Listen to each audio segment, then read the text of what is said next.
Good morning and welcome to the THQ Nordic live stream here, live obviously, at Gamescom 2022 in Germany. Good morning guys and girls, how are you doing this fine Friday? I'm doing pretty well, thank you for asking. I think where you live it could either be, like here in Germany, 10 AM, or maybe where you live it's like 4 AM. Where do you live? Where are you tuning in from? And what time is it where you live? Because I'm very curious who of you are watching it like the earliest time in the morning that's possible. And of course, I'll be answering all of your questions, so I hope you brought some with you. We waiting for games in Russia? Okay. And you're hungry? Well, that's something. California, 1:07 AM. Why is he alone? That's a question I ask myself pretty often. Sadness. What is planned for today? Well, you can get the schedule with the command !schedule, and then you'll see what happens today. We'll take a look at it together in 1 or 2 minutes. Lithuania, Texas, 3:09 AM. What the fuck are you doing right now? Watching this, you should go to sleep. Oh, or maybe not. I shouldn't tell you to stop tuning in. Just stay here, leave the stream open, take a nap, just enjoy it. Denmark, 10 in the morning. Good morning to you as well. They're gonna reveal the new South Park game? I don't know. What's up, Daniel? What's up, GG Money 321? I hope you're doing great. Good morning from Norway. Next year I am at Gamescom. I can only advise you to go to Gamescom as a visitor every year, I suppose, because 2 years in a row now it just wasn't here. Gamescom didn't happen, and now when it happens again this year, it's bigger than I expected, to be honest. The halls are more cramped. Yesterday, it was the first day for the public, not only for press and so on, but for public. And it was, well, the thing is, in the halls, it was okay, visitor-wise, but in the, where you, well, go from hall to hall, you know, there were so many places where far too many people wanted to go up these small stairs. So that was something. But aside from that, I think it's less crowded than the Gamescoms before this one. Are you doing AEW Fight Forever? Today, I'm not sure about that, but we will again stream one of the wrestling matches, the wrestling match that is today. So if you are patient and nice, you can watch the wrestling match at 5 PM CEST today here on stream. How is going to Gamescom as an only English speaker? It is pretty normal, I suppose, because I'm a native German speaker, obviously, but because I don't know whether people are native Germans or English-speaking people, I always start by saying hello. And then, considering how they react, I'll continue in German or English. But most people here speak English pretty well, or try to at least. So you won't have a problem here speaking English. Thank you for letting me know. Yeah, waiting for Warhammer. I can't help you with that, sadly. Please show the customization for the car in Wreckreation, please. It's a must. I think we will today.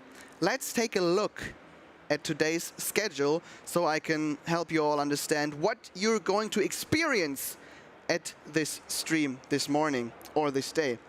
So at 10, spoiler alert, the morning show with me. At 10:30, we're taking a look at the booth and the different demo areas you can use to play the games we are showcasing here. Then at 11, there's Tempest Rising with me and JakeeY. 11:30, a long slot from Spellforce, Conquest of Eo, which I'm hyped for. Then 12:30, Outcast 2 with me and Yun1k0rn. 2 p.m. it's SpongeBob SquarePants, the Cosmic Shake with me and MinaKeks. Then the Valiant with me and the devs as well. So we're taking a closer look at the Valiant. Brad will be here as well. Then Wreckreation at 4 p.m. The booth tour with Doerk again. He'll stand in front of the Alone in the Dark booth and do some silly shenanigans with them. Destroy All Humans 2 Reprobed at 4:30. 5 p.m. the live wrestling guys. Whoa! Then at 5:30 Piranha Bytes developer talk. Then Stuntfest, All Elite Wrestling. Or, I can't say for sure yet, but I think it'll be All Elite Wrestling. I can't say for sure, so don't be too disappointed when it changes spontaneously. It's live, everything is live here, and, well, things are changing by the minute. But you won't notice that. You'll just relax, you'll just hang back and enjoy what we're going to show you today. JC Vascode, I can't give you that, to be honest. That I cannot do. I will see a new Sacred 4 game. Yeah, Sacred is a pretty awesome franchise. I played the first and the second one, but I can't say anything about a fourth one, to be honest. I would like it as well, very much so, but I can't tell you anything about it because I don't know anything about it. I wonder who's going to fight. We had all the wrestlers fight yesterday. Yeah, I don't know. I don't know. Who do we have here? We've got Evil Uno. We've got... And that's that. We've got Colt Cabana. And we've got two more. I don't know their names, to be honest, because I'm not such a big wrestling guy. Angelico. We've got Angelico here. And one more. Peter Avalon is here as well. That just... Someone whispered in my ear and told me this information. So, but I don't know which of them will play or wrestle against which. Can't believe Gamescom lasts until the 28th. Yeah, me neither. This is the third day of streaming and I'm already wasted AF and tired. But do I look tired? On a scale of 1 to 10, do I look tired or do I look... Yeah, how tired do I look? On a scale of 1 to 10. Please let me know and be honest. Thank you very much. 9? Well, fuck. Waiting for Remaster Destroy All Humans 2. Destroy All Humans 2 Reprobed will happen, like I said, today at, I think, 4 p.m. Nope, 4:30 p.m. You looks like need more sleep for today. Yeah, I mean, I could do a sleeping stream. I could, right now, if you want me to, just lay down on this couch, sleep for a bit, and you watch me while I do that. What do you think about that? Where is Summoner? I don't know. Sleep stream. Yeah. Some people are going viral doing that. Maybe I can do that as well. But I don't think I can sleep very well with all this commotion behind me.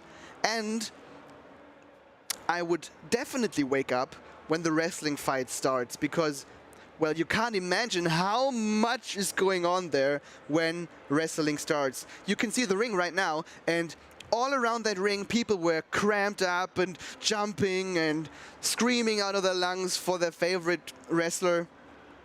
I didn't know any of them, but it was quite fun to watch, to be honest. Coffee is great. I need a coffee. That's true. I only have water here in front of me, so cheers, guys. Will you fight too? Do you think I had a chance? Do you think I would beat Evil Uno or Colt Cabana? Do you think I could? I've got a pretty big biceps, to be honest.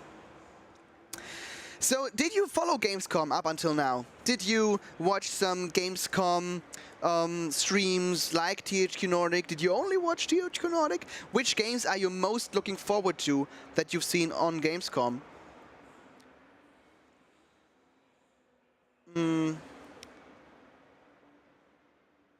Yeah, opening night and future games show. Okay, Nice. Was there anything interesting? Dead Island 2? Dead Island 2 is coming? I played the first one. Isn't that the zombie RPG on a, well, deserted island? Warhammer Darktide? I need to try that as well. I definitely need to try that once I've got some off hours. Spellforce looks very interesting. Like I said, we've got 1 hour with the devs, I think at 11:30, so look forward to that. AEW Fight Forever, yeah. Starfield, oh, I don't know anything about that. Hogwarts Legacy looks dope too. Yeah, it does. But have you ever thought about the author? And then Last Case of Benedict Fox is pretty cool though, yeah. Tempest Rising is at 11, yeah, it is, you're right. AEW and SpongeBob are my top picks. Yep, they are. They are pretty awesome. SpongeBob we'll see today, I think, as well. So, you're in luck. What did I type on here, on my moderation cards? You want to see how they look?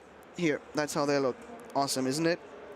Yeah. What's the THQ game you're most looking forward to? I think I read some games. Wolfgang Van Pelt on Twitch writes the Valiant. Like I said, I've also have a dev interview with Brad from the Valiant today at, I think, 3 p.m. CEST. So look forward to that. Like I said as well, I often say like I said. I should stop doing that. Like I said, I see here Twitch chat and YouTube chat, so if you write in either one of them, I can see your message and address it accordingly. Alone in the Dark looks good. It does indeed. Parish, SpongeBob, as mentioned previously, thank you, the Fifth Viking, for assisting me. Maybe you should like throw me in some some English words from now and then, just so I can use them in my speeches. One of my highlights, and I think we can also experience that and definitely watch that today as well, are the developers of the games, the producers of the games, who are just so excited for their games. The twinkling, sparkling in their eyes when they talk about how cool their game is, what they did with the game and so on. That's pretty awesome to see. And I can't stop looking into their eyes when they sit here on this very place of the couch when Crypto just like gets thrown away by me when someone needs to sit here. How stupid is that? Just by the way, how stupid is it that some of the guys here, I don't know who it was, gave Crypto the Crypto mask? What the fuck, guys? Let's take that off. Wow. Yeah. Now he's the real Crypto again. Tempest Rising. Yeah. You're doing well talking and interacting. Thank you, Joven Caesar. Thank you for that compliment. Can you say that on live? Well, I just did. As I said previously, I just did, to be honest. And no one kicked me out or threw me over the balcony here, so I think I'm good. I like Crypto. I do as well.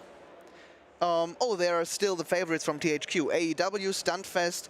Nobody said Stuntfest up until now. Stuntfest looks pretty promising as well. Need more RTSs. Well, we've got 2 for you in store. Stop complaining. We've got the Valiant. We've got Tempest Rising. What even do you want more? A happy cub? You should be a happy cub and stop complaining. You deserve a follow for that. For what? For drinking a glass of water? Thank you very much. I don't know if there's any command for my social media. Maybe they did that, maybe not. Nope. The tech guy said nope. There's no command for your social media, Daniel. That's a sad story. But the commands we do have are !schedule, which will show you. What do you reckon? What'll show the command !schedule? Maybe? You can guess? Yeah, right, the schedule. Thank you very much. And we've got commands for all the different content creators that will come over this day. There are, I think, 3 or 4 different ones joining me on the couch here, and some devs, like I said. !hydrate. Nope. That's not a command, but I should hydrate. You're right.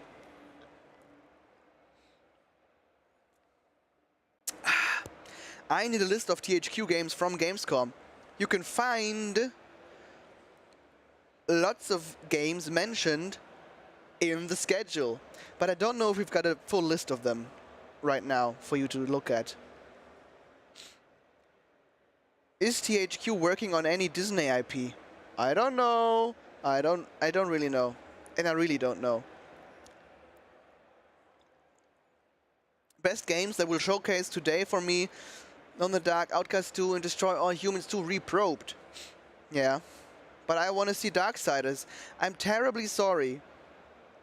I'm not in charge of the developers. I'm not in charge of giving people the job to do Darksiders 4 or do some other game. If I walk up to them, if I walk up to the CEO of THQ Nordic and tell him, hey, Yun1k0rn from YouTube chat told me that you should definitely start developing a new Dawn of War game, I think he probably wouldn't say, okay, let's go. I think instead he would say, what the fuck do you want? Please leave my property. And that's not a thing I'm gonna do. I mean, I will leave his property if he demands me to, but I won't ask him to develop a new game. Sorry, I forgot. When is Piranha Bytes and when is Alchemia Interactive devs? Piranha Bytes will be on at 5:30 today with their developer talk. Jenny Pankratz is here, Björn Pankratz is here, and 2 others. I think I forgot their names. But both of the Pankratzes and 2 others, 2 more people, will be here on this very couch. I'll be gone for that slot. They'll just kick me out, but, well, I'm happy to do a break once in a while. You could try asking nicely. I definitely could. Maybe my charm, is charm a word in English? I don't know. Will make them to. What do you think about Everywhere? I love Everywhere, to be honest. DDGX28. Charm, yes. Okay, awesome. Are there any other questions I can answer you? I can help you with? Because, well, that's my job. And if we please could go to the live chat, guys, in the tech room, and not only show the top chat so I can see more of the messages. That'd be awesome. Yeah. And one more question I have written on my very smart moderation card is, have you seen the wrestling match yesterday? Because I've seen many more of you tune in for the wrestling match. Of course, it's maybe more suspenseful and exciting and so on than me talking about the morning routine. But yeah, who of you has watched the wrestling yesterday? Yes. Many people did watch it. What time is it over there? 4:25 a.m. where I'm from. Yeah, well, enjoy the night shift. I hope I can make it more fun for you. Was there wrestling? Yeah, the 5th Viking. There was a live wrestling match too, in fact. Behind me, right behind me on that wrestling ring. Maybe we can show that again. And on there, we had the 2 wrestling matches live. And today there'll be another one at 5 p.m. So if you like wrestling, if you like watching muscular men that are half naked going at each other, that's the content you're here for. What is the one gaming moment that made you happy? I've had many gaming moments that made me happy. For example, my promotion to Diamond in my League of Legends climb. That was a pretty happy moment. Or let me think about more happy moments. Starting a new Quantic Dream game is also always cool. Or hearing about Spellforce, Conquest of Eo being here, and me being able to interview the devs of Spellforce, Conquest of Eo, because I'm a sucker for turn-based strategy, and I will ask the hell out of the devs when we have the slot this morning. So I'm very excited for that as well. That's a happy gaming moment. Yeah, what do we have here in chat? What more is there to answer? Hello, Daniel. Hello, Lena. LL Cupido is in the Twitch chat. Greet her, please. She's the main host from yesterday. My wonderful co-host, Lena, is in the Twitch chat. So if you want to say hello, YouTube chat, then you need to go over to the Twitch chat. Are you missing me already? I always miss you, Lena. There's not a day, not a minute, not a second I don't miss you. More VR games, please, and thank you. I'll try my best, Dark Angel 3. I'll try my best. I'll go tell them exactly that. I go tell them more VR games, please, and maybe that'll help. Yes, Daniel's missing more people to talk with in the studio, yeah. But I can talk to you guys. You're here, so I'm not alone. Maybe it's weird for other people if one would just waltz right in here and see me talking to a camera, and if he doesn't know that I'm live, he'll probably think that man is bonkers. But because you're there, I feel safe, and I think I'm I'm fine. Is there a quiz again? This afternoon. This afternoon there'll be a quiz, a booth quiz, in fact, over Alone in the Dark, but well, that's this afternoon and not right now. What games are you most excited for? I think of all the games we're showcasing here from THQ Nordic, it would be... Oh, there are many good picks. I love medieval or fantasy settings. So Spellforce, of course, is because I'm a turn-based strategy fan, I think is right up there. Then the Valiant looks pretty promising as well, because I love, like I said, medieval games, and it's also a strategy game, so that's that. The sci-fi gun setting of Tempest Rising isn't my cup of tea, but it's also a great game, just not one I would prefer to play. SpongeBob looks fun as well. AEW, I don't think it's for me, but there are many great games, and many of the games, Alone in the Dark is one I need to play. I need to play immediately. Maybe I'll just stand up now, go to the gameplay area and play it, because I'm really excited for Alone in the Dark as well. But yeah, I think that'll be my picks. Add in some game keys next time. What we can do is, in the course of this day, I think we can do some raffles over the course of this day. Raffles for game keys. I can't promise you or tell you which ones, which keys I can raffle, but I think definitely I can say that we're going to give away some game keys during the stream. Not right now, but at a later slot, because I need to, well, discuss that with the other guys. But I think we can do that. I think we can do some raffles over the course of this stream, so stay tuned for that. I think in the next 2 or 3 slots, we should be able to do a raffle. Let's, right now, not do a raffle, because there's something else that needs to be going on, because we just talked about the schedule. We just talked about what we've seen today or yesterday in the stream, what we've seen from the games. But I want to soon show you how the booth looks. Because, as you see behind me, there's a... There? No, there. There's a big LED screen over there with, I think, SpongeBob gameplay going on. Here's a very big LED wall behind me, which just, well, it is in the way. Let's let's leave it at that. It's just in the way. But there's an LED wall where you can, from outside, look at and be in awe because there are cool gameplay demos showed there. And the booth is far bigger than what you can see from here. And Doerk, my co-host today, will soon show you what it's like being at Gamescom, being live here at Gamescom, and looking at the THQ booth. But I don't think he's ready to go yet, because... Oh, he is ready. Someone whispered gently in my ear that he is ready, so...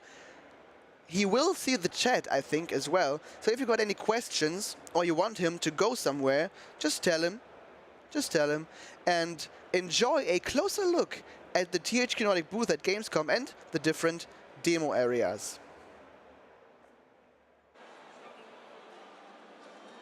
And a very good morning and a warm welcome from you too, guys. Nice to not meet you actually, but nice to have you here. Nice to be here at this fantastic booth. As Daniel already said, my name's Doerk and I'm very happy to host this booth tour for you. I got the chat right now here in front of me. Good morning, Lena. And I don't know if there's anyone watching right now who might have been watching the stream in 2019, because 2019 I used to be up there in that studio where Daniel is waving to me right now. And I did the show for 5 days straight, 10 hours per day. And we had some amazing games there too. I think that was the premiere of Destroy All Humans, as in Destroy All Humans 1. Right now we already have Destroy All Humans 2 here at the booth. But let's not spoil too much. I can just say this is probably the coolest booth all over Gamescom, and I'll show you around a little bit so that you know what you're missing when you're not here. If you're from Germany, of course, you could still get a ticket and maybe come here, but only on Sunday because Saturday is already sold out. If not, then just check out the rest of the stream during the whole week. Like, we're live, I think, every day from around 10 to 6, 7, 8 p.m. German time. And yeah, we show you all the games we have here at the THQ Nordic booth and also the fantastic booth itself. And I'm standing here right in front of the fighting ring. And why I want to start here is because yesterday, who did watch the stream yesterday when the wrestling action was on?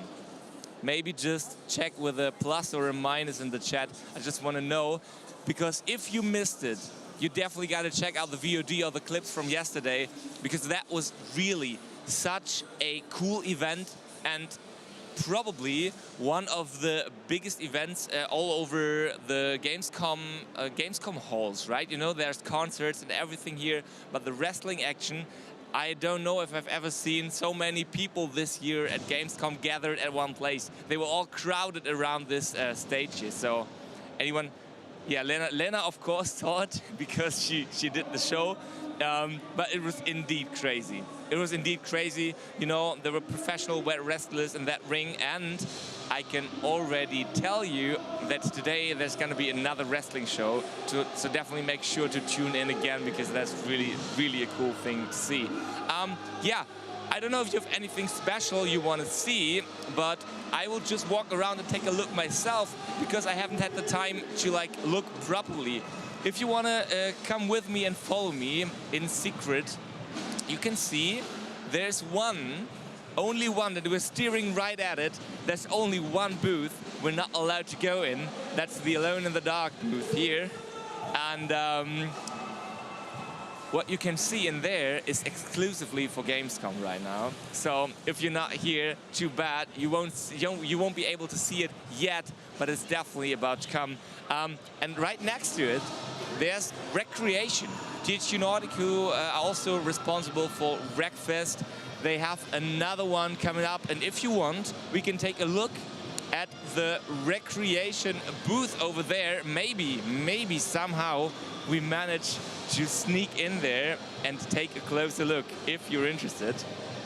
If you want to see one of the other booths, just write it in the chat. I'll make sure to watch it and have a look and try to consider your personal wishes. And this is the best moment always when you're able to like skip the lines and just go straight along the people. So follow me.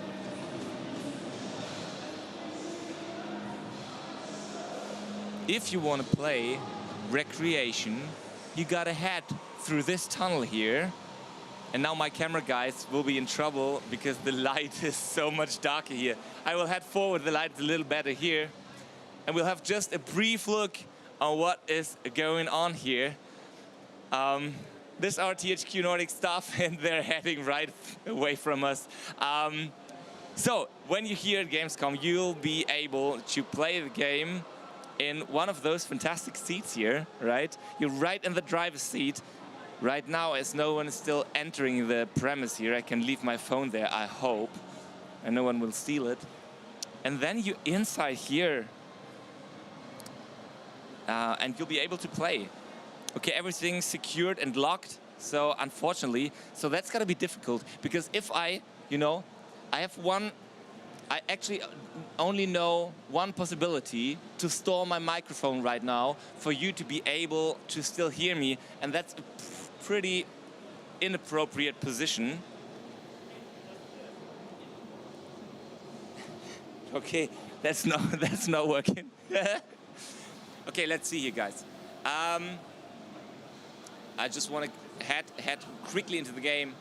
I want to see how the experience is. It doesn't work. It doesn't work yet. Oh no, too bad. We can't start yet. I would have loved to play it here. Oops.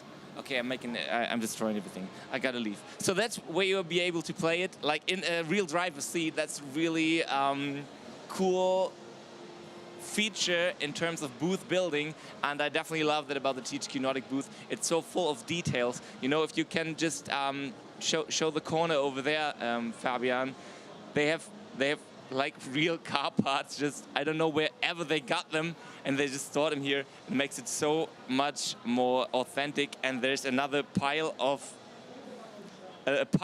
rubber, I must say. And yeah, that's really, really cool. We gotta head out of here, and we'll just wander around the booth and show it from the other side. And right here, as you can see, there's some camping going on. There's some camping going on, and people are actually waiting in line for other games to play. Aha. Maybe we can ask them. Hi guys, can I just ask you, what game are you waiting for right now? What game is it? Alone in the Dark. Aha. You love Alone in the Dark?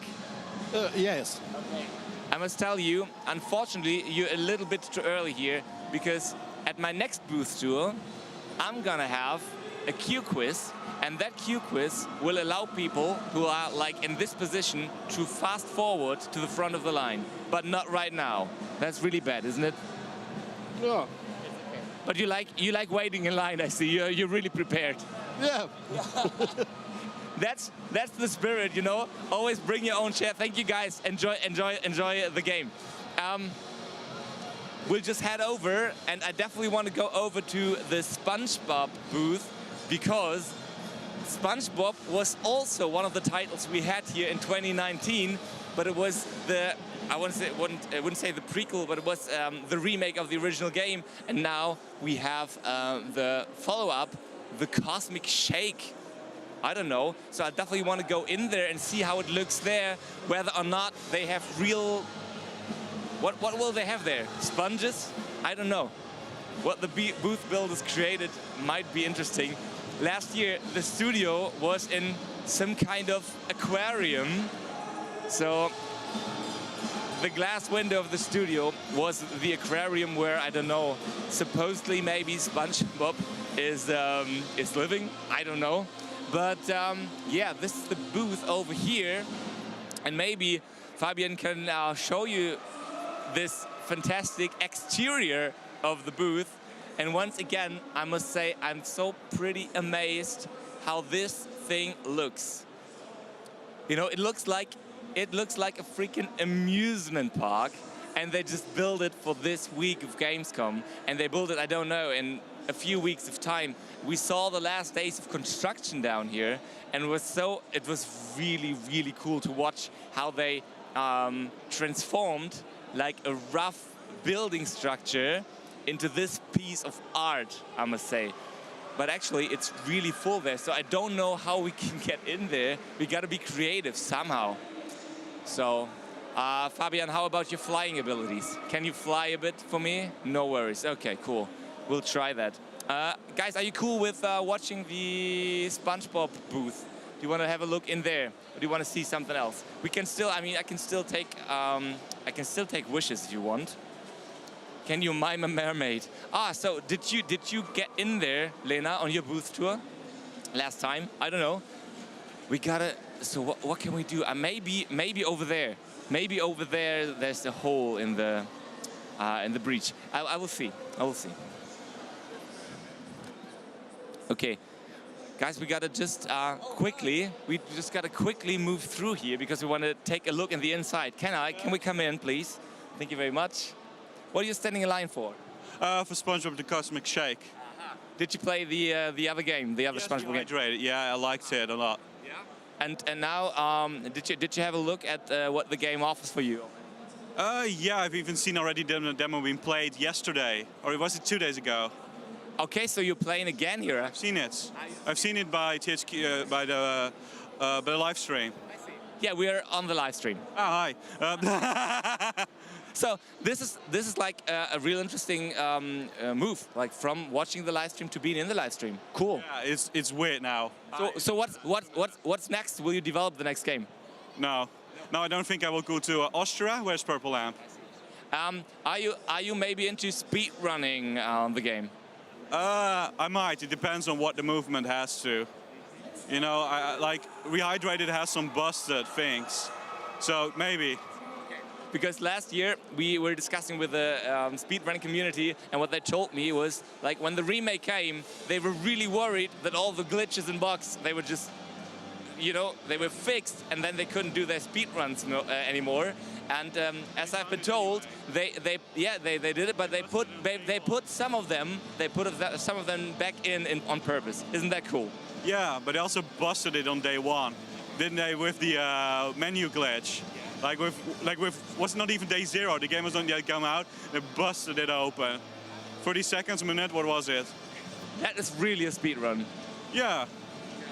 I hope you can speed run this line here and skip to the head of it.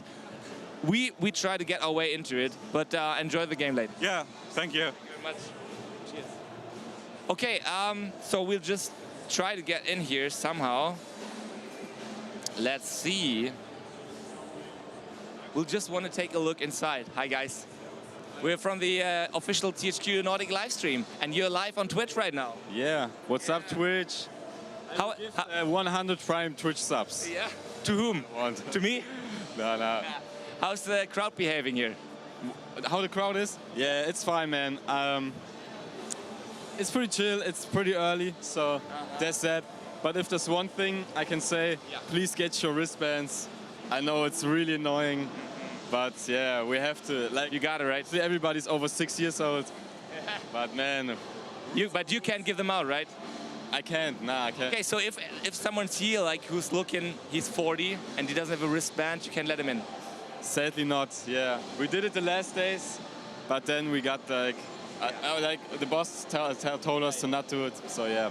Yeah, I mean, as you said, rules are the rules, so you're just doing your job, that's fine. So guys, that's just a tip. If you're coming to Gamescom, you gotta get your wristbands, or otherwise you will be, on paper, too young to play SpongeBob SquarePants. Yeah, I mean, yeah, basically yes. Yeah. But what can I say? Thank you anyways, enjoy the rest of Gamescom, and we'll take a look at the booth, right? Okay, let's have a look here, guys. Where are we arriving? Okay, this time as you can see, this time it's not an aquarium. This time it's more of a housing of a building, and guys are playing here on multiple stations. I would say it's about, what is it, 20? Maybe 20, somewhere around 20. Are you guys excited for SpongeBob SquarePants, for the new game? I hope so. Let me know. Expert talk. Yeah, that's what definitely, it was expert talk. We only have experts here at the booth. I will interview only experts. They are experts in guarding the booth. They're experts in standing in line to play a game, and they're doing that really well, I must say. So that's actually pretty fantastic. Yeah, once again, I think this is. I don't know if you do you have a chance to look at all the details. You know, there's wood everywhere, even the lamps. You know, they fit in so well. I'm not an interior designer, I must say. That's not my strong suit. But to have a look at it and just to wonder how they're doing this, that's really a cool thing. And somehow we gotta manage to get out here and have a closer look at the rest of the booth. I think we're almost out of time, actually. Okay, what else, guys? What else are you? Do you want to see? We still have like 5 minutes time. We can have a look at one more booth. And oh, we also got some merch to give away. Maybe we can do that. What games do we have here? What games is it? Okay, it's Alone the Dog, it's Destroy All Humans 2. And wrestling, yeah, maybe, okay. So let's check out, maybe we find the aliens here. There's some cryptos walking around the booth. Maybe we can head just over there real quick.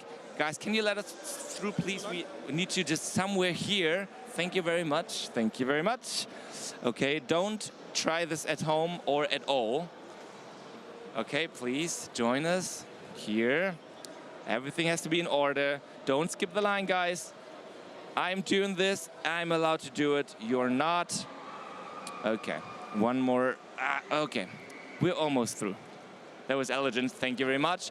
So everyone's helping us out, even though I'm skipping the line here. They could be mad at me, but they're not. I like that. So let's head over to the crypto over there. I definitely love it. It's one of my personal favorite franchises here at the THQ Nordic booth. I love the crypto aliens. I love the crypto cosplays. And as I said, maybe they're working around here somewhere. Last year, they just raided my stream at some point. I didn't know that was going to happen, but they did. And yeah, it was pretty spectacular and worrisome for me, I must say. So have a look over there. That's the Destroy All Humans. I always want to say the Destroy All Humans booth, but all of this, remember, is the THQ Nordic booth with like multiple stages and I want to say theme parks here. That's just so. I'm still very amazed. Imagine coming into this hall and having a look at this fantastic booth and being just totally overwhelmed by it. Yeah, this year is really cool. So congratulations again to the booth builders. And I'm sorry, Lena, I won't be doing the mermaid, but we can maybe do it together tomorrow. I don't know if you want to. So let's see. Destroy All Humans 2 Reprobed. Sure, the anal probe is probably back, right? And here's Crypto Spiridium, right from his spaceship. That's really looking so cool, right? Let's see here. Do you think that those guys over there in the line, that they would be happy to win something from Destroy All Humans 2? I think so. And we do have mouse pads here, and maybe we can have one of those mouse pads to raffle right now. Thank you very much. And I will have one of them impersonate a mouse, or maybe two of them, and the one who does it better wins the mouse pad. That's good, right? Guys, can I talk to you for a minute? Do you want to win something? I don't really know. You don't know, because you don't know what you got to do, right? Okay, so you're here for Destroy Humans 2? That's an easy question. Come on, you can do it. No? I can't really hear much. Okay, it's too loud here. Okay, I can shout louder. No worries. So, you here for Destroy All Humans 2? I don't know. He doesn't know. Okay, so this is probably not our candidate. Do you want to play for something? Do you want to play a game? Yeah. Okay, so first question was, are you here for Destroy Humans 2? Yeah. Yeah. So that's an easy question, right? I got something here. It's a mouse pad. Destroy Humans 2 Reprobed mouse pad. And I do want to raffle it. But people need to do stuff for it. Okay, and as this is a mouse pad, I need you to impersonate a mouse as best as you can. You want to do that? A mouse. Yeah. Do you no, like a mouse, like a real a mouse, a walking mouse, like Mickey Mouse. Ah, but not Mickey Mouse, like a random mouse. Can you do one mouse? And if you're good enough, you will earn the mouse pad.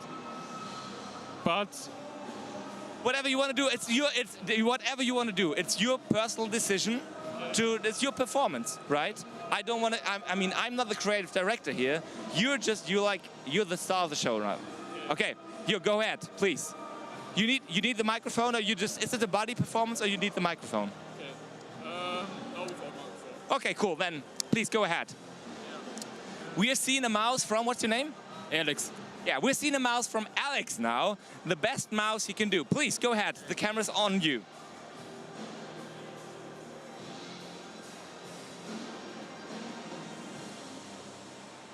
Okay, there was a scary mouse actually. Which kind of mouse was it? A German mouse. A German mouse. Okay, so this is a not German mouse, but you've earned it. Applause here. Very good, Alex. Enjoy the rest of Gamescom. Thank you very much. That was good. He did good, right? So clap, chat. Clap. I hope you appreciate the effort here. I think you did really well. Maybe we can see more mouse impersonations heute. That would be good. Let's see here. Yeah, a German mouse. It was a German mouse. Was it really German? I don't know. I don't know how to evaluate that. But yeah, we won't take a look inside this booth, unfortunately, because we're running out of time right now. But you definitely will have a look at it later. One of those booth tours, I'll make sure to show you the inside of Destroy Humans 2 Reprobed booth, because I just want to see it myself. So, as easy as it is. Right now, let's move ahead just real quick, because I don't want to stand like in front of this wall. I want to stand right next to Crypto. Oh, I can't touch him, I think. I can't touch him. So I want to stand next to Crypto without touching him, because if not, he will probably probe me, and I'm not up for that right now, because it's too early in the morning. But we'll head into a short 5-minute break, roughly 5 minutes, and then we're back with more program. We're live all day, all week here at Gamescom at the THQ Nordic live stream. Thank you very much, and see you in a few minutes. Hold the phone. What do these freaks want? Crypto! The Blisk! Blisk? Wait a minute. I thought we wiped the Blisk out. I have no explanation, but a few of them must have somehow survived. Not for long.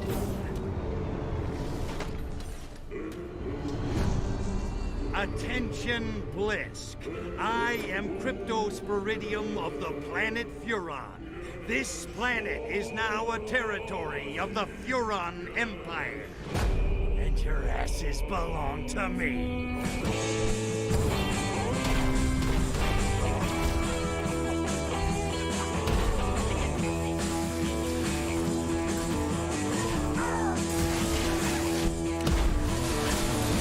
You gotta fill me in on this whole Blisk thing, Pox. They're huge, hideous brutes with giant claws and withering halitosis. Imagine a cockroach mating with a lobster. Oi, enough already. You're making me queasy.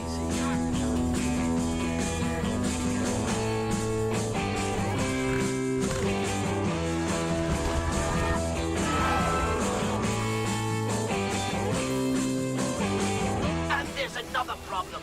I fear that most of our current weapons will be ineffective against the Blisk. Yeah, well, don't you worry your virtual little head, Pox. This time they're going down for good. You want to get the disease, you have to shoot the spores. Reprobed!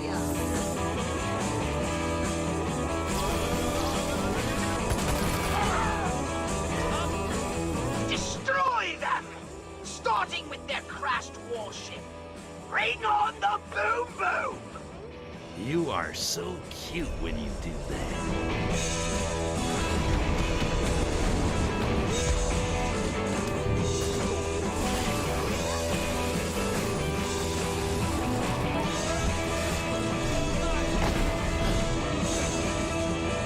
You saved the princess. Natalia. You should probably go over and, you know, make sure she's all right or something.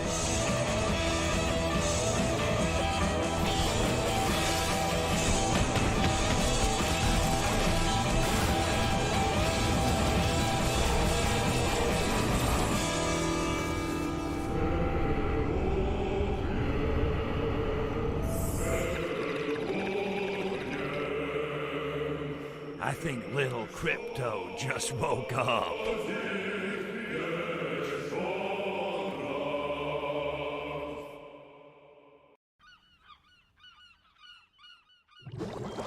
Told you. Look at all those snails the monster kidnapped. Look, it's Gary. So how do we save Gary without that monster snail seeing us? Gary is the monster snail. Huh? They grow up so fast, don't they? These massive amounts of candy bars must have given him a sugar rush. We can't take him back home like this. We have to cut off his candy supply first. Already on it, buddy.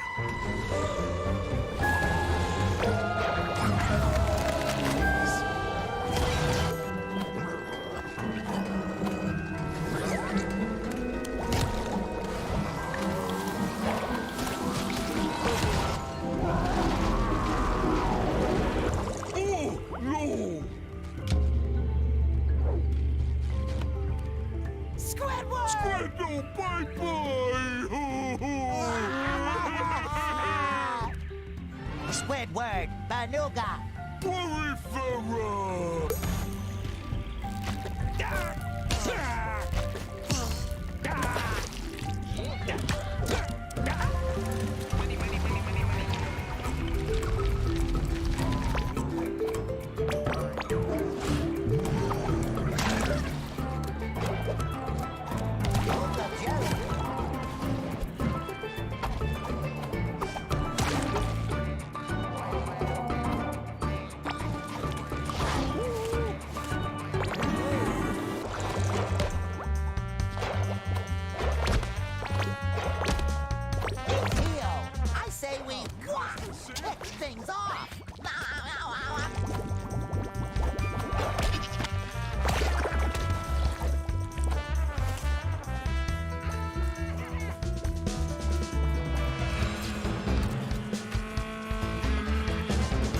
In need!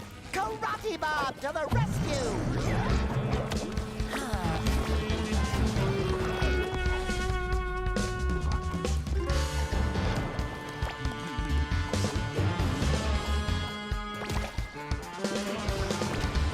Those jelly extras were very convincingly beating me up.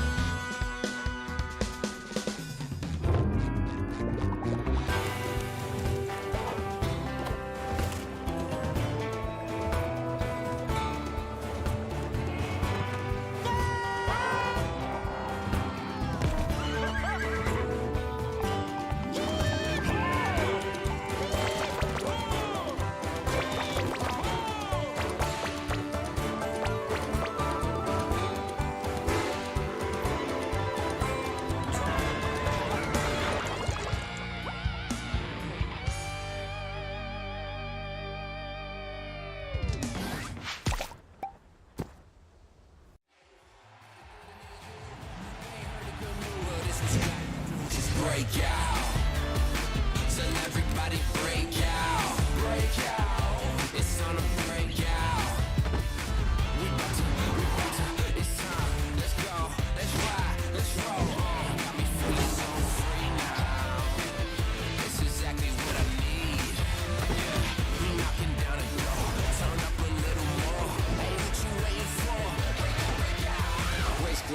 diamonds on me.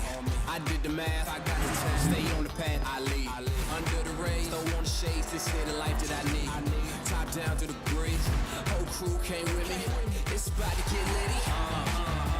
Shake it till you break it, baby, run. Hey, what you waiting for?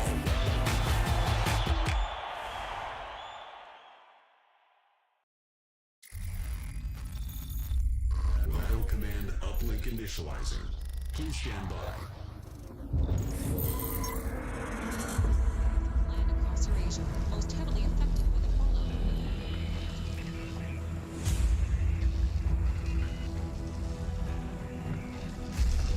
You have proven yourself loyal to me so far, General.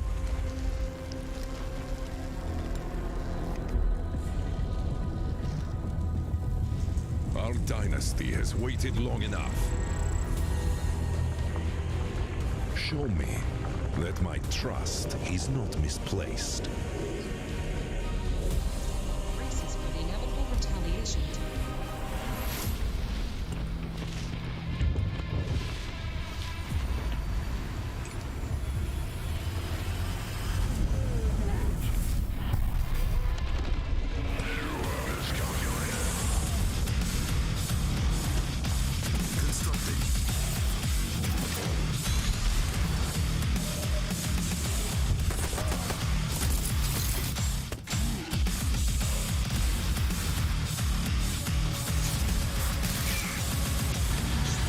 Though they may be, they are still flesh and bone.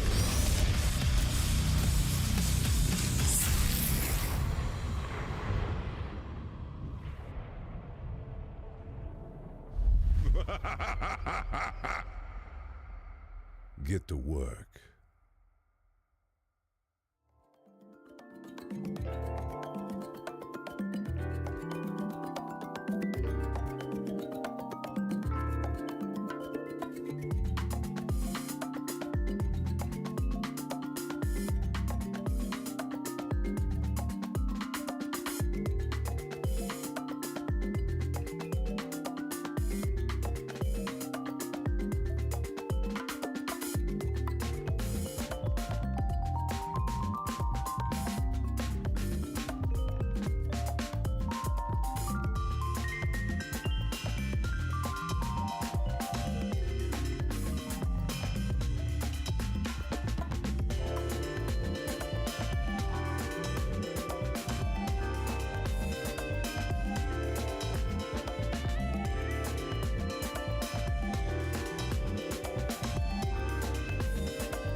start, we will press begin. And welcome back to the THQ Nordic live stream here live at Gamescom 2022. You just saw Doerk exploring and showing you all of the booths and demo areas around our THQ Nordic booth. And while that was happening, two guys joined me here on the couch to the left, and that's JakeeY. JakeeY, yeah, correctly. I say JakeeY, right? Yeah, JakeeY is totally fine. Jill is like a real life name, but in the internet everyone knows me about JakeeY, so I'm in the gaming scene for like more than 10 years at this time and go old games, esport. Normally shooter, but also ATS in my beginning in the gaming community, so... Well, awesome. Then this game should be right up your alley. And beside him sits Jonathan, one of the developers of the game. Hello. Welcome, Jonathan. Thank you so much. What's your function in the company? So I work as a 3D artist for Slipgate Ironworks, the developers of Tempest Rising, being co-developed by 2B Games and published by THQ Nordic and 3D Realms. Awesome. And we're going to check out Tempest Rising. Many of you at home wanted to see this, and I think we can please you now. This is the main menu screen, and you just exited the game. Awesome. I'm sorry. Let's start Tempest again. I just want to go back, so... Well, that happens. Just for the fun part, so... Yeah, that you just saw our cool PC screen, and now you'll see the main menu again. We go onto the campaign, and we want to show you the first campaign mission. We can only play as the Global Defense Forces here, right? We'll play hard, smart, or normal? We'll just play normal here. Play normal, okay. So yeah, at the beginning in my life, I was the first games that I played was also like Worms, and later Command & Conquer. So go to ATS and then to Warcraft, and then I go to the shooter scene at this time. So yeah, like you said, this is well, I don't want to compare it too much to Command & Conquer, but it's an homage to Command & Conquer, isn't it? Yeah, we see it as a spiritual successor to those old 80s games, RTS games. Oh, KK&D Crossfire? Yeah. Yeah, sure. That was good old times. So, like, the game has been in development for 3 years, but the idea for the game has been like up for much longer than that, because we just loved the old RTS games and wanted to like make that again, since we had like a dry period of those kinds of classic RTS games. So we're just so happy like to actually finally get to working on one and showcasing it to you guys. Yeah, and I'm really looking forward to seeing what the combat looks like. But what's up with him? Who is he? What's his role? What's his deal?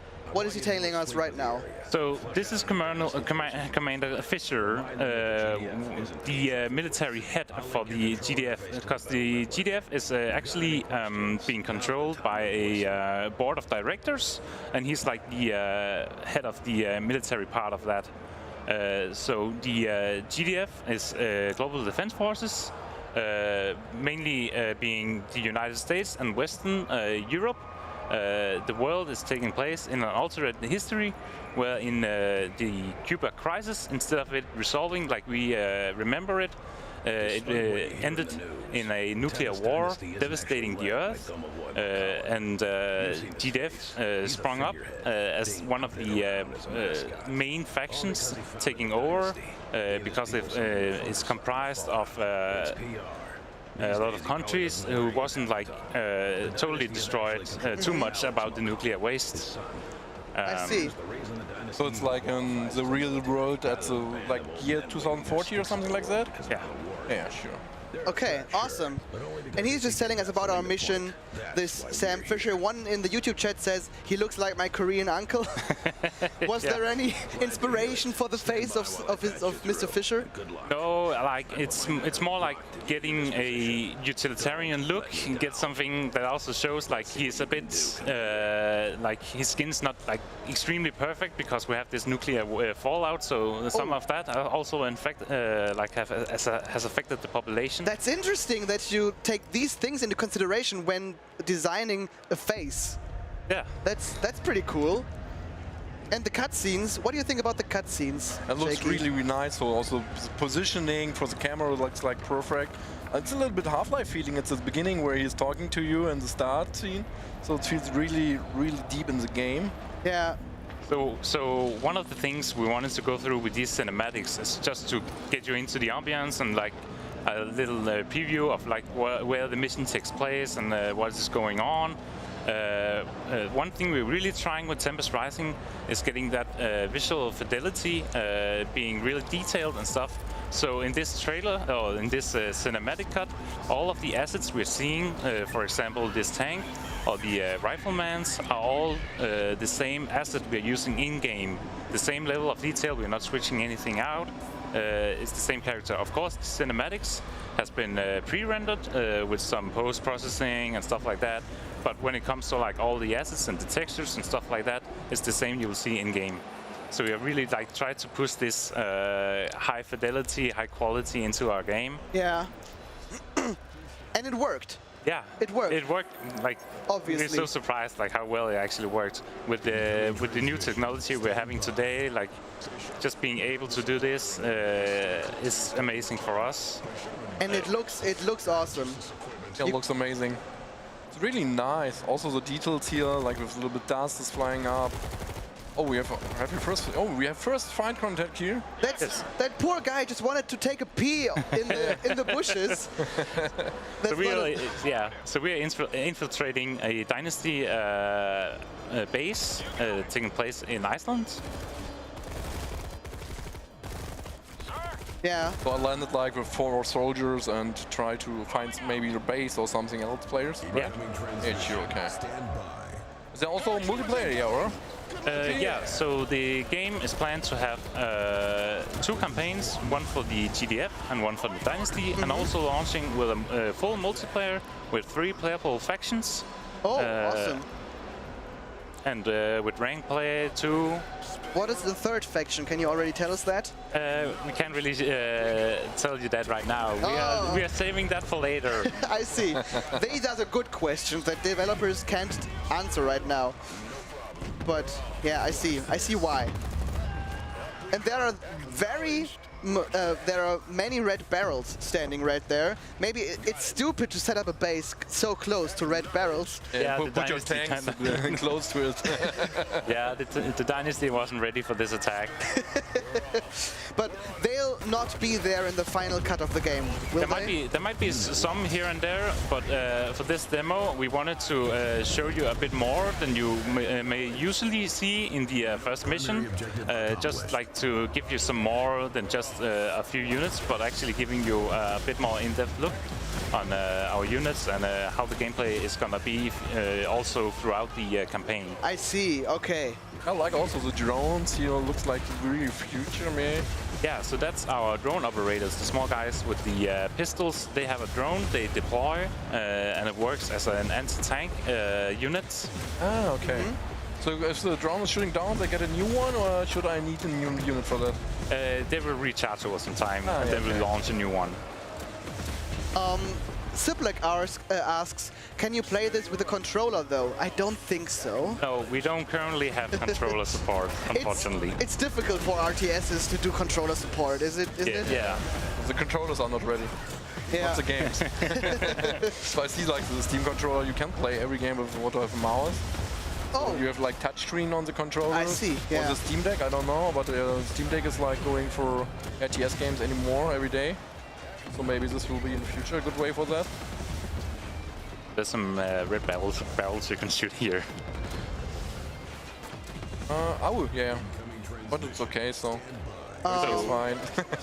Don't and you I get a tank, yeah! Oh, yes. Now you get a tank! So now, since we destroyed the SAM side, we are able to have deployed some more units. So what we're seeing here is our medium tank, or hunter tank as it's called in the game. Just it's a normal tank like we know from any RTS games, like your standard units. Then we have our specialist, the one on the right side of him.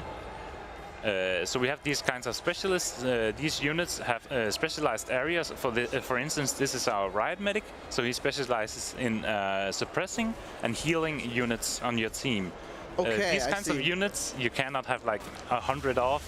Or like a large amount of them. They're more reserved to being like a few units you have, so that you don't like spam any like.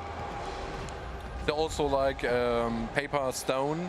Yeah, we're definitely going for that, like rock paper scissor model of doing gameplay, where units are not like completely overpowered, but they are helpful in certain situations. So having a roster of a lot of different units is better than having a lot of one unit. Yeah, that's smart. That's smart game development. So it's not only building tanks and you can win easily. It's like more like you need a good mix up from everything here. Yeah. Yeah. Will there be any sea and naval units? Someone asked in the chat. Currently, we don't have planned any naval units in the game. Okay. But we have, of course, vehicles, infantry, and aerial. And aerial units as well? Yes. Okay, awesome. Also like a hero unit? That's the specialists we're having. Ah, yeah, okay. They're not a hero as like we might know for some other RTS games, but they kind of work as an infantry unit, so they're still a bit squishy and not like specialized in that way that you have a certain character with name. It's more like, oh, this unit just has a little bit more abilities than the others. Okay, I see. So like a sniper who's coming from back and can shoot single units. Yeah, for example, yes. The game, you establish it already, is a nod to the old Command & Conquer franchise. But what does it improve on in contrast to the old Command & Conquer games? So one thing we're doing is, for example, the specialist, having that more specialized units. We also have tiers going up where like units will change considerably. There will be more experimental units, giving more special abilities and special tactics you have to employ to play the game. Okay, I see. Other than that, we also have a sort of RPG element to the game. Oh. So when we were in the briefing scene with our Commander Fisher, we had the ability to choose upgrades. Yeah, he asked me some question, I can answer like a 6 answer race. Also ask specific questions to the crest, so he's like helping and all the stuff, right? Sorry, can I? He asked me some questions. I can have many answer possibilities. Yeah. So, like for instance, the briefing scene also contains these multiple branching questions. You can ask them just to give you some idea of what kind of mission you're going into, what you should be prepared for. Also, some lore stuff in there to figure out how the GDF, for example, views the Dynasty and how the Dynasty in their campaign. You'll hear how they think of themselves and think of the GDF. We're not going for a good guy versus bad guy. It's not like Dynasty is the ultimate the bad guy or the GDF is the ultimate good guy. It's kind of a gray zone because they're fighting over this resource and they have their own reasoning for that. That makes sense, like for them, and you will get to know that when you play the game. Okay. Is there like a special resource I need to build units? So right now we're just here we're just showing off the units. You can like go around, destroy some stuff and like here. But in the next clearing you will get to, we'll see some base building. Sure. Okay, it will also be a great part of the game, I imagine. Yeah, it's one of our focus areas, getting that base building also down. Just like having a campaign from the old games, like you go through with some units and destroy some things, and then you can get to have your base, establishing it, getting into the enemy territory. Yeah, someone asking what I do at the first KKND Crossfire. It's like it feels like a little bit like that. The graphic style is really insane. But KKND was like with aliens. I think you don't have aliens at all, or? No. But they are maybe coming. But this looks like here's some alien stuff or something like that. So that's the Tempest route, the resource they're fighting over. Oh. So after the nuclear war, like the Earth began to crack with these big cracks opening and these vines coming up, growing these fruits on them, which turned out to be an extremely high source of energy that they are wanting to get the control over. And that's the whole conflict of the game, like getting this resource and having control over it. Okay, but yeah, understandable. Everyone wants that resource to be stronger. What can you do with that resource? Just for war purposes, or? So the GDF is a utilitarian kind of a faction. So they see it as a way to solve the energy crisis after the World War. That's honorable. Yeah, while the Dynasty, which is the eastern part of Europe and Asia, the parts that's been most hit by nuclear fall and where most of the Tempest grew up, see it more as their birthright, since like they suffered so much from the nuclear war. They see these Tempest vines growing in their land as a birthright, so they have a more spiritual connection to the Tempest. Ah, okay. I see. That's what you meant by everyone has their reasons to get those. Let's talk a bit about the combat itself. Audrey_lol asks, holy cow, this looks responsive in terms of damage. RTSs normally suffer from a kind of spongy health problem. So the fights here, are they a bit longer in contrast to other RTSs, or? Not necessarily. It always depends on like what units you bring to the fights, because there is that rock paper scissors. Some units can like destroy other units pretty easily, while like if you go in for an infantry unit, like the rifleman we're having, up and against an attack, it will take a long time for him to destroy that tank. Oh, like also the animations. Yeah. Yeah. Like really pretty. So getting everything. Yeah, our cute little harvester. So and they have also an energy bar, how much they got. Yeah, showing how much they have before they go back. That's cute. And you like can also see details. Yeah. Yeah, you can also see on the refinery it has a bar for how much Tempest you have in your economy. If you reach the top, you need to like build more silos to have more resources. So we need a barrack so we can make some units, I think. That's awesome. Oh, and we have also a defense button. Okay, so we have like categories. Yes, so we have like buildings, defenses, infantry, vehicles, and aerials. Buildings and infantry are unlocked through other buildings, so you need like, for instance, to get like a Gatling gun turret, you need the barracks before you can build that. The game also features like asymmetry between the two factions. Okay. So like that's both in like the unit rosters, how they work. For instance, our rifleman, the most basic unit we have for GDF, it's a long range. They're a bit more expensive than the Dynasty counterpart, but the Dynasty counterpart can make a lot of them, but they have a shorter range. Okay, so you're telling all about the asymmetric faction design, the intricacies of combat. How difficult is it to, well, balance this game? Because you've got the PvP matches as well, and you need to, well, think about that not one of the factions is overpowered. Yeah, so it's always a constant battle, like tweaking values here and there, trying to figure out like what's the best way of doing it. We have Wayward Strategy, one of our game designers, a known blogger within the RTS space, helping out on the game. He knows a lot about like balancing and unit rosters and getting that asymmetry just to be correct, so that it's not overpowered for anyone, but there's still some differences in how you play the different factions to overcome. Can you already tell us, because you talked about the riflemen of the GDF and the Dynasty, can you talk about the riflemen from the third faction? No, you can't, can you? No, I can't. I really can't. I'm so curious about it, but you'll have to wait later. I don't want to wait. I'm like the chat. I'm one of you guys, chat. I'm doing the best I can. But this game is Tempest Rising for you, for the ones of you asking what game this is. The already release date or some like a demo or something like that stuff? So right now we only have planned for it to be released in 2023. Yeah, okay. We don't have a specific date yet, but always be on the lookout. You can already wishlist it on Steam, of course. Wishlist games, guys. Wishlisting is a hell of a help to developers, and it just costs you like 2 clicks. Yeah. So that's that.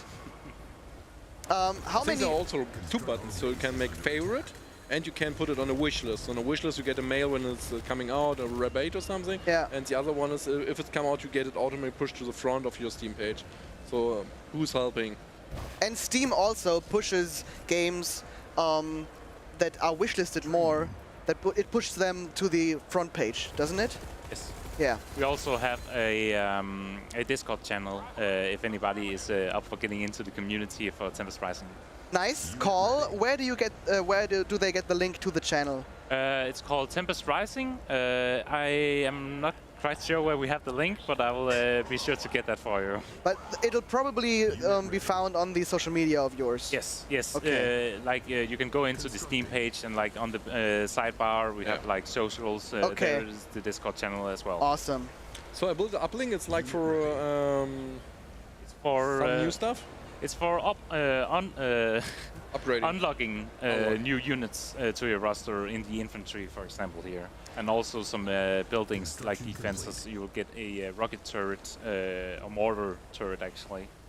A Sagbag asks, oof, I can imagine this in the competitive scene.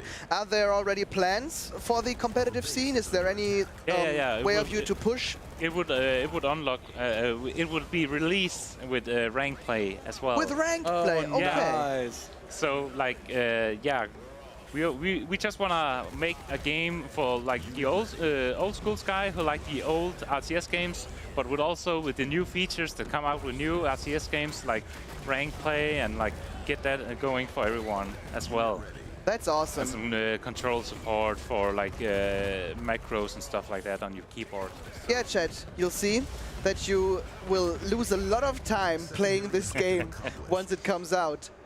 Because many of you, I see you, are already writing like, "Boy, it looks awesome, nice game, I can't wait to play it." Oh, are you getting wrecked right now? It's looking okay. I tried to overdrive them, and I think it works. So you have destroyed all the SAM sites around the area. So on the left bar, you see like this small red marker. Yeah. That's an airstrike. Since you have destroyed the SAM sites, you can now call in an airstrike to destroy the gate. Okay. So let's see. Coming here in a minute. In a minute? Oh, in a second, sorry. In a minute? Here we go. Oh yeah. But now I get wrecked. You also... But I already placing some new units, nice. so it's not that problem, but we need some more tanks maybe. And I built too much medics, I think. Game, please. It's Tempest Rising, guys. You can have a look at the schedule as well if you want. !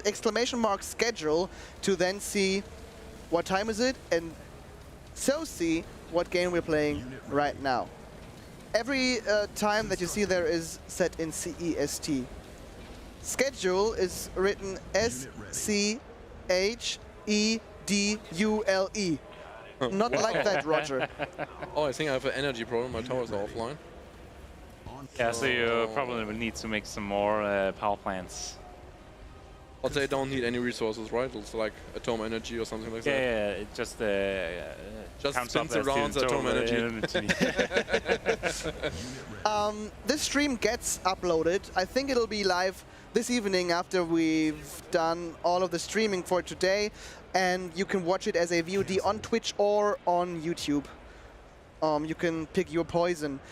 I'm just happy to see that. No, that wasn't what I wanted to read. How challenging is the hard difficulty in comparison to CNC games? Is it like more sandbags if I go too easy?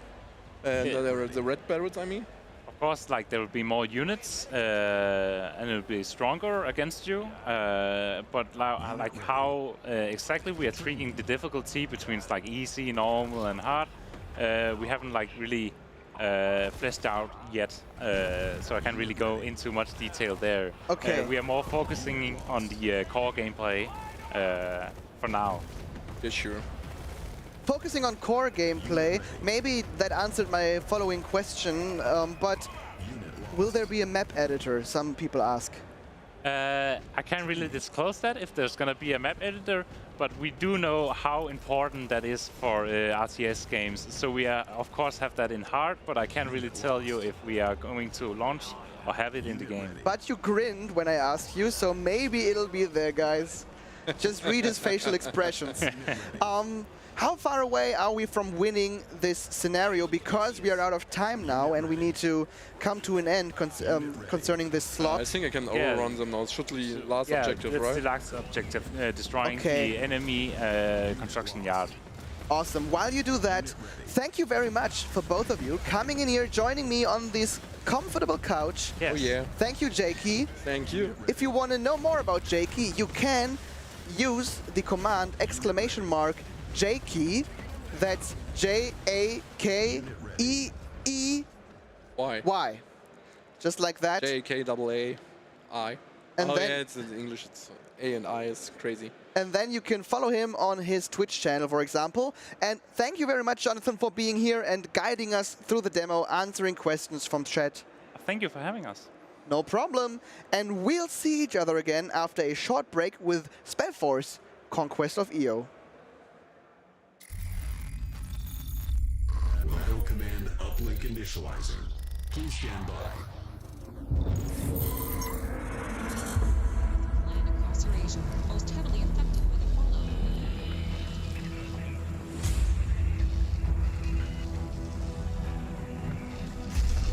You have proven yourself loyal to me so far, General.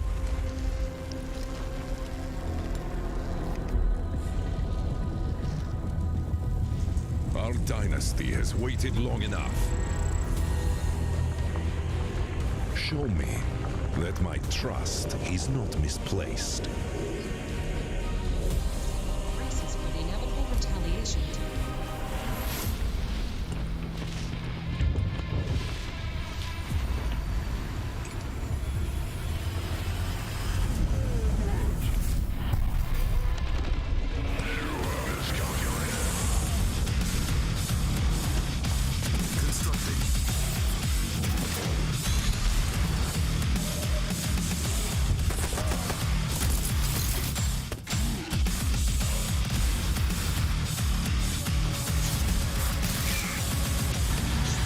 Though they may be, they are still flesh and bone.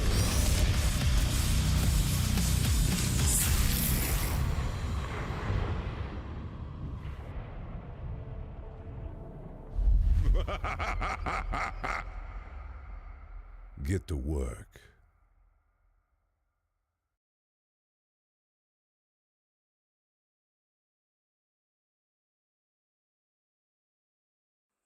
There is a house in New Orleans they call the Rising Sun, where thousands of young to salvation have gone.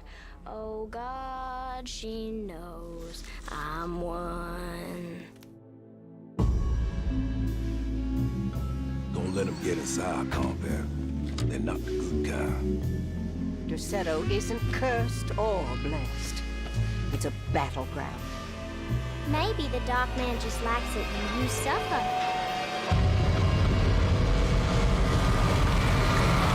Have you ever talked to a doctor about your condition? This is madness! Are you crazy? Fall on your knees, wear the mask, praise his name!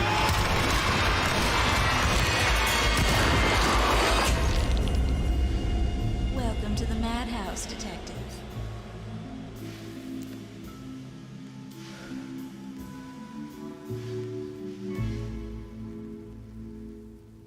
Breaking news here in Sledgehammer County.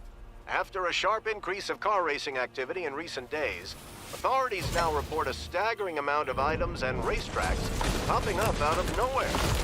Jan, what do you make of it? Well, Bill, it's like you say.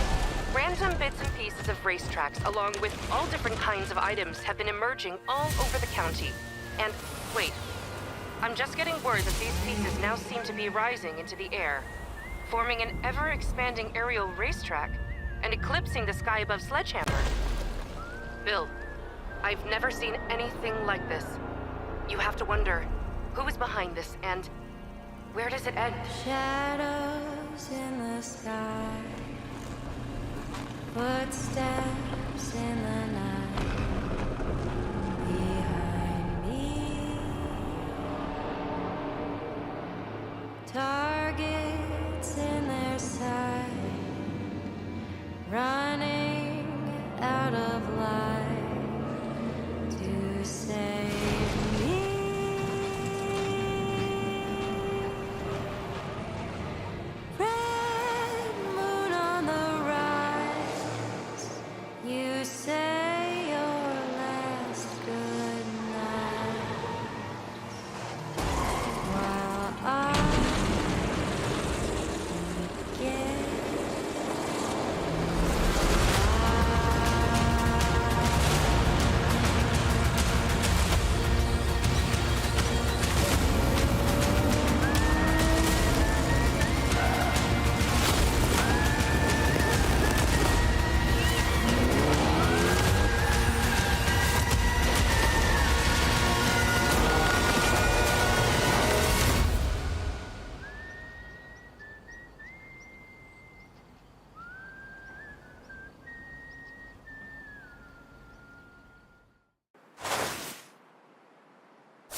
cry to the show and we shout. You don't know how it loves so good to feel the rush again.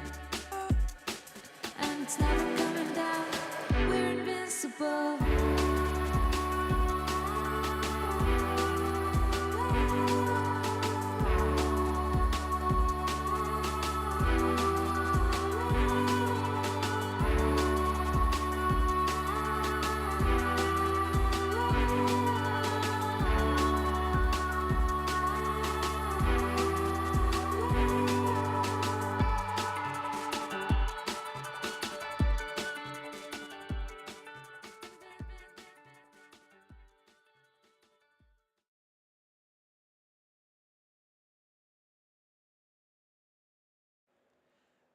And welcome back to the THQ Nordic live stream, where we right at Gamescom 2022 is it, in fact. And beside me, there are no more two people, but now one sympathetic guy named Jan.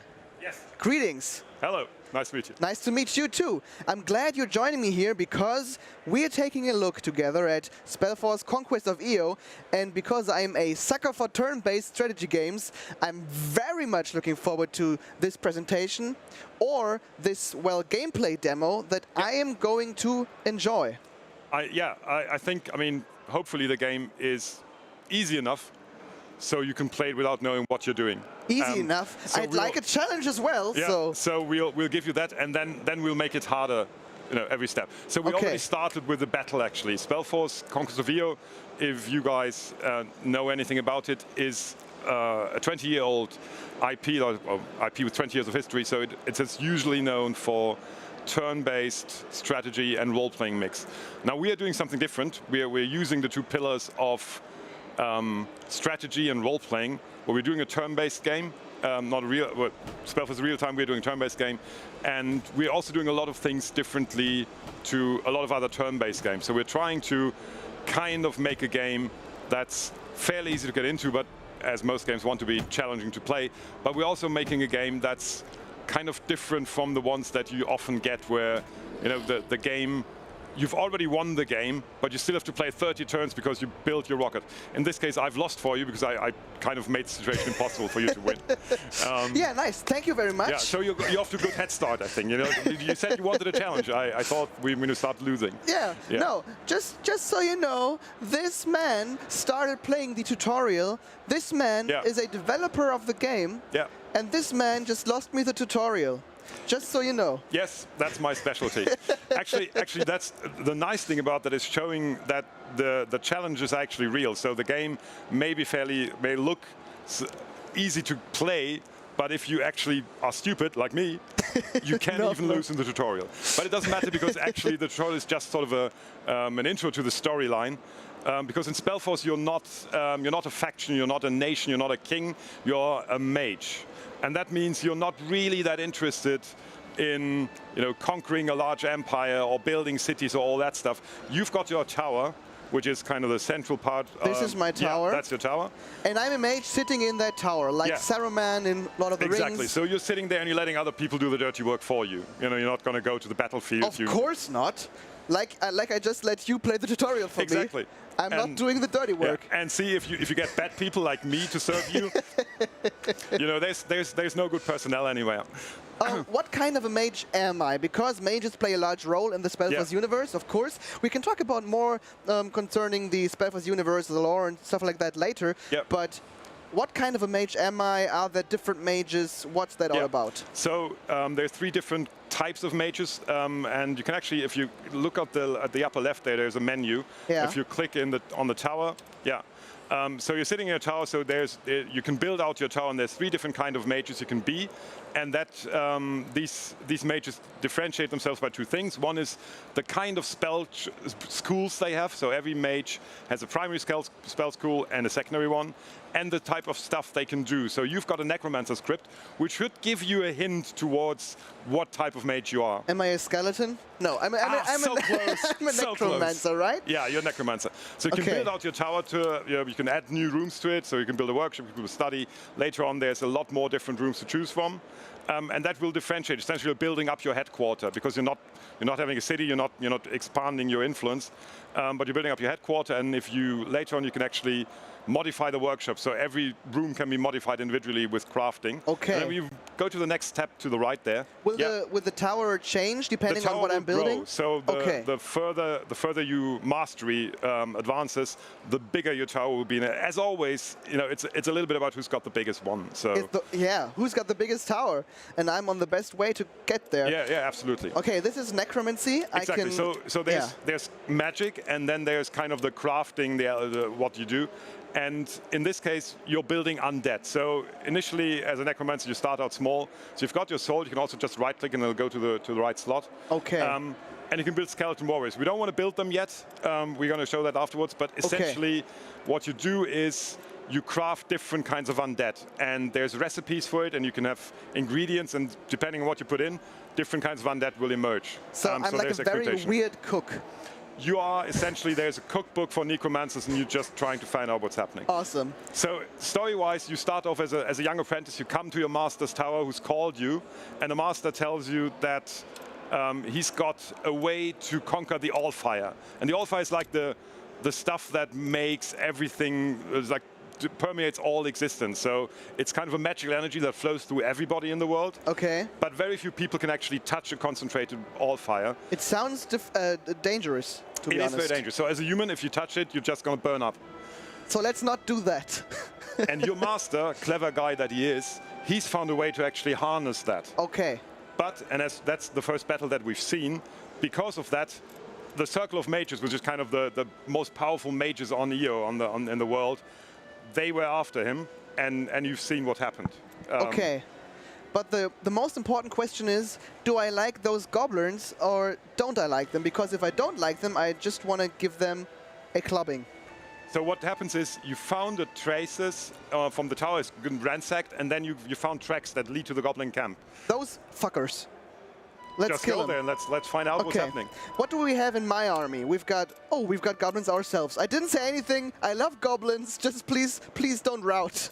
And what's this? Okay, necromancer's minions. Yeah. So there's different kinds of there's magical creatures in the game, and you're not playing a faction. It's not like you're not a nation or something. So as a mage, essentially, you're not specific about who's serving you as long as they're serving you. Okay. And as a necromancer, essentially every living being is just an undead waiting to happen. So you're not picky about who you choose as long as they serve you well. Well, that's pretty true. This is also there are different tiers in units, of course. There's a tier 2 for necromancer's minions, and there's keywords like fantastic, I suppose. This is greenskin or mortal. Okay, it's a mortal. Yeah. I see. Well, it's a mortal, and it's also feral, which is kind of a wild creature, and it's a goblin. So you can see that on the upper, we've got a limited amount of stats. So we don't want to make it too complicated. We don't want plus 1.3 to strength or minus 0.7 to something. But it should be fairly obvious. These guys, they've got 9 armor. They've got 5 willpower, which is they're resistant to magic as well as their morale. So goblins are kind of not that brave. But the differentiation becomes really in all those special abilities they have, all those types of units that you have. And this is where it gets interesting because stuff happens where you can actually have synergies between units. Okay. If you know that they scare easily, you can have a unit that scares them. So you have fear spells or something, then you can find out how to break or how to handle specific enemies, and also how to make your own stack composed of a number of units that hopefully work well together and differentiate or complement each other. I see. And I think we'll get to see more of the different units in the later parts of this demo. I've seen just here within your domain, let me ask some questions about the domains. But first, what are we playing exactly, Ria? Is this the start of a campaign? Is this the start of a single scenario? What's this? It's sort of it's an open world campaign. So if you zoom out a little, you can see a little more. Yeah, that's our world map. And essentially, that's where you start. So you can see there's a lot of game around you to still explore. Yeah. And it actually extends to the sides as well. Oh, of course, of course. So this is the world that's hopefully going to be reacting to you and that you can explore. So it's an open world campaign, but the landscape is actually, it plays in a specific place in Fiara. which is the world of, or it's one of the continents in the Spellforce world. And you start out, and the map is actually handcrafted, but the content is procedurally generated. So you always find something different. You always have little adventures here. So all the adventures are important in terms of there's meaningful decisions in them. So it's not just, okay, this is narrative and I just click away. You can do that. But you actually want to really think about what you want to do. So there's a decision. In every tactical game has decisions. Yeah, of course. But stories also have meaningful decisions. So in this case, you find the goblins in the camp.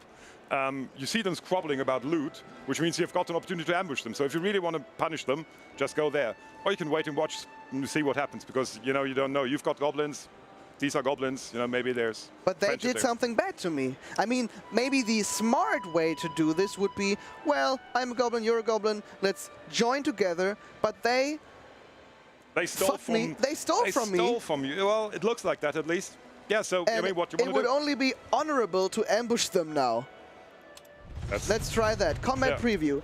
So there's a combat preview which says, I've got a heroic victory. Yeah, so this gives you an idea about, because you don't want to have, that's another thing where we don't want you to force to fight every battle when you already know the outcome. Yeah. So this is a relatively clear-cut affair. You're just more people, so you'll be able to just kill them. So you can auto-resolve, or you can start the battle if you want, but I think this one we can just, just skip there. What happens there is two things. You won. Yay! Victory. One of your units got, two of your goblins got a little wounded, so you may want to be careful in further. And you also got some loot, and you got something which is reputation. That's the little shield with a question mark. So when you kill roaming monsters, you're gonna create positive vibes around you, where the cities around you like you a little more. And you also found loot. Awesome. Where are the rest of his possessions? Yeah, so you've got one of the goblins survived, and you sort of press him to tell him, where's the other stuff? Show me. So yeah, okay. He and shows they talk you funny as well. Yeah. I remembered you. Nice. Okay, so it turns out actually what you attacked is your master's old servants, and they ran away with your master's possession to protect them. So you kind of killed your master's old servants now. Yeah, well, it was my old master's servants. Yeah. They ran away with his possession. Yeah, so yeah. I think it still was. Yeah, it's an employee-employer situation where they just didn't perform well, and that's what they get for it. Yeah. Okay. So they tell you a little more about, okay, there's extra stuff, that's stuff that we hid somewhere else. So a lot of the time you'll see adventures creating new stuff in the game, new adventures that you can I see. Sort of further explore in the map, and that it also tells you a little more about the story. In this case, you also got something which is a goblin camp, because you killed the other goblins, so you sort of possess the camp, and that means there's a blinking thing there. That means you can now hire goblins within your domain. Awesome. If you had a dwarven camp there or human barracks, you would be able to hire dwarves or humans. In this case, you can get your goblin shaman, but you need to pay them. And I need to recruit them, and that just costs takes time. So it takes time to recruit them. You train them up to actually serve you. Goblins are a little hard of hearing, so it takes a little more time. But you also need to pay them, so you need to pay upkeep, which means you need gold, because otherwise they'll just run away again. They'll just run away again with my gold, and I don't want that to happen. Yep. Okay, I've got the goblin camp, and you said everything I'm exploring here is procedurally generated. Yes. So if I start another run, will there be the same goblin camp? Will there be the same stuff around in this Fog of War? No, it won't. There will be different stuff around. This is a main story and this is a tutorial, so you'll see the goblin camp again, but you've got very different choices depending also on what type of mage you are. So depending, you're a necromancer, you may have the chance to talk to undead, or you may have the chance to be friendly or unfriendly to people. You know, I've seen one of the cities where your reputation actually increased because you killed the evil goblins. Oh, so if I kill enemies in their domain, they say, what a great guy. Exactly. We'll have opportunities later on to ruin your reputation again, not a problem. So depending on the situation, the setup, you'll have very different ways. The worlds are filled, very different adventures you get. But the main story kind of continues the way it is. Okay, but with a lot of choices. I was a bit stupid and ran out of the camp again. Yeah. So I won't heal as much as I could have. Exactly. The camp would have helped you in healing. all of the buildings and all of the things there have a specific cost. You try to get to the resources there, but you need a worker to actually mine the ore. Oh, okay. And goblins aren't good workers in that part. But this stuff, the glowing stuff, you can just pick up. What was that? That happens always when there's a tower adventure. Sometimes adventures find you. You can go out the world, find adventures, but some things happen to you. In this case, and we talked about it because you're a mage, you go to the library of your old master and you find his old spell book. Okay. And let's just try to go through that because that's a given. Let me see your spell book. And it tells you about the Allfire. And tells you, okay, there's a source in the area, and if you summon a wisp, you can actually, because you can't touch the Allfire, but wisps can. So summon a wisp and meld it, combine it with the Allfire, so that can be yours. Oh. So this is your spell book, and some of the spells you already know. Yeah. In this case, for example, you just click on Summon Enchanted Wisp. This looks like my handwriting, exactly like my handwriting. It's something we copied. We actually took your handwriting and put it in the game, especially for this case here. I saw something was up yesterday. Yeah, awesome. So yeah, some of the spells, some of the spells you don't have any idea what they mean. That's your master's handwriting. You don't know what's doing. And then to the right, you see one of the spells that you actually can already kind of guess what they're about, but you need to research them in order to really master them. Can I research and summon the wisp at the same time? Yeah, research and casting is a separate thing. And you get more stuff as well. You get, for example, the Necromancer's Crypt. If you go there, you can also, just the next page, there's also stuff, some things you need to do. So some of the times it's about doing the stuff that you know how to do and just getting practice. And then there's new stuff you find out about that. So it's not only research, it's actual practical application. Yeah, because what was it like in Age of Wonders back then? You just had this, I can research all of these spells, and that you only clicked on the new spell, and then you waited for 28 turns. So yeah, it's some of that's a research. It's like a tech tree a little, but without the tree. So you're not. It's not a linear. It's not you have to have this spell in order to research that one. Okay. But you get more spells as you progress. You can also get spell pages from other mages, for example. So if you kill one of the enemy mages, you get their spell page, and that obviously makes your spell book much more interesting. Okay. Did I summon a wisp already? It takes a little time. So one of the things, as I mentioned, we don't want you to just sort of power your way through. We want you to be able to experience the game, but we kind of limiting what you can do at one time. So you've got Mastery as a stat, and Mastery tells you how much mana you can spend in a turn. And currently you only can spend 5 mana, and the spell costs 12, so you need several turns to do that. What is up with this? How can I mine this? You need a worker for that. I know a way to get a worker. If you just click on the next turn, it'll probably become quite... Or you can just walk there and just capture one of the things there, run in there, Let me get that. Oh, there's a fight. Shall we show the fight this time? Yeah, let's do it, because that's different units, and there's a couple of specifics. So all of the maps in the game, all the combat maps as well, are handcrafted. The reason for that is that every time you are on a map, there should be a different challenge that comes with a map as well. Okay. So you look here, I mean, this is a very early fight, so you only had 3 units on your end, 2 units on the enemy side, so that's not hugely tactical. But if you had a couple of more units, if you see you're sort of in a canyon, you can go up there, but if you shoot upwards with a missile, you actually at a disadvantage. So in this case, if you have a lot of missile troops, you want to position them up on the precipice there, and then shoot down on the enemy, which would make it harder for them to get there. Or in this case, these guys just go straight through the middle. You've got a lot of melee troops, so you want to meet them hands-on.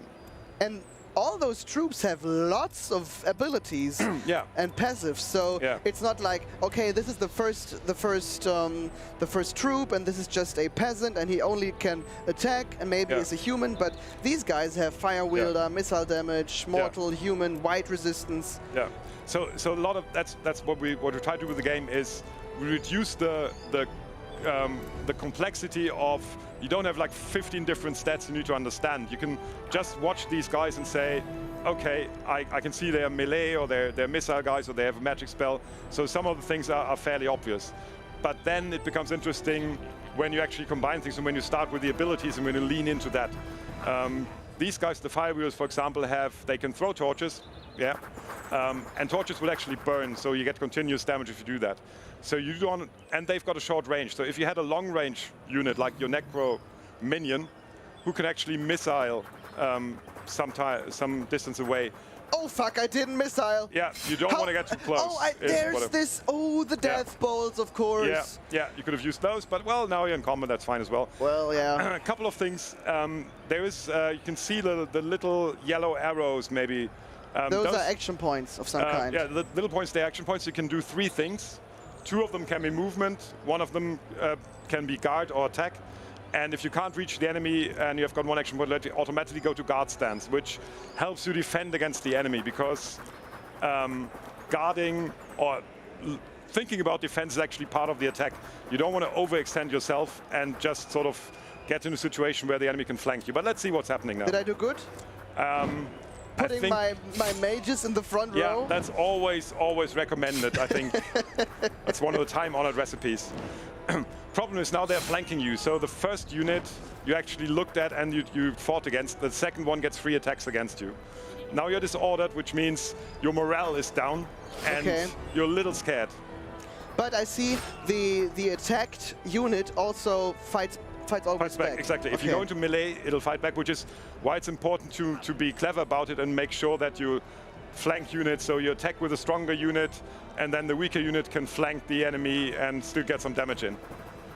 Okay, I see. And I can't use them because they are all... They've got attacked. So this is a situation where, because you ran into with 1 unit and you fought against 2 of them, they took all the actions that you had, and you had to use them for defense, so you couldn't get into attacking them. But do I need to use them for defense, or can I also choose to... You can just choose to fully attack, but if you move with a unit and that gets attacked from several other units, your next turn the unit probably won't have any action points left. Okay. Okay. And let's talk more about these combat maps. Yeah. How long does it take for them to get repetitive? How many are they? Can you already tell me more about that? We've got currently around 40 maps, I think. So what we're trying to do is every area that you're in, if you're in the forest, you have several forest maps too that come up randomly. If you're on grasslands. So all the maps are specific to the situations. If you fight on a bridge, you actually have a bridge there. Okay, awesome. Yeah. So they get, of course, you see a couple of them several times, but the areas are not randomly chosen. They are actually always, you fight where you are in the world. That's awesome. That's pretty awesome. So you already leveled up. Congratulations. Thank you very much. They deserved it. They earned themselves this level up absolutely. by jumping I think they into did the well. fray. Yeah. And what shall I give them now? Are these set promotion options, or are these randomized as well? They're semi-randomized, so they always come from a specific pool. So the minions have a specific pool of promotions they get. Okay. And you always get 2 to choose from randomly off that pool. Okay, so let's do... For them, yeah, probably willpower, because... or speed, because they always want to join the fray. They want to run away. That's true. Could be. No, let's do willpower 1. Yeah. And give them... I suppose that makes them deal more damage with Soul Catcher? Well, Soul Catcher is actually nice because you get... With Death Balls, exactly. Because you get souls from it. So they've got an ability that you have a chance, if you kill an enemy, that you get a soul from it. And the souls you'll need for crafting as a necromancer. Oh, they give me all the stuff. I see. Yeah. What can they get? Healing, armor. Let's give them some armor. And let's give those more melee damage. So, as you can see, with the level up, you start to individualize your units. So even 2 goblins that start out the same way, once they get experience, they become slightly different units. You can make them more aggressive or make them more resistant, stuff like that. Why can't I go here? Because I need this bridge. Because there's a bridge and you can't cross the water. Okay. When is my... Oh, in 5 turns. Can I do some minions here? Yeah, let's maybe do some crafting, because you need minions, right? So let's create some undead, I think. Let's cook up some undead in the necromancer script. Yep, on this, to right. Yep, that one. Okay, so how does it work? Now I've got a little bit of stuff that you can do. You right-click on one of the souls. The souls is always the first thing you need. Now the problem is, now you can do skeleton warriors, but a soul has life. And undead can't really exist when there's life in them. So you need to add at least 1 ingredient that has death. Okay. So that's like the purple ones. Yeah. So that's this, for example. So now you could craft that skeleton warrior. But let's see what happens if you maybe put in a couple of those red things. A couple of those irons. Yeah. So these, that's not enough, unfortunately. So these are arcane essences. and then you've added life again, and then you can't craft it. Okay. Oh, okay. So yeah, you're probably gonna be left with having to do a skeleton warrior for now because they don't do enough. You see these little essences, these essence dots. There are certain thresholds, and once you have like 3 orange ones, for example, the skeleton warrior will become a skeleton archer. So it's going to be a different undead unit you can craft. Oh, and so if you put more in there in this kind of skeleton, so you can cook up more stuff, and then there's maybe a vampire or maybe a ghoul or maybe something else. Okay, awesome. Now let's craft those guys for now. Yeah. There's a question here: if you loot the shiny things on the map, yes, the shiny things are definitely for looting. So if you just go there, but I just didn't do pick that stuff up until now. Okay. Yeah. Let's end my turn. Yeah. So remember this tutorial, so every turn something new happens for you. Awesome. You get to know a little more about the backstory. Your master's been actually attacked by the Circle of Mages. No. Oh, yes. And the question is, well, do they know about your discovery already? Whatever it is, you'll definitely need to prepare. So you need to prepare for them coming. Maybe they'll attack you tomorrow. So let's see what you can do to prepare. And one of the things you need, as you can find out, you need undead, but for that you need materials. Yeah. The hamlet, which just popped up now, that's actually a little village that apparently took some of the materials from your master's tower for themselves. Let's get them back. And again, there's meaningful decisions here. So you can treat them very differently. You can scare them into submission, because they're kind of defensive against this and just want to send you away. You can tell them that you mean no harm, be a very friendly necromancer. You can ask them what they're hostile, getting to talk to them, learning more about them. Okay, let's ask them why they're so hostile, because we are peaceful beings. They only want to do undeads in peace. And our army isn't as big as it used to be, so I need to be careful. Okay, they stare at me darkly. I sure you want that fight? No need, let me trade you for them. So they assume you want the stuff back, and they don't want to really give it to you. Yeah. So there's, again, different ways to resolve that situation. Okay, let me trade. And they're, okay, you would bewitch us. No, I'd never do that. So they expected worse of you. So yeah, you're a friendly guy, okay. Yeah, let's trade. Okay, let's reinforce that. Of course not, you fool. Now hand over your possession. Yeah, you can always go like, fooled you, but no. Okay, trade. I just told you. Yeah. Okay. So there's different choices. If you have got gold, you can trade them for gold, but you don't have too much gold. So maybe you want to just cast some spells for them, so trade that as a service. I'm pretty broke, to be honest, so let's do more that. mana is probably easier. So now you've got a lot of stuff that they gave you back. You've paid some mana for it, and you also got some reputation because you are a friendly necromancer, and that word gets around that you're a friendly guy. Yeah. And so the city will like you more. And in the city, then, if you go there, you can actually trade with cities. You can hire armies in cities. I see. And if you're really friendly, they maybe give you some quests. If you seem to be helpful, they may want more help from you. And now I can hire more units, can't I? Exactly. So you can hire a second unit if you can afford it. Maybe another necromancer's minions? Yeah, you can hire that one. Also takes a while. No, it was pre-selected, so you need to select and then hire that. Let's hire that. Okay. Awesome. Where should I go? Should I go here? Yeah, maybe pick up some mana resources. That's shiny thing that you can just pick up. So similar to games like Age of Wonders, Heroes, Might and Magic. Okay, some stuff on the map is just there for you to pick up.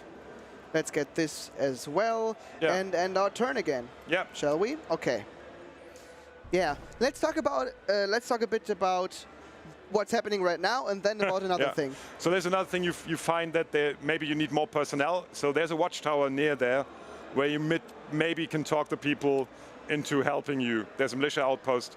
Currently it's occupied, but maybe you can get them to do work for you. Okay, let's get some gold and then go there. What about, while I am trying to get this militia tower under my control, what about the story? Do I need to play or be like, do I need to know anything about the Spellforce franchise, universe, lore, before I start playing Conquest of Eo? No, not at all. I mean, if you do that, you'll recognize certain things. So you'll know who the Circle of Mages are. You'll know the Circle of Mages in the future of the storyline will actually destroy the world in the Convocation. So you know that they may not be the nicest person. Do you want to get another fight? Yes, let's start the battle. Okay. You're a very nice person who just likes to get into fights. Yeah, I just love sparring with people. Yeah, it's just sort of a friendly extension of hostility. Yeah, I get that. Of course. Yeah. No, And so you don't need anything about the story. Yeah. The story will unfold. You've got a main story, but even that main story is like, it's not heavy. You don't have to play a specific campaign, but it's more about there's a certain amount of decisions in the world that you make, and that will also change the world. I see. But a lot of the adventures, got over 600 adventures. They are just there for you to experience and slowly get into it. And you've got the spell book, and we'll see later on, that also is kind of a lore-keeping thing for you. They went through the palisade, maybe, I don't know if people saw that, so we've also got defensive positions where they just came out of the village that you can use to your advantage. And maybe now use the death bolts from afar. Yeah, that seems like a good idea. Oh, no, let's... Right click, left click on the guys, right click on the, yeah, that works. Soul caged, awesome. So that means when you go out of that battle and these guys are dead, you get a soul out of them. Okay, and now let's defend my sorcerers here. If I end my turn, they'll automatically do the guard stance, don't they? Yeah. Okay. So if you still have actions left, they automatically will guard, which is good because guarded units can't be flanked. Otherwise, if you, like these guys now, let's see if they go for the attack. The AI is not always, like, they're trying to flank you, so... I see. So they're trying to get around. These nasty boys. Yeah. Okay. If you've got any more questions in chat, guys, yes, and please. girls, just ask them. That's your chance. We'll I'm here. address them. Here's a very smart man that's working on the game, so... I'm working on the game, that much is true. Let's throw some death bolts again. And of course, if I'm closer to the enemy, the death bolts do more damage. So the closer you are, they do more damage. If you don't have an obstacle between you, they're more effective. And of course, because you didn't move, you've got 3 attacks instead of the one that you had. So all the classic battle intricacies we know from Heroes of Might and Magic, from Age of Wonders, and so on, from the round here, turn-based strategy game genre are here. But what's new? What is special about Conquest of Eo in combat? I think in terms of the combat, it really is the variety that comes with the different unit types. So it looks easy, and when you play with a couple of units, it's fairly obvious what you need to do. But it gets very, very different. Every battle is very, very different depending on the enemy composition, on your unit composition, how much you try to build a stack that works together. Okay. Initially you're fine, you've got 2 melee units and a missile unit, that's all you need to know. But as the game progresses, you get so many different opportunities to create synergies between units. You can have a unit that weakens other guys and makes them susceptible to death magic. Okay. And then you have your death bolts that are much more effective than before. So there's a lot of stack building, thinking that goes into that.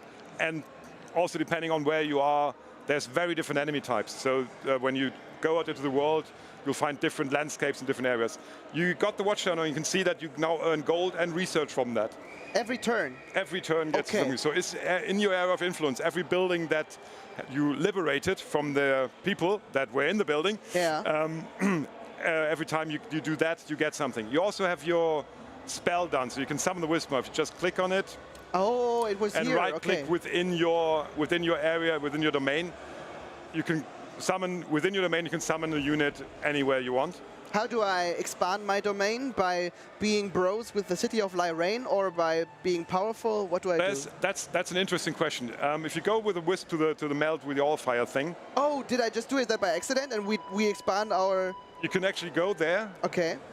And that'll give you a little story about how that works. Okay. And let the wisp melt and look at it. There's a little more research, interesting stuff happening.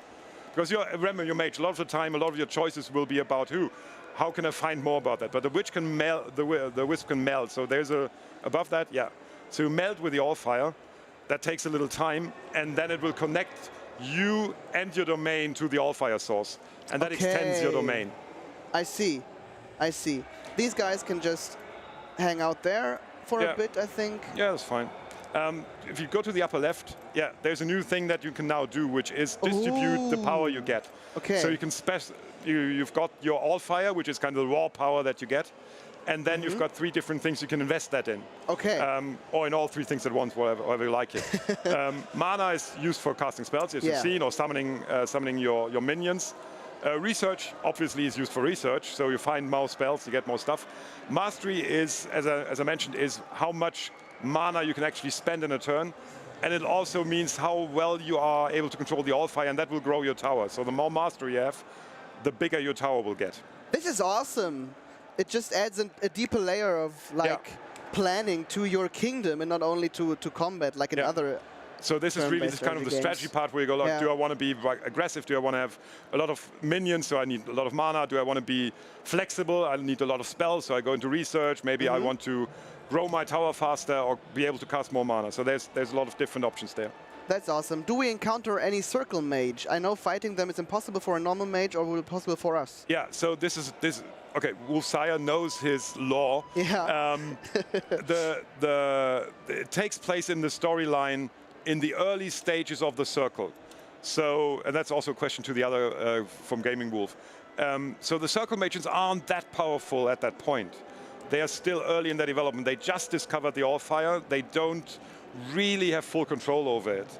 And that means, yes, you can fight them. They are more powerful than you currently. But one of the things you'll do, that's a dangerous battle. Well, let's go ahead and fight them. Yay! I love your enthusiasm. Thank you very much. So story-wise, you can actually try to oppose them. You'll encounter them, not all of them at the same time. And some of them will be initially friendly, like Håkan, for example, who's kind of a bad guy mage. He won't really like you anyway. There's not much you can do for that. But there's other mages that are initially maybe more positive. And you can fight against Rohan Tahir, but you can't kill him. So the mages have their towers, but they are not like huge. They don't have just one tower. They have several places of power. So you can destroy their place of power, but you can never actually kill them and break the law. But ultimately, because remember, the game is about being the best mage there is. Of course. And the best mages are in the circle. So ultimately, what you want to become is you want to become one of the circle mages. And there's very different ways to do that. You can impress the other mages by your knowledge, by your mastery. You can try and be the most recognized mage, so you can have a lot of influence or a lot of the cities you may have a good reputation with. Can I redo you it? did it again. I wanted almost. Oh, I just wanted to click on those guys because I wanted to see their movement range. Yeah, you can see there's a yellow eye now, which means you can fight, you can attack with a missile, but they are a little further away. They're long range, so that means you get less damage to them than you would in close combat. But let's do that. Yeah. And not again send them into the fray. And they will retaliate quite hard. They will retaliate quite hard. So that's one of the good things about the combat. You see a lot of the information is quite obvious. We're not trying to obfuscate. You don't need to know all the details. You just hover over what's there and go like, okay, yeah, maybe attacking maybe not the best choice at that point. Maybe I just let them come to me. Yeah. Because they'll use movement actions, and that means they've got less attack, fewer attack actions. You can guard, which means you can also have situations where you get, if you have your arrangement done well, you can get a 3-against-1, for example, against other units. Okay, I see. Yeah, there is no undo function, unfortunately. We trust you to be able to handle your combat and handle your mistakes as well. No, that's fine. That's very fine. I'm also a fan of a challenge, so this will be interesting. So it needs to be consequential. Yeah, but I just hope that I don't lose this fight right now, because that's my only army. Yeah, it's admittedly a little bit of a dangerous situation. Well, fuck. But that's okay. Let's see. And you can see that the AI, for example, they're using archers as well now. But they don't do any considerable damage. They don't, because they stay back behind. They're like a little cowardly, so they stay away. And that means, for example, if you went to the building and went behind the building, they wouldn't be able to get you. Oh, I was just about to ask that. Yeah. So positioning is really important. As you can see, this is a bridge. You attack the bridge. This is a bridge map. Yeah. So every map has its own challenges, its own sort of defensive points that you can learn over the time. You've broken the enemy, which is good. That means their morale is down. That means they do less damage and they fight less efficiently. Awesome. And I think you can actually kill one of the guys in the middle. Yeah? Yeah. I think I'll Which means they don't retaliate as hard. Or Or I can... will weaken them. Be weaker if I lower their... Well, their attack will stay the same. So the damage output they do is whether they've got 5 hit points or 100 doesn't make a difference. They still have the same amount of actions. Can units hide in buildings and fire? I don't think so. They can go behind buildings and fire from behind. So if you are, like the missile units from the enemy there, they are next to an obstacle. Okay. So they get protection from the obstacle, but they can fire over the obstacle at full value. Oh, they attacked 3 times because they were beside me, right? Exactly. Well, those poor fellas, I think they're gone. I think maybe the goblins are future undead. Yeah, but luckily we're a necromancer, and well, I think they're lucky as well. It's a good employer. Yeah, it's a permanent contract essentially. Yeah, we don't like you don't. Dying is not an obstacle to serving. Yeah. No, and that's great. Yeah. Let's do Absolutely. this. Weaken them. I think we should be able to overpower these archers in melee combat. Yeah, especially you can see skeleton units are really cool. So Necromancer has undead, and undead are resistant to physical damage, for example. Oh, so that's they're awesome. much harder to kill by normal means. Yeah.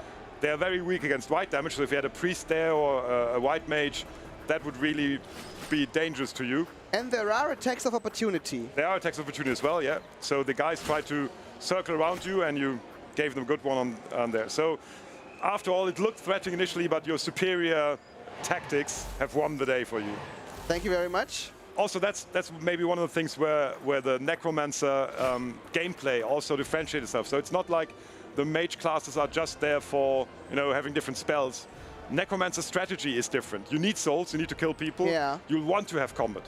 You want to be aggressive. You don't care whether your undead die. You don't even care whether living units die, because if you get soul cage, if you get new units after battle, that just means they're future undead for you. Oh, there's a bigger soul now. Exactly. There's more souls you have, and they have different abilities as well. So there's different flavors of souls that initially give you different abilities. Oh, I just need to tell you, you've still got some bugs in your game. Ah, you damn, need to sort that out. Yeah, there are fire bugs there. Yeah. Immediately. Yeah. That's actually one of the local stories. So what we have regions that are there's not hard borders, but regions have their own specific topics. For this region, Golden Fields, they've got a plague of those bugs. Yeah. As you can see, and they can actually, if you want to later on engage with the city, they'll tell you, well, we've got this plague, and maybe you can help us because you're a powerful mage. Maybe you can do something about that. Yeah. So every region also brings sort of a little mini campaign with it, where we can interact with the city and can interact with the adventures in the region, and that also furthers the story for that specific region. You meld it successfully, which is awesome.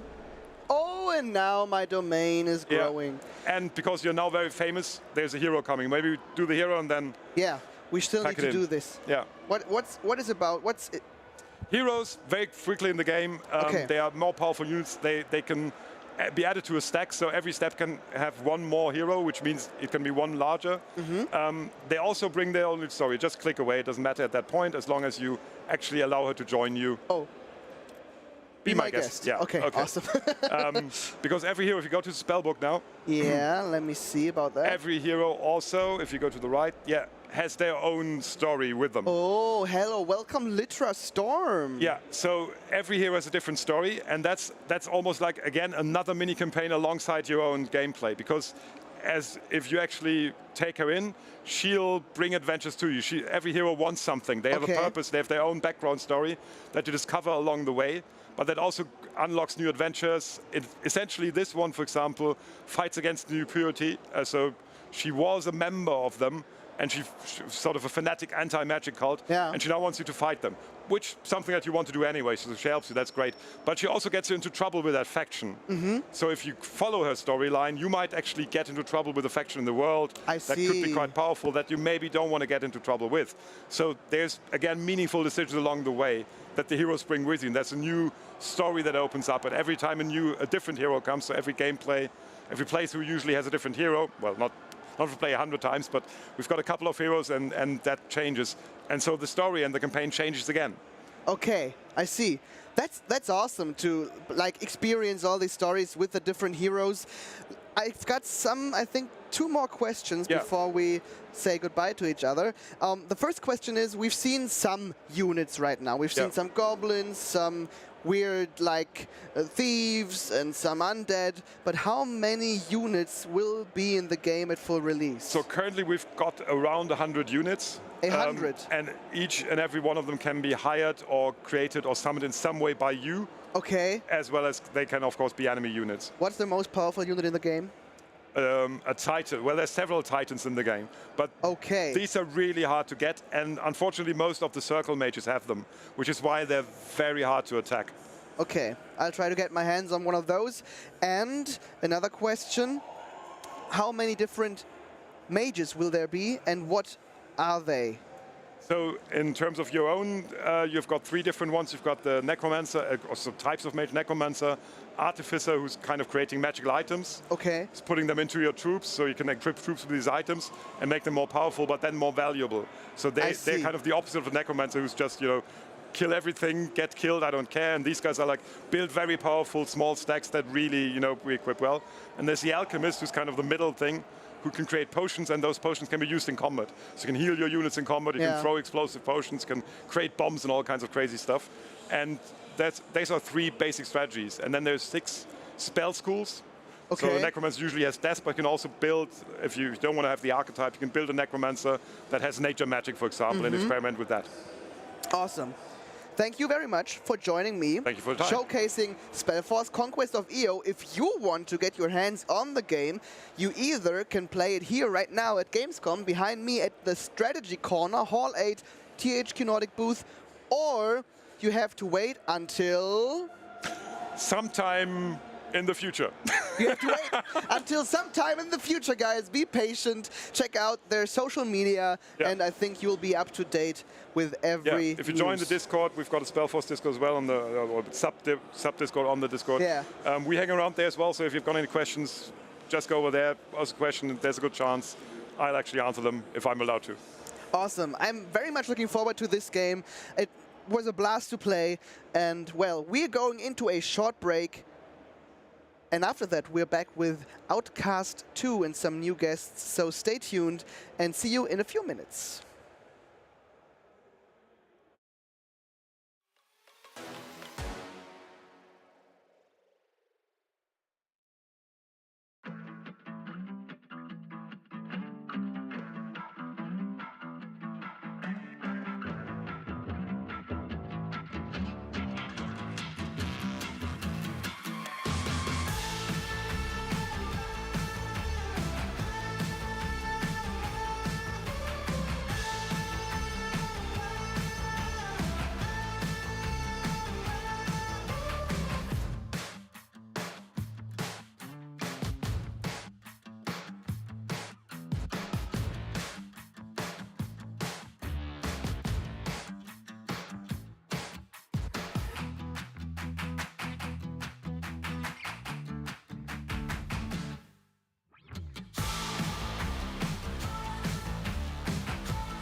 Welcome back.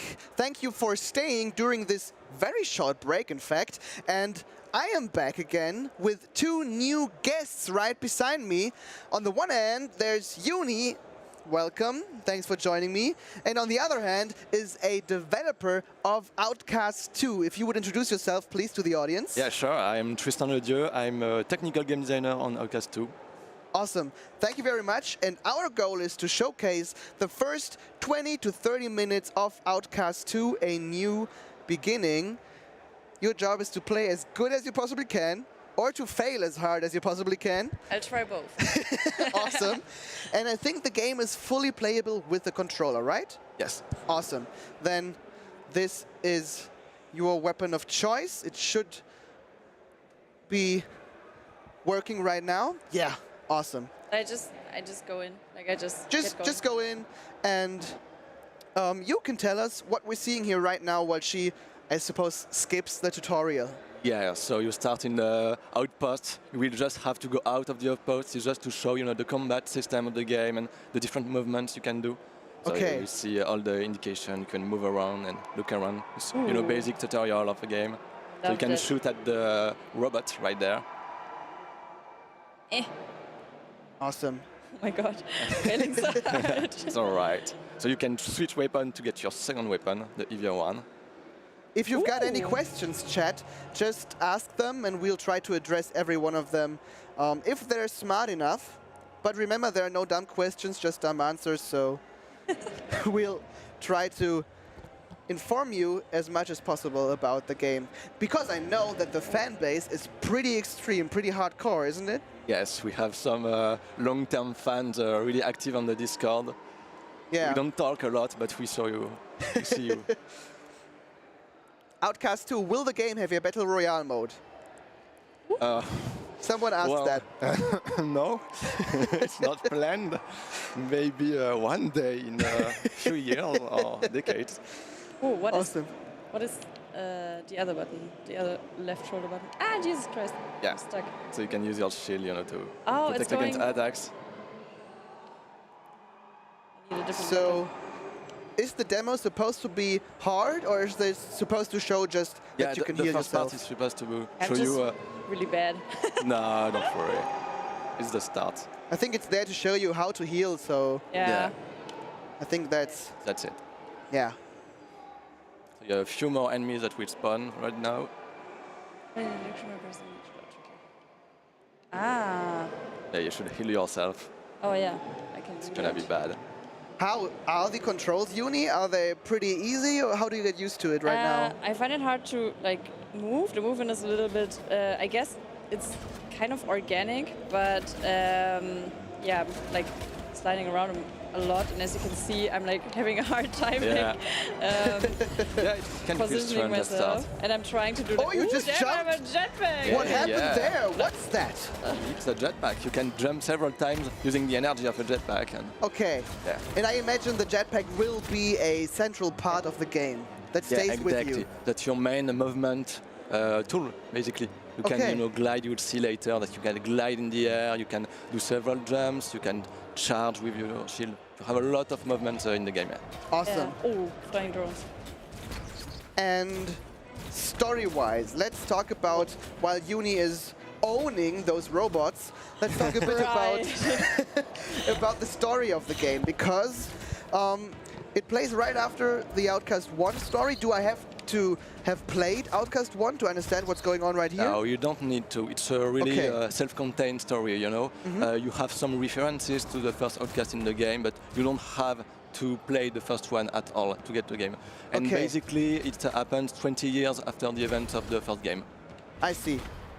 And why are we in this outpost right now? Oh, right now, it's a setup, you know, just for the demo. So you have to just leave the outpost, and then you will have some narration to explain you. Okay, you have some things to do in the village, but it's really made for the demo, you know. Okay. And this is the demo, by the way, that all of you could play if you're attending Gamescom, right? Exactly. You have a booth right there in all 8. That's great. Yun1k0rn does it again. I'm trying to talk while like trying to get into the game. It's not easy, isn't it?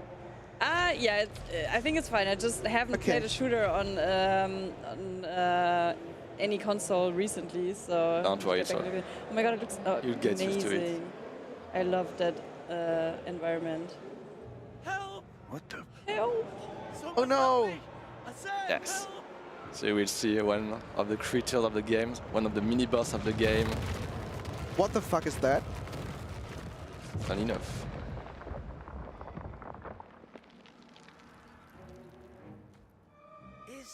He'll be devoured alive. Whoa! Or not. Funny, that happened to me yesterday. Oh, really? Yeah. That'd be tough. Oh, but it doesn't end like this. Yeah. Oh god. I have to fight this? Yes, at the end of the demo. It's kind of a hard fight, but it should be alright. But does it taste good? Is the most important question. Good. Yeah? Awesome. So we've got a goal in mind now. So. That's how I did it. Okay, we have a glider. Like one of those animals. What are they called in English? Flying squirrels thingies? The worm, you mean? The animals that look just like that. Yeah, like flying squirrels. Flying squirrels. Yeah, exactly. right. You're the expert. Yeah, I'm just an expert in squirrels. And you cracked. Oh, yeah. that didn't look good. If you go downwards, you quickly gain speed and you can crash. It's really fun at the beginning. I am Huron, chief of Beta. But you got the wrong information, stranger. We don't drink lampe in shots. Okay. Is best served in What's lampe and what is You Beta? have a translator. If you press RT, it explains you know, quickly all the specific names. Yeah, that was also part of the first Outcast, that they really tied in like the alien language into the into the human language, I guess. So it made for a very good immersion. That's what so I didn't pay attention, so I'm gonna pick whatever. Yeah, you can pick invaders or Beta. What's Beta famous for? What planet did you fall from? Lampe, of course. So they're famous for drinking a lot? Yeah, they produce all the alcohol of the I have a friend that's the same. Our water is exceptional. You can't make a lampe without exceptional. Yeah, so he's just introducing the village and. Yeah. You mean in a mood? Evil Alex says, thanks for bringing back Outcast. I think he means, on the one hand, us, the stream, but on the other hand, you as the developers, right? So bringing back Outcast after such a long time, how did that go? Well, it's interesting because you have to, you know, please the old fans and keep the vibe of Outcast, Yeah. but also, you know, look at the modern stuff and try to not do the things that didn't work or are too old school to really be fun right now. So it's a good balance to find. Sure, why not? Yeah. And I'm sure there are many hardcore fans that want to see this and that in the game. How are you pleasing them a lot, or do you say, well, it's our game, we do what we want? It's kind of both. We have to listen to their feedback because we don't want to, you know, to displease them. But we also know that sometimes all hardcore fans want to, you know, to have a game without quest markers or without anything, and we still want to keep our liberty to please a more casual and you know, a new audience that would be quite would find quite hard to play a game without all, you know, the modern game stuff. So yeah, we want to please them, but we know when to listen to them and when to not listen. Sorry. I struggle from development. They have a really cool outfit. It looks so nice. I just walked around it to just have a look. Yeah. Hey there! Jesus. He's scared. Pretty enthusiastic. I don't feel so good, Sham. Can you I fix it? don't feel so good. I don't feel so... Spoiler! Yeah. Yeah, so you can talk to the chamas in the game to heal yourself, you know, without using items. That's nice of them. But is this part of the... Like, do I have to talk to them to get...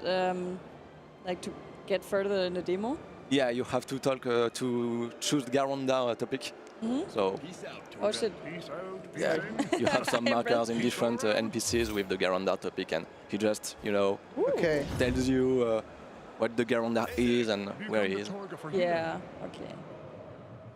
What can you tell me about the Alpha Garandar? It's a place, giant underground. I know that's the... Oh, okay. I'm shaking just thinking about it. So what are you doing right now? You're just asking them about the area, about the village, about the Garandar, or what is happening right there? Yeah, I'm just supposedly I'm supposed to ask about that to find the worm, and then I guess fight it. That's what I'm supposed to do, right? Yeah, exactly. So I just keep asking about the worm. Okay, so you can select the same option. You have you'll see you have several characters. You're done with him. You can just go to another character. And okay. Yeah. I mean, we can also just ask him 20 times what the worm is. Exactly. I thought it was like a Dark Souls kind of thing where you just have to keep asking not at them. all. Like, Yeah. You can see on the top right, you have the map to the that mini shows map, you know, the small markers, the white squares, diamonds. I was just stuck on the platform for a second there. Evil Alex asks, maybe you can answer that, will there be Easter eggs, levels or characters from the first game? Oh, you have some reference. It's a completely different region of the world, so you recognize some places you heard about in the first game. But yeah, it's a really different place. You have new characters and new areas, and yeah. Okay, I see. And we're looking for that guy now. Yeah. Marzo. So the dialogues are really important in the game. You know, it's really a strong part of the game. You know, all those dialogues and those topics. You will learn a lot about the lore. Yeah.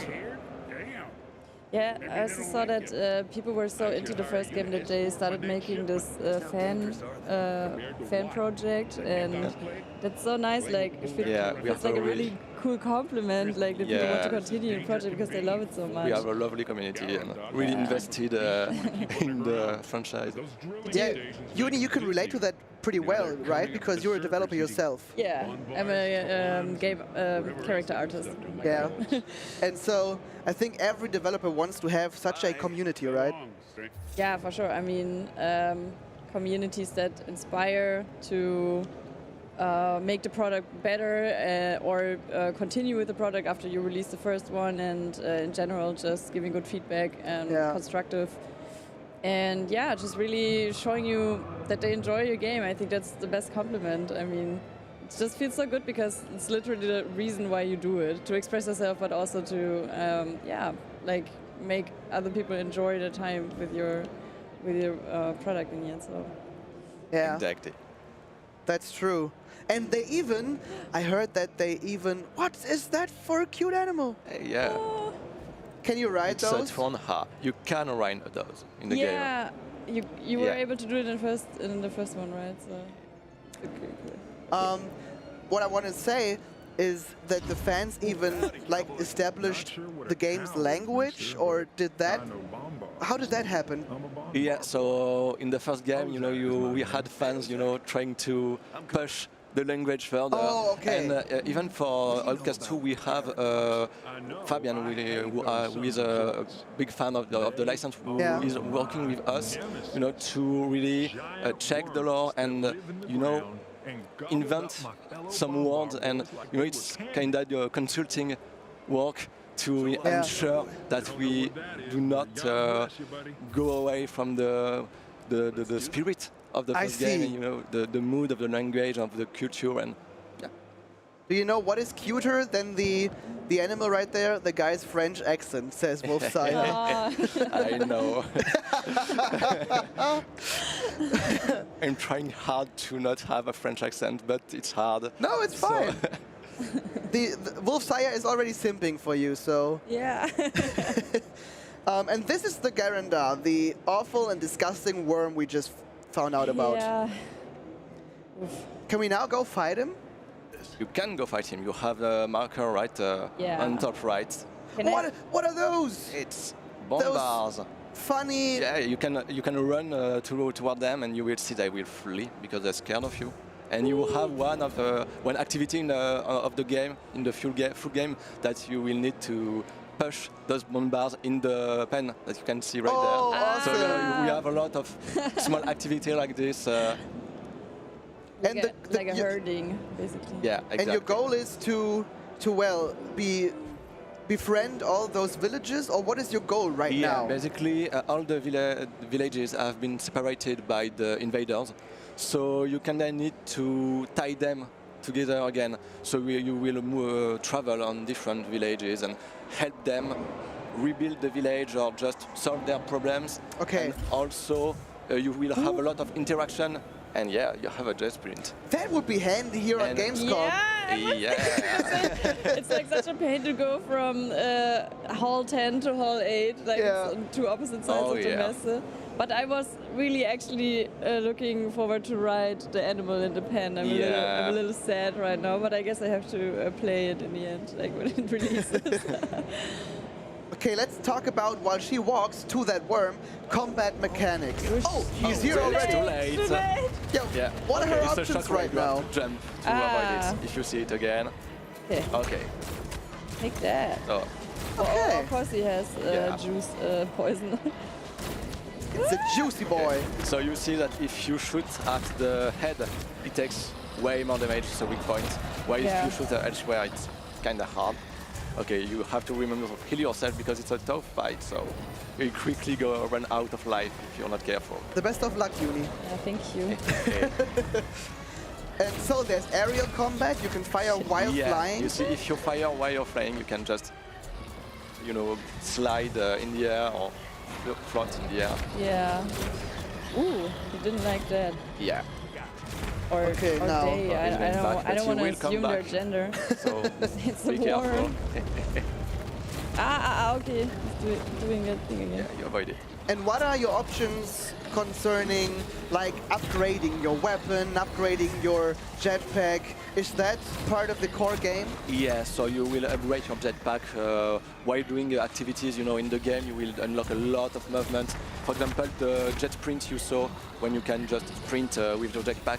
You can unlock a boost. You can, for the gliding you did earlier, you can unlock a boost too, so you can go upwards, etc. You have a lot of upgrades, of movement upgrade for the jetpack. Okay. And you also have on the weapons module system.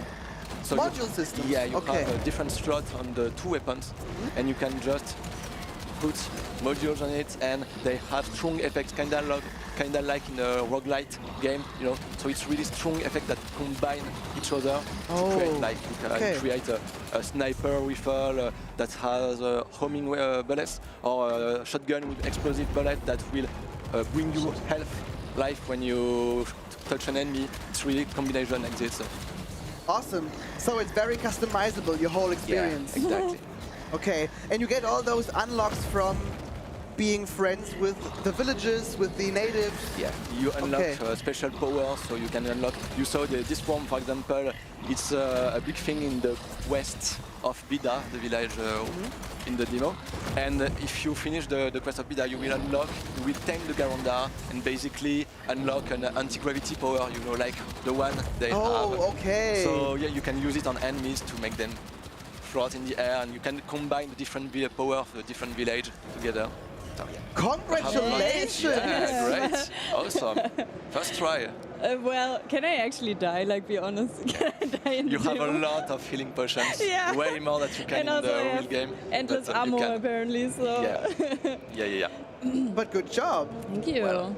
Did I finish it? Yeah, you finished it. You can okay. explore the demo, the world if you want, but you did everything you have to do. Ooh. Okay, nice. And now we can go explore a bit more. Yeah. You want to see the village or you want to see the environment? Let's go look at the environment a bit, because the next question I want to ask you is, how much are players going to be able to explore in this game? How many different biomes are there? What are the coolest places to be? Okay, I can't tell you everything, of course, but That's sad. you have an open world, a big open world with mountains, caves, plains like this, and forests. So you have a lot to do. You have 7 villages. That's just one of them. Okay. And, yeah. And how many hours can players expect from the game? You can expect around 30 hours. Oh, that's if pretty. If you don't rush the game and just do some side activities. But I imagine you can play the game at your own pace, however you like, right? Because you don't need to start at this village, right? You can just go around that village, let the village be devoured by the worm, and then go to another one. Yeah, no, it can be the village can be devoured, but you can go in any village you want once you reach. You know, when you exit the tutorial, basically, you can go where you want. Some villages are more difficult than others, but it's not really tightly locked in difficulty. So you can go where you want in the world and just do what you want at your own pace, do what you like. Oh, would there be another village, or is it the same? There are some buildings over there. Is that another village? Yeah, it's the same village. Oh, the same. Yeah, okay. because... Oh, do I have to... Okay. Oh! They don't like me. Oh, was I supposed to get... You just killed an innocent animal! Yeah. No, it's aggressive creature, I mean, he like... He's scared. This one is scared, so... Okay, that's fine. No, but he got out his weapon, so I was like, okay, I guess I'm supposed to shoot him. No. This one doing its own thing. And he is searching for his friend now. Yeah, he's lost. Look at him. He's just sleeping. It was a stun gun. Animal is just sleeping, Roger says as well. Awesome, like just this, you know, the composition of the foliage and stuff. It looks so cool and the colors. Damn. Yeah, we have awesome environment artists. Yeah. It does indeed look very cool. What are your first impressions of the game right now after you've played like half an hour? I mean, I really like the environment, and like I'm a very visual person, so I kind of decide first thing if I like games, if I like the look, basically. And I'm really like, that's why I'm like stopping and running around all the time, because I'm interested in the animations, because I do animation and it's like interesting to see how people solve it.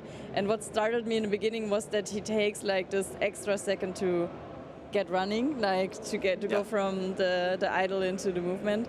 And yeah, in general it's really nice, and it kind of looks like this is like, it's almost like an homage to the first game, because the character movement was a little funny like looking, also like always running from A pose, and it feels familiar, so I liked that it has relations to the first game. Yeah, and, we really wanted to keep, you know, this positive science fiction vibe, not really a dystopian one, like we have a lot right now in science fiction games. It's really a positive one and exploration-based one, so yeah. Yeah, that's like, I don't know if you saw the games that were announced on opening night live. Like all of them were I was walking space. Yeah, they were like spacey and like gory. So it's like Dead Space all over, like in different scenarios. Oh, okay. Yeah, but I really like also the whole culture of the indigenous folk, I guess, from this planet, because it's settled in so nicely, and it's made very believable through the conversations and the way the language works, and in general, of course, it can't be really seen in half-an-hour gameplay, but when you spend time in the game and you get to learn the whole environment and stuff, I think that's really what's making the game super interesting. So yeah, it gives a great first impression, to be honest. I think Thank you. I'm hooked to try this out more. When can people get their hands on the full game or on a demo maybe? It's not announced for now, so we don't have a release date for now, but... like always. Yeah, I can't tell you anything, but it shouldn't be too long. Okay, it shouldn't be too long, guys and girls in chat. Remember it can that. mean everything, so anything. But but I know the struggle. You have to keep the options open. Will it be in 2082? He guessed. They guessed. Damn. They guessed it. No, but you can get your hands on the playable demo right now. If you come to Gamescom in Hall 8, you can play this, right? Yes, exactly. We have the demo available at the Gamescom. Awesome. So feel free to come and try it. And someone said, who is she? She's cool. If you want to know more about Uni, you can put into the chat !YUN and a 1 to get the links to Uni's social media and her Twitch channel as well. So if you want to follow her more, that's the way to do it. Thank you both for joining me. Thank you. Thank you for showcasing the game, help guide Uni through the demo. Yes, thanks.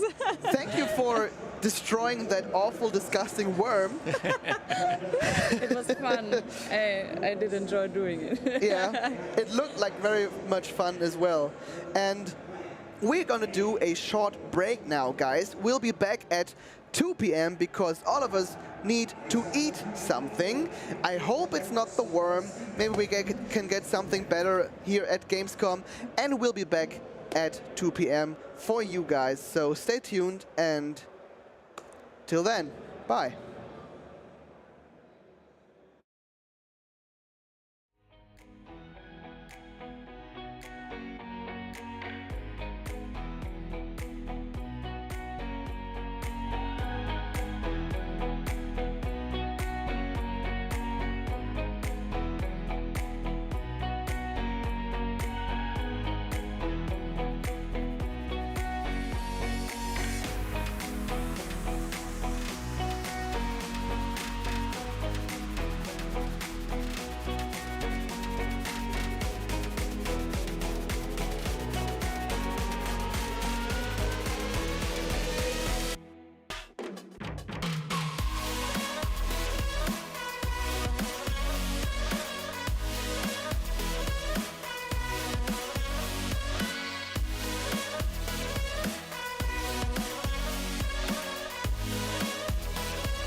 Shaking with the best of never ending ever stop.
that you were beaten, 'cause the war between us is such a familiar place. I know I'm filling you up, I'm filling you up with rage. But God knows I'd give you my love, I'd give you that any day. You drive me crazy, you drive me mad, but I can never live a day without you. You drive me crazy, you drive me mad, but I can never live a day without you. I know I'm filling you up, I'm filling you up with rage. But God knows I'd give you my love, I'd give you that any day. You drive me crazy, you drive me mad, but I can never live a day without you. You drive me crazy, you drive me mad, but I can never live a day without you.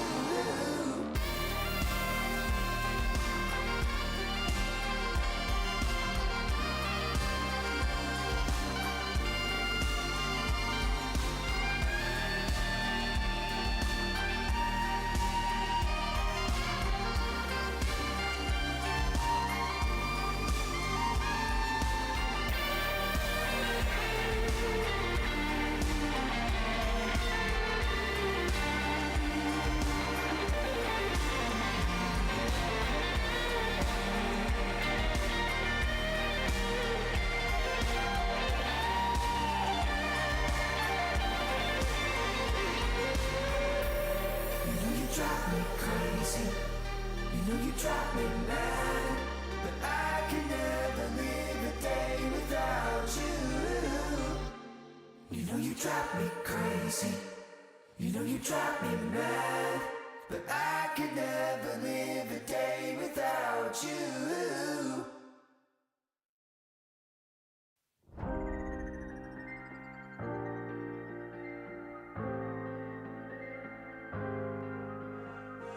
When you put your hand in my jacket, I'm thinking so irrational.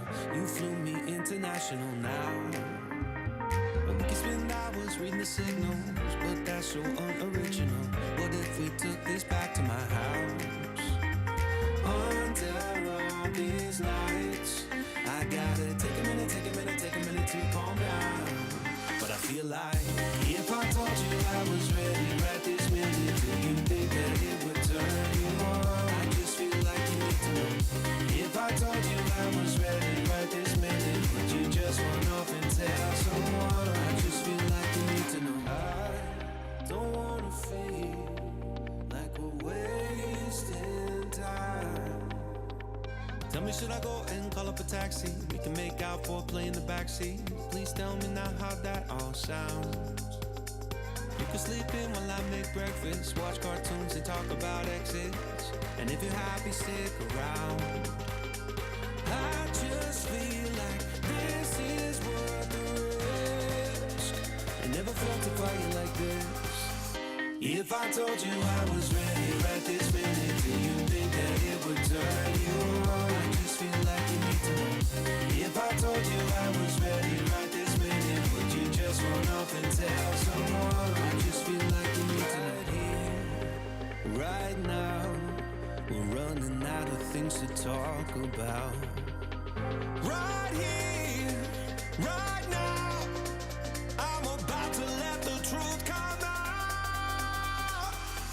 If I told you I was ready right this minute, do you think that it would turn you on? You tell me now. If I told you I was ready right this minute, would you just run up and tell someone? Right here. If I told you I was ready right this minute, do you think that it would turn you on? I just feel like you need to know. If I told you I was ready right this minute, would you just run up and tell someone? was ready right this minute. Do you think that it would turn you on?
invincible.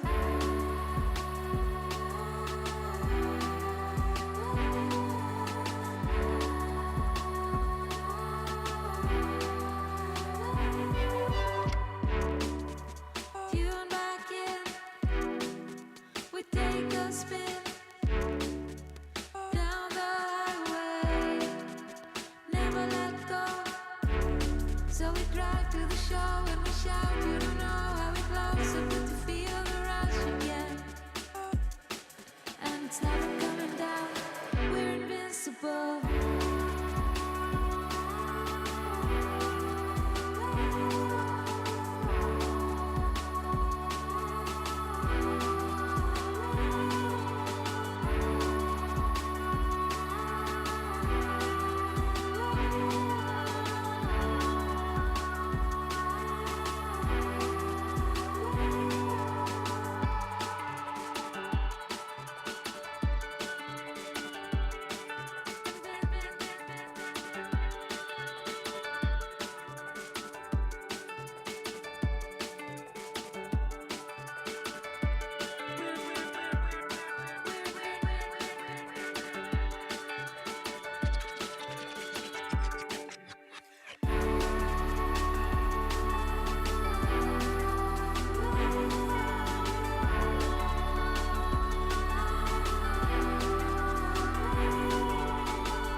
'cause you know I need you, 'cause you know I want you, and I gotta have you, 'cause you know I need you, baby, know I need you.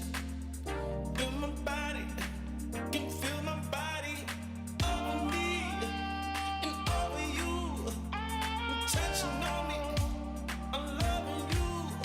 Do it. Now tell me it's over.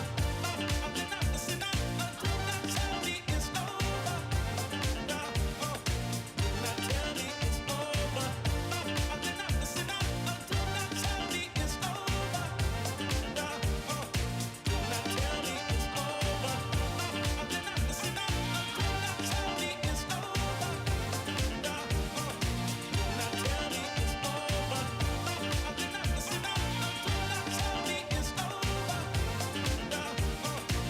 'Cause you know I need you, 'cause you know I need you, 'cause you know I want you, and I gotta have you, 'cause you know I need you, baby, know I need you. Feel my body, can you feel my body over me and over you, you're touching on me, I'm loving you. Do it. Now tell me it's over. Listen up. Now tell me it's over. Now tell me it's over. Listen up. Now tell me it's over. Now tell me it's over. Listen up. Now tell me it's over. Now tell me it's over. Listen up. Now tell me it's over.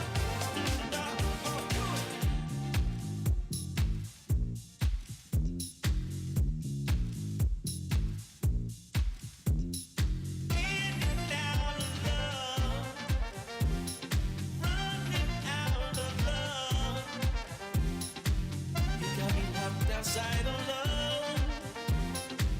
You got me locked outside alone. You told me you love me. You told me you love me.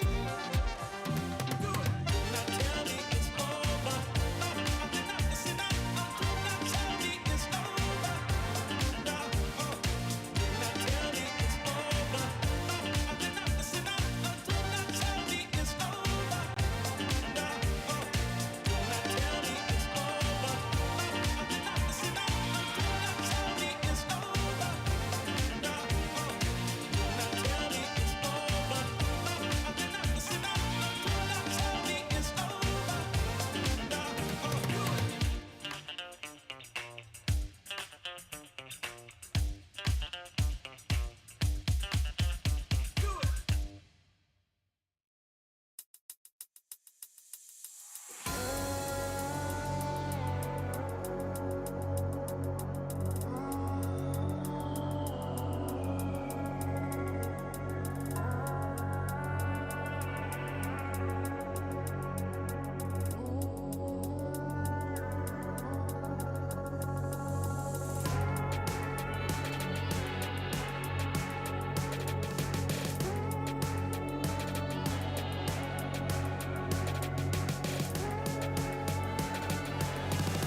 Welcome back, boys and girls. I'm terribly sorry for being too loud.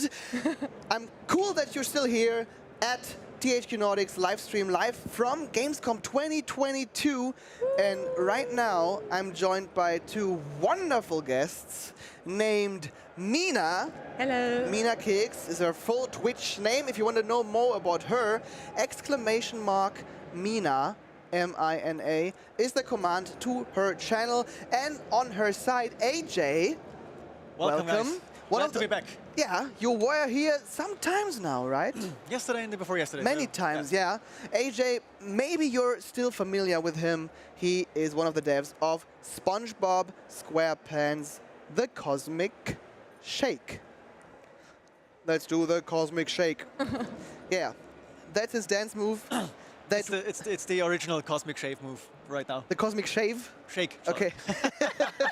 Let's do the Cosmic Shave. Yeah, the Cosmic Shake, which already has become a GIF in your...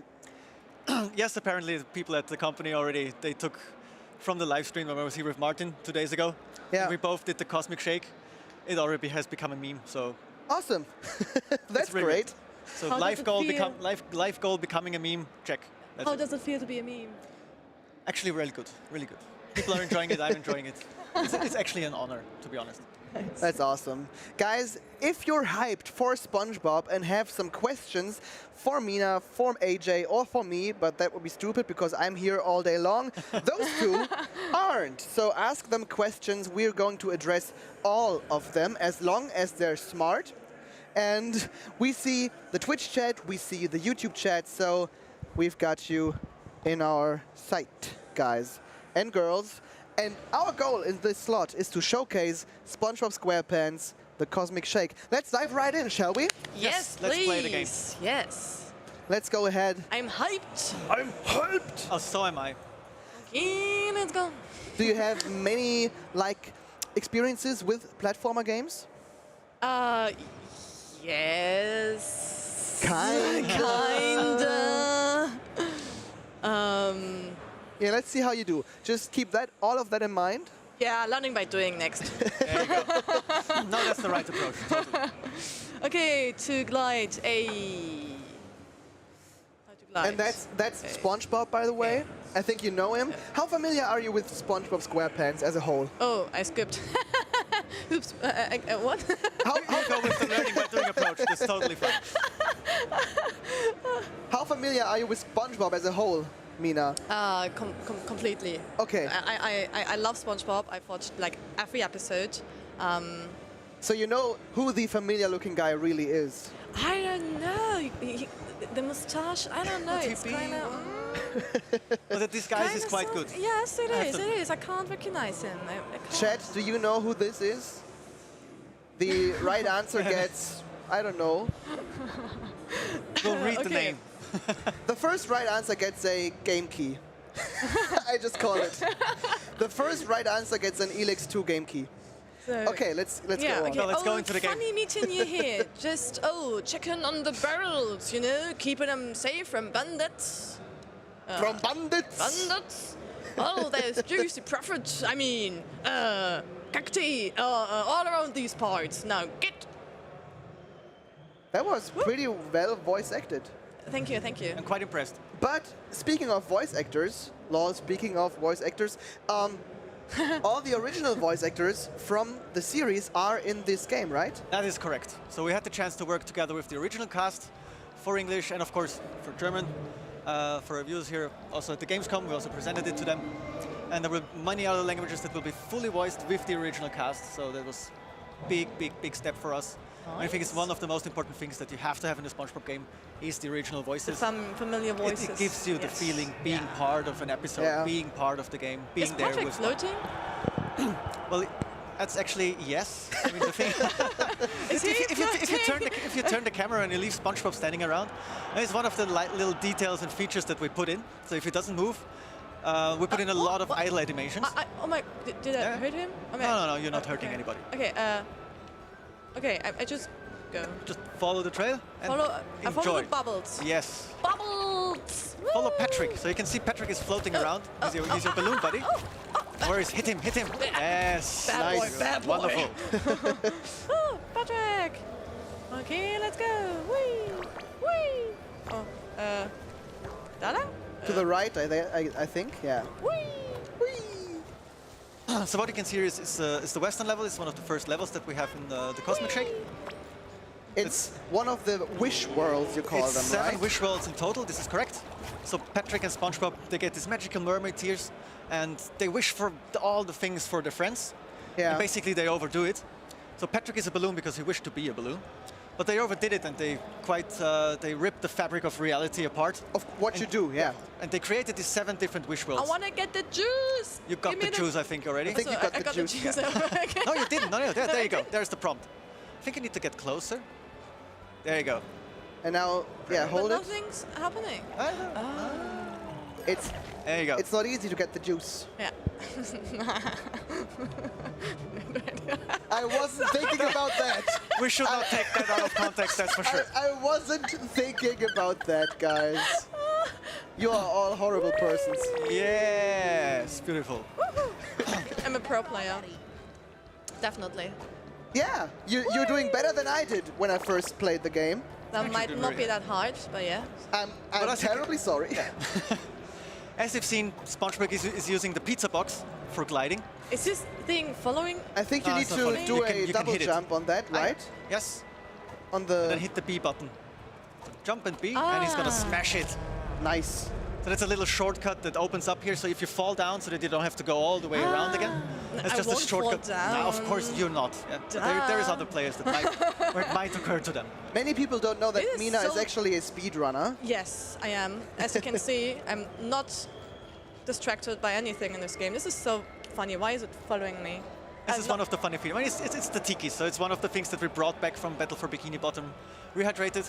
For us, it was important to get all the things that people loved about the game before, to bring it back into the Cosmic Shake. It should also be part for people to feel familiar, feel back home again when they play the game.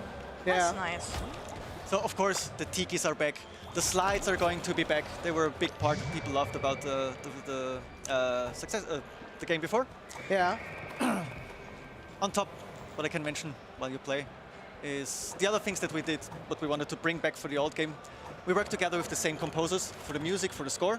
So they again took care of it because it was so much loved by the players on Battlefield Bikini Bottom. Hey. You can open another shortcut again. Smash that, smack that. So see, if you drop down here, you don't need to run around again. So we try to make it easier for the player. Yeah, but I won't keep drop, you on. Yeah, so. of course you won't. Of course. Okay. You can do the same with the tikis. You could also smash them. Or you take the shot. The tiki, I can smash them. The wooden ones, yeah. There you go. You already found the shortcut. Oh, see, she is a speedrunner. There you go. Yeah. Did you expect anything different? No, of course not. What's the right way? I think you need to go to this. No, I need that bubble. To the next juice. It's fine.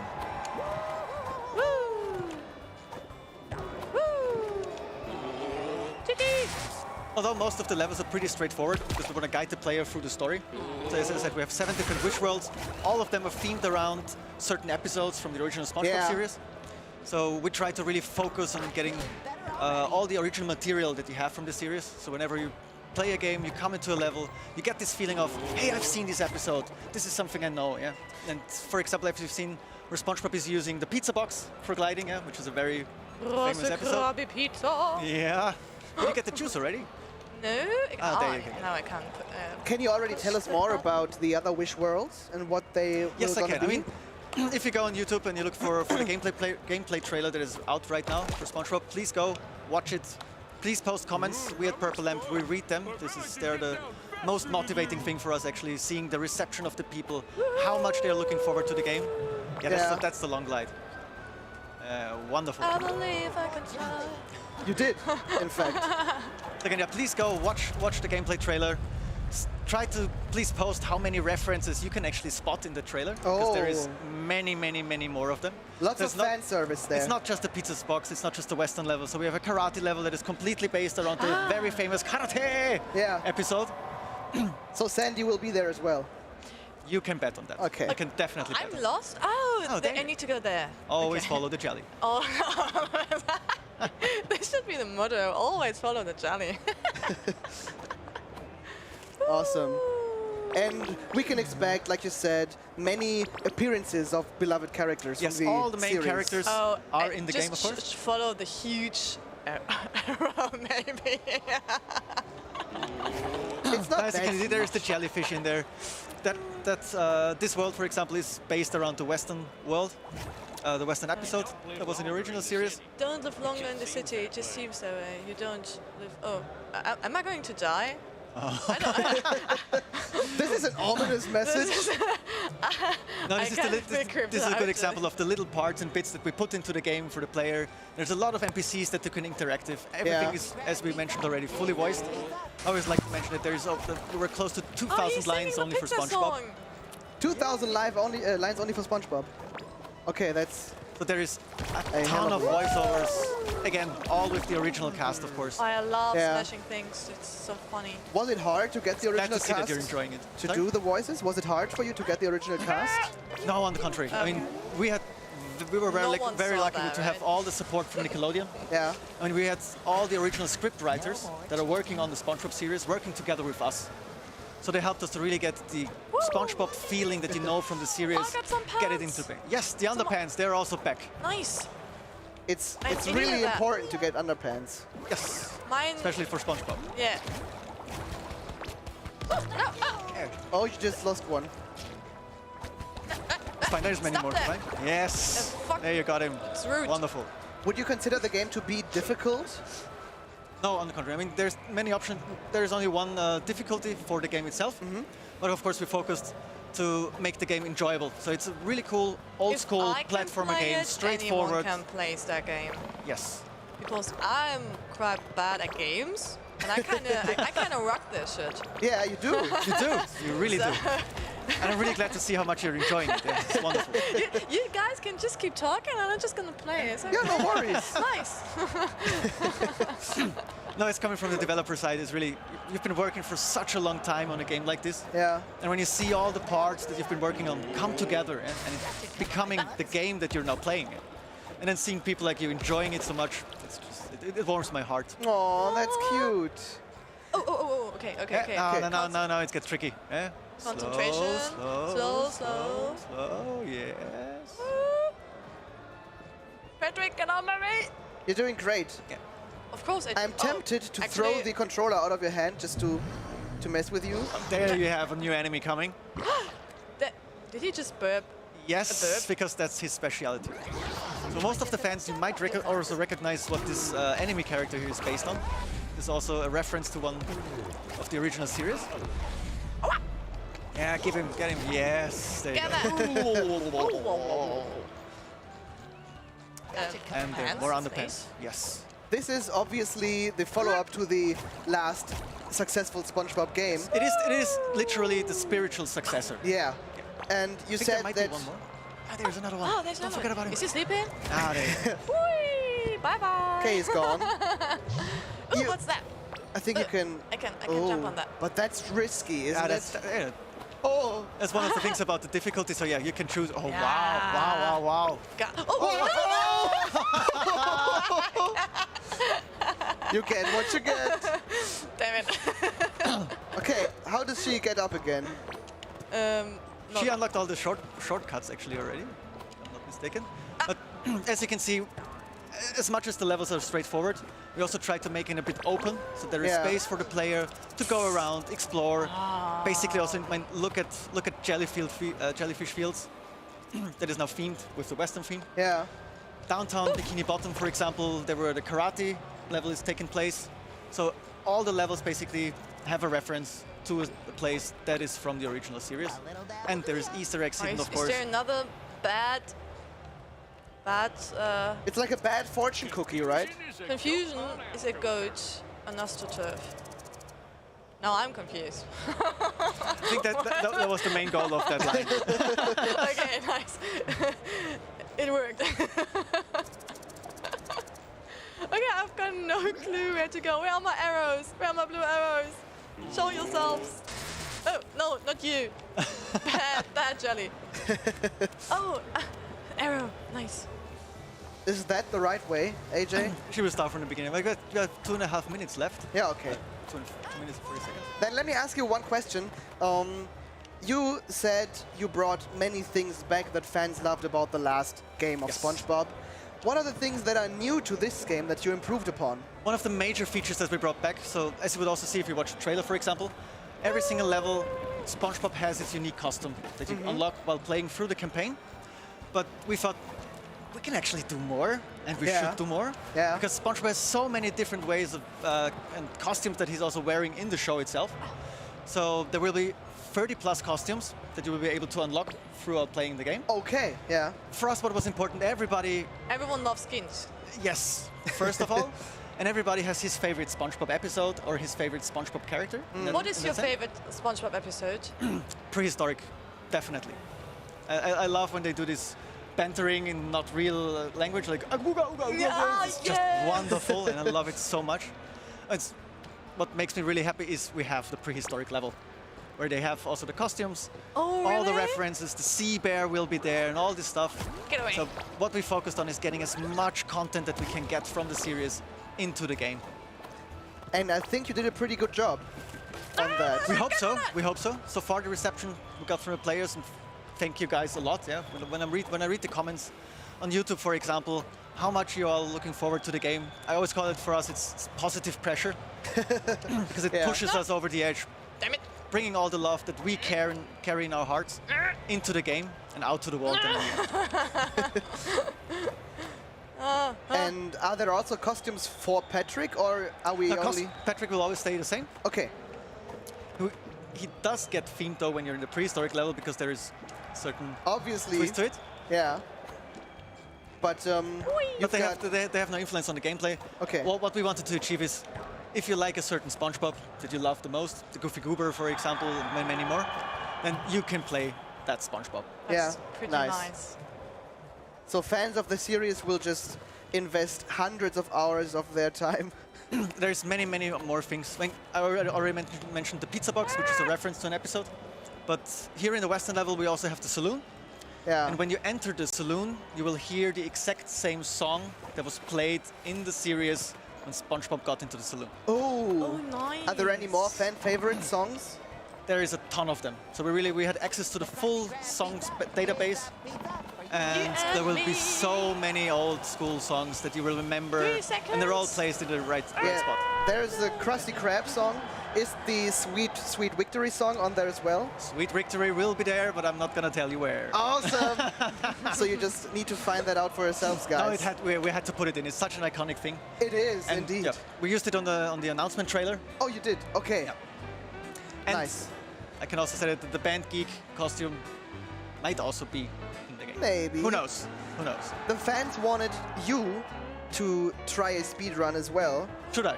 Yeah, of course. Okay, now let's go. Let's While do it. Mina relaxes a bit and now judges your skill in this game, you can show us what you really Well, the thing got. is, I played it a couple of times, as you can imagine. How many times, you reckon?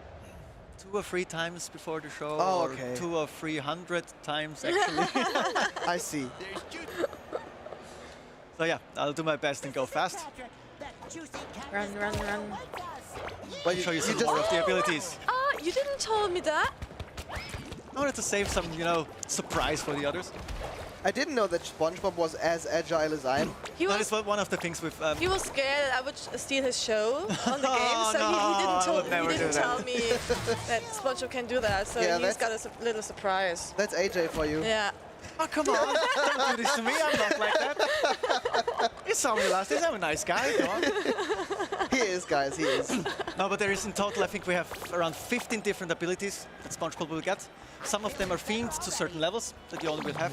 And all of those are to make him more mobile, right? Exactly. So, for example, if you watch the gameplay trailer that we just released, the karate level is in there, and the karate kick is my favorite ability because you can jump around really fast between enemies. You can do the. But you need to achieve it, right? You don't have it from the beginning. Exactly. You need to go. You need to get to the level. For each level, you get certain abilities. For example, in the pirate level, we have the hook swing. That also people loved from Battle for Bikini Bottom Rehydrated. So again and again, as you see, I repeat myself. We brought back so many things that people really loved about the old game. Yeah. But we added a lot of new and fresh content to it, of course. Nice. Woo. And that's the dedication that players and fans can expect from you, and that's awesome. That's the dedication we have at Purple Lamp. I just love how Patrick we know is what randomly people want out there. floating around. I just love it. Bubble him. Oh, you bubbled him! What? You didn't tell me that. You're such a rude man. I wanted you to explore it. The wrestling ring is over there, so if you want to settle that, we should go for a match later on. Okay, maybe I shouldn't have skipped the tutorial, but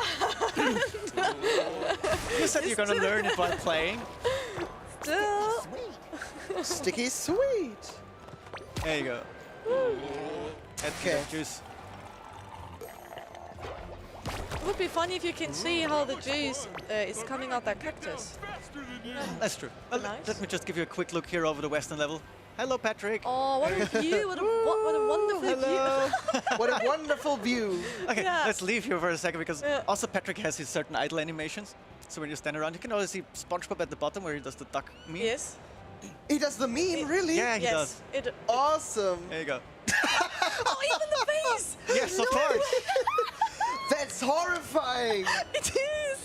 Again, I cannot stop how much love and detail people at Purple Lamp put in there. Just imagine your 3-year-old play this game and then SpongeBob does that face. Yes. He runs at you screaming and crying. As you can see, if we just leave him standing around, SpongeBob is already doing funny things all the time. Yeah. He's dancing, doing he's Sponger shaking. things. Yes. He does what a SpongeBob does. That's what he does. That emote. Awesome. Someone in YouTube chat just said that they love this cartoony art style. Yeah. Thank you very much. Have you ever considered to do a photorealistic No, art style? no, we cannot do this. It is an animated series, SpongeBob. We have to stay true to the original content that we get. But it would be interesting to see because most of the characters would, I think, look disgusting. If you... I mean, you can Google it. There is a couple of people that did that. Yes. Oh, we stay away from it. Yeah. We want to get the original SpongeBob experience for the people. This is what they're looking out for. I can see that. Yeah. And I also enjoy smashing the phones. It was fun. The movies game was the best until now. Until now. You said that very well. Until now. Yeah, that's the most important part of this sentence. What are the other parts of the world in the right side of the level? Is it Mrs. Puff's boarding school and Deadeye Gulch from Pest of the you West? Spotted it! Not bad. Where did they spot that? I want to see that as well. It was there. I think no, it's not down there. It was there in the back. Now it's behind the cloud. Wait, let's see if we can. But yes, it is in there. That's awesome. So yeah, I'm always impressed with people, with you guys out there. The things that you can see. Seeing the details in the background. I watched that YouTube video yesterday with all the details that the guy found only in the trailer. Yeah. The references to all this. I was so impressed with that guy. And did he find everything, or? Almost. Almost. It was really, really awesome. And seeing this as a developer, people, when they look at your trailers just, yeah. And analyze them like that, exactly. yeah. It's one of the best things that can happen to you. Awesome. This attack looks so nice. Ah, there you go, one more. What bones do they have? They have different weapons. So the small jelly that is running around, they come in different varieties. I mean, we have 12 different enemies throughout the game, as I mentioned before. Some of them need certain abilities. There is no fall damage. SpongeBob is a sponge. Yes, obviously. Doesn't get hurt when he jumps down, so. And he wants the juice. You're the voice actor? Oh. You got a knack for reaching them, cocktail. Just drop the juice in this here barrel for safekeeping. Yeah, it's totally not about making money, Mr. Krab. No, a familiar-looking guy. I'm sorry. Mr. Clancy Brown. Mr. Krab? What, really? Oh, no. Did you drop the money and juice in the bowl yet? Who wrote the dialogues? Were they written by only you, AJ? Or? No, on the contrary, no. One barrel down. Full Well, of designers, shame, a little saps. Saps? Saps? Yeah. So, no, we're our designers writing, as I mentioned before. We worked together with Nickelodeon, with the original writers. They gave us the feedback, they wrote stuff for us. We made the basic script, they reviewed everything for us, and they just made sure that we will hit the SpongeBobiness. SpongeBobiness? Is that a word you use regularly? Yes, we do. Nice. Put more SpongeBobiness into the game. SpongeBobiness. So there it is, the seahorse. SpongeBobiness. It is nice to say it. It has a nice sound. A nice ring to it, yeah. SpongeBobiness. We forgot to look at the boating school, but still I'm impressed it was spotted. So and this is one of the abilities that SpongeBob have is, yes! Oh, he's fast! Yes. You get the boost on the horse, that will help you. There's more sections that you have with the horse and the riding. Okay, I see. So every level has its own twist. Something is always very dominant in the level. As I mentioned before, the karate level is a very good example. We have the karate jump that is core to moving around the level, getting everywhere that you need. But it's only SpongeBob you can play. Yes, it's only SpongeBob. We wanted to focus on one character. Yeah. Because the main focus here is the interaction between Patrick and SpongeBob. They are the best buddies. They talk all the time. The original German voice actors are also back, right? Yes, of course. That's awesome. Did you get all the voice actors, the originals, from like all languages the game comes with, or? It's not all languages. Okay. We're still working on extending the list. Because it's definitely going to be English, it's going to be German. We got the Japanese voice casting. What? I listened to that already, it's SpongeBob in amazing. Japanese. Yes. That's nice. I didn't know I want that to hear, but now I want that to hear. I didn't know I need that in my life. My plan already is playing the full game in Japanese. I think I need that in my life, hearing SpongeBob in Japanese. Okay, one last question from Hola. Is backtracking necessary to progress through the game, or you only need to backtrack to get every costume? It is not necessary to get through the game. Okay. What we did, there is certain parts in the levels that you can revisit. Because I see. You get certain abilities later on in the game. And right now we're looking at around 8 hours for a full playthrough. Okay. But we wanted to extend the playtime and give the people more of SpongeBob. So we came up with this idea of the revisiting, actually. And if they want, they can just discover new places in the world they did before. There will be some areas that are blocked off, which you will notice because it shows you which ability you will need for this area. Oh, I see. And once you get it, once you've been to the level, I stay with the Karate Kick example. Once you get the Karate Kick, you can travel back to levels that you've been there before. Yeah. And do certain sections. Collect more jelly and unlock more costumes. Awesome. Well, yeah, thank you very much. I think we are out of time for this slot right now, for this segment. But thanks for showcasing the game. Oh, it's always a pleasure. It was fun. Thanks for inviting me. Thanks for playing the game. I did I hope you enjoy liked it. Yes, Yeah. I did. And thank you, Mina, for playing the game. And would you say she was better than you speedrunning? Of course. Of course. Thank you for this speedrun, of course. There you What's go. your first impression of the game? It is fun to watch. I like how you kind of get lost in the details and in this cartoon world. Thank you. Yeah. That's Good to hear. that's what I like the most. It's what kind of Look at Patrick. Look at pops Patrick. up. That's what I mean. Yeah, you get consumed in this world instantly. The little details all around, yeah. When you start the game, you get kind of consumed in, and you're in this world. Yeah. It's nice. Lots to look at. If you can't get enough of SpongeBob, we've got another session this evening at 7 p.m. So if you want to take a closer look at that again, just, well, stay here until 7 p.m. We've got lots and lots of more content for you in the meantime. Thank you, guys. Mina, we'll see each other again in like an hour. Yes, we do. But while you're getting the well-earned break after this successful run... It was kind of hard. It was kind of hard. I'm going to talk to Brad and another developer of the Valiant Look at Patrick. about the game, the Valiant. So see you in a few minutes and we'll be right back. Thank you very much. Goodbye, everyone. Bye-bye. Hold the phone. What do these freaks want? Crypto! They're Blisk! Blisk? Wait a minute. I thought we wiped the Blisk out. I have no explanation. But a few of them must have somehow survived. Not for long.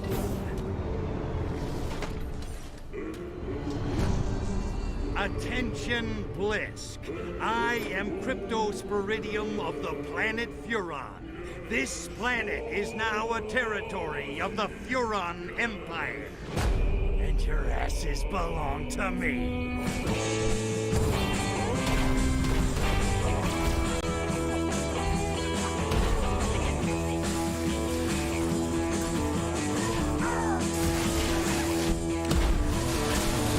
You gotta fill me in on this whole Blisk thing, Pox. They're huge, hideous brutes with giant claws and withering halitosis. Imagine a cockroach mating with a lobster. Oi, enough already. You're making me queasy.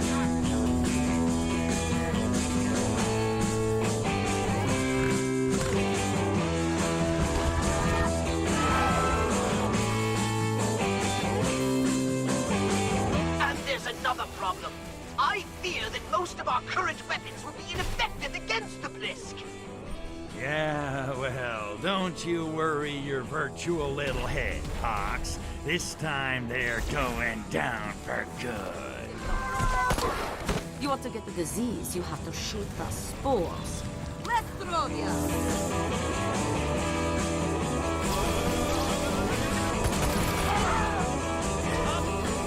Destroy them! Starting with their crashed warship. Bring on the boom boom! You are so cute when you do that.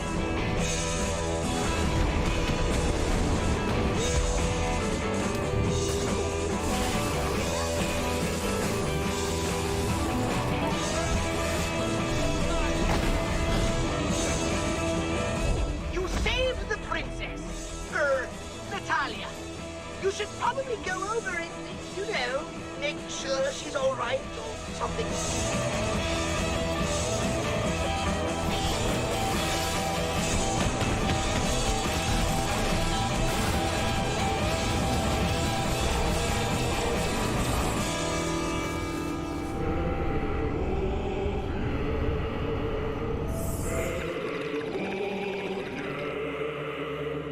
I think little Crypto just woke up.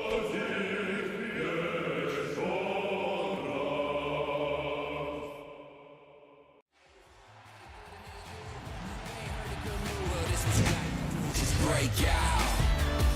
Tell everybody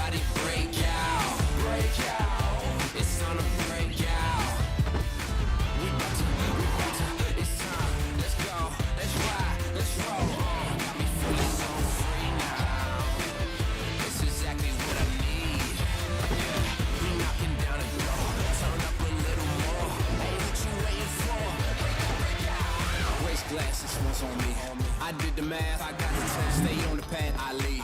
Under the rays, don't want to shades, this here the life that I need. Top down to the bridge, whole crew came with me. It's about to get litty. Shake it till you break it, baby, run. Hey, what you waiting for?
There is a house in New Orleans they call the Rising Sun, where thousands of young to salvation have gone.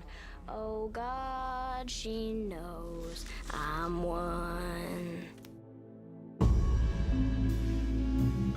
Don't let them get inside, compare. They're not the good kind. Dusetto isn't cursed or blessed. It's a battleground. Maybe the Dark Man just likes it when you suffer.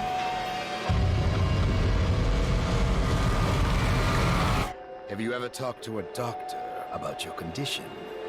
This is madness! Are you crazy? Fall on your knees, wear the mask, praise his name!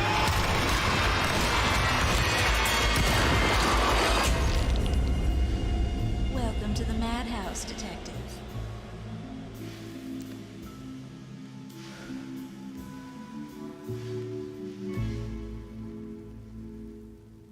Ever since you took that damned scepter, you haven't been yourself. You brought us here, then abandoned the fight, abandoned your men, and even abandoned your vows! For what? So you're alive, brother.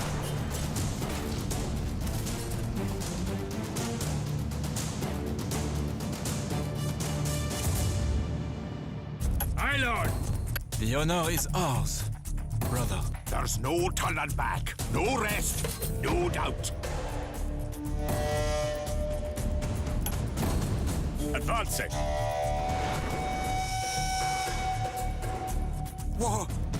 What manner of beast? These be fools! Ventrus Nemando, peace, peace. I see you have brought friends. God's name.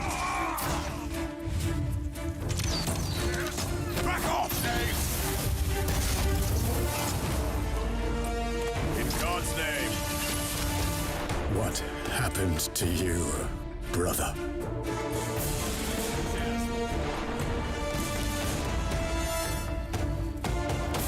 On the march! Back off, knaves! By your command! Fate is curious, don't you think? After all I had to suffer and sacrifice, it puts you in my righteous path. You. Don't make me do this, Theo.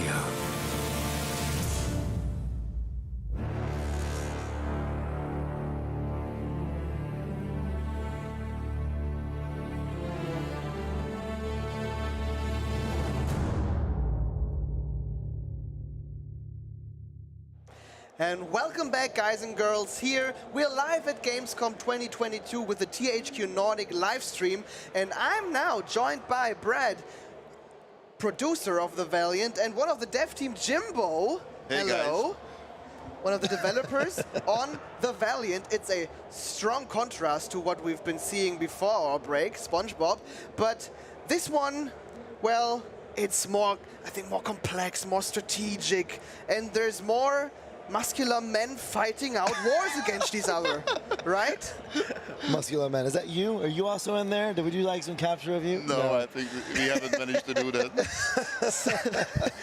Yeah, absolutely. I mean, it's a very different game than the one before us, but it is RTS, tactical RTS, a very beloved genre of mine, personal favorite, and it is a new take on the genre, which is really, really exciting. We're gonna get a chance to show stuff that we haven't really showed publicly yet. I mean, we've done some stuff behind the scenes, but we're gonna play a map that we've never shown before, so that'll be fun. That's awesome. Yeah, some little exclusives, and we're just gonna show you the game, talk you through some things. There's a lot of game to show, so we have a lot to go over. Yeah, I'm very much looking forward to what we can see now here, and there's many points we want to address during this segment. Absolutely. Our goal is for you to know everything about the Valiant, everything you can expect from the game.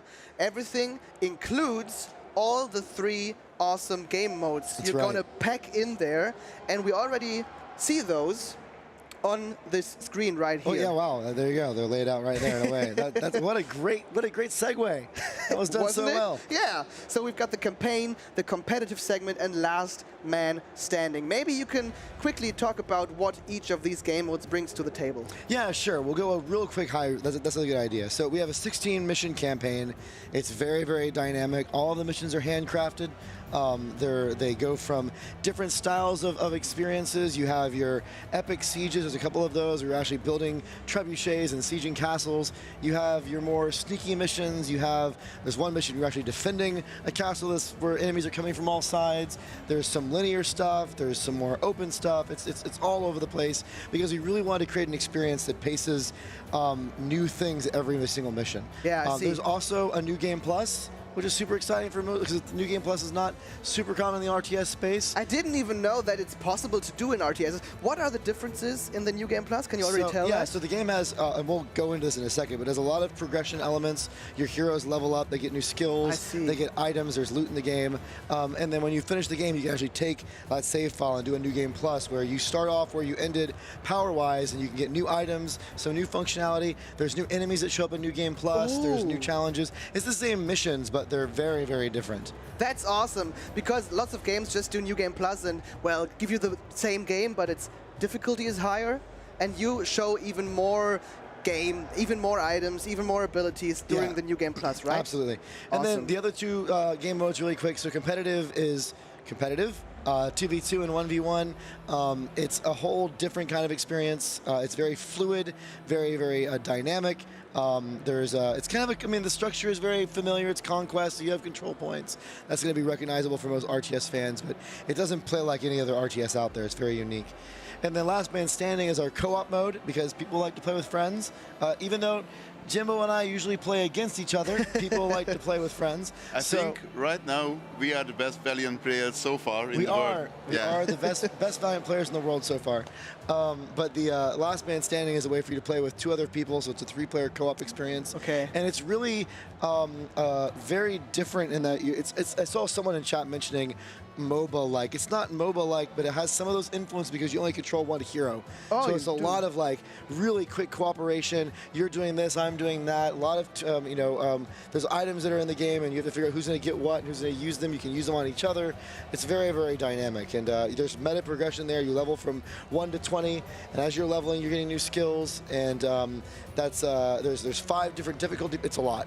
I'm very excited to see that. We're going to take a closer look at that later in this segment. Yeah. But let's start and just jump right into the campaign. Let's go through it. So we're going to show a mission that's a little bit later on in the campaign. And one thing you're going to see right here in the bat is our world map. And don't move around on this one. We're going to keep this locked on one screen. I am tempted to just... I know. Well, but one thing that we tell people, the story has a lot of inspiration from Indiana Jones style storytelling. Okay. So you think about like, Raiders of the Lost Ark, where you're kind of on this race to get this thing before someone else does. The game has that kind of implication. So you're Theodoric von Alkenberg, you formed this war band, and you're trying to get the remaining pieces of this relic, this Rod of Aaron, that a former comrade in arms is also trying to get. If he gets them and unites them, bad things are going to happen. So we actually drew inspiration from this map. We actually originally had a 3D map, and we were kind of messing with that, but we ended up here because we're like, that whole Indiana Jones movie where you have like the like that whole, we like that was so cool. Yeah. So that's kind of how our campaign map works, to kind of bring that kind of race and journey to the forefront. And you go from one side of the Middle East, or Europe, all the way to the Middle East. So it's a very long, journey with different trials and tribulations you have to face. So from what I can see, you reached your goal with that kind of art style for this map. And now we're going to do the Lost Souls mission, is that right? It's a little bit deeper in the game, but it allows us to show off a number of things. You go ahead and hit start mission, Jimbo. So one of the first things we mentioned earlier is the game has some depth when it comes to heroes and the progression. So this is our current cast of heroes. Some of these heroes you're going to discover as you're playing through. They all are voice acted. They all have a lot of backstories. I'm not going to spoil anything there. But if you click on, say, Reinhardt over there, all the heroes have 3 skill trees. They're all unique. So the skill trees are different per hero. They do a lot of different things. They unlock new abilities. They also give bonuses to both heroes as well as mercenary units, which are the normal squads. There's a lot of different things they do when you're trying to decide your build. So as you're kind of progressing, you're trying different things and trying different builds. Even playing another time through, you may try a different approach, which can open up different options as you play.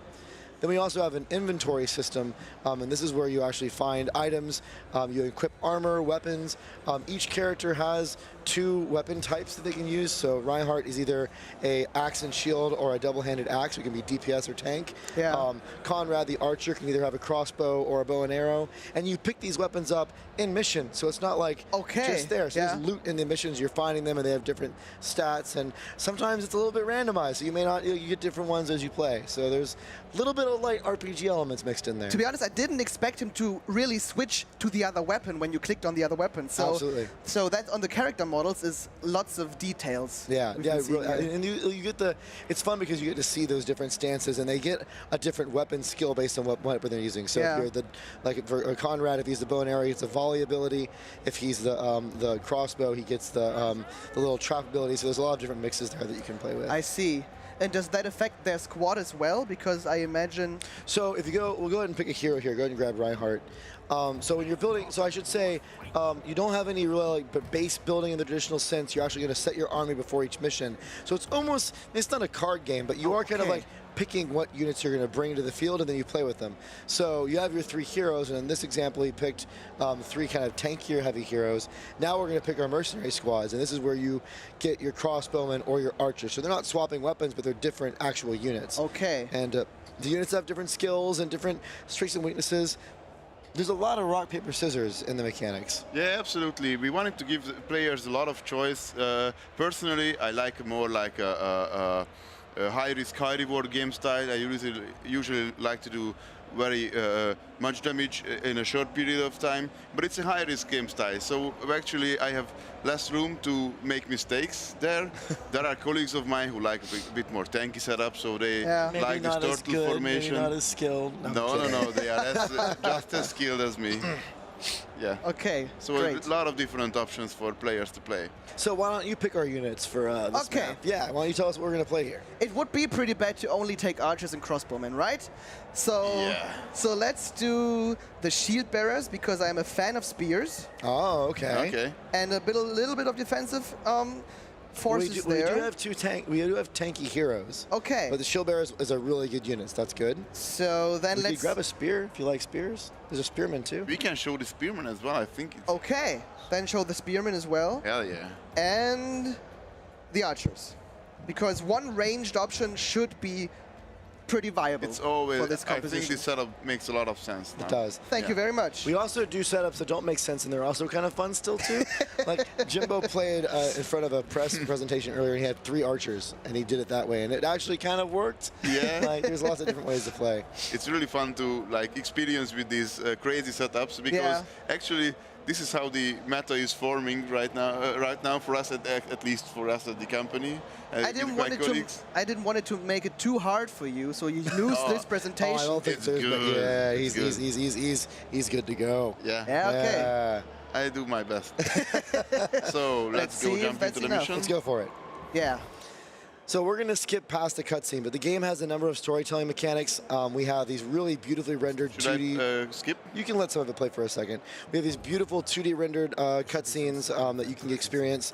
We have these 2D kind of journals that are narrated by one of the characters, and they're really... we can maybe show a little bit of one of those in a second.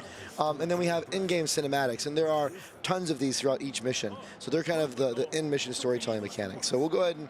In this mission, the quick setup is that there was a scouting party that gone ahead. You're going into this Bulgarian forest because of circumstances I'm not going to go into, and then the scouting party doesn't return, and so you go out there and find them poisoned, and then now you get ambushed. And you're having to deal with this ambush, and then the story goes from there. So one thing we'll talk about really quick, if you don't mind pausing it for a second, Jimbo. The way that the mechanics work, there's 2 health bars, and I'm going to point them out. One of them is white, and one of them is blue. Yeah. So the white health bar is what we call protection. You can kind of think of it as like how well the unit is doing. Protection, when it falls, it can recharge. If they're out of combat, there's ways to recover it. It's the first health bar that takes damage, but it's not, there's a lot of latency in that where you can kind of mess with it. Once protection drops, then you start losing health. And when losing health, that's when units in the squad start dying. If it goes all the way, it dies. Health can only be recovered at war camps. Okay. Not all maps have war camps. So some of them, it's like once you start losing health, you got to really get the protection gone. You need to get them out of danger or try to get them healed or whatever. So there's a lot of balancing between health and protection and how you can juggle it. You can go ahead and start playing. I'll keep talking.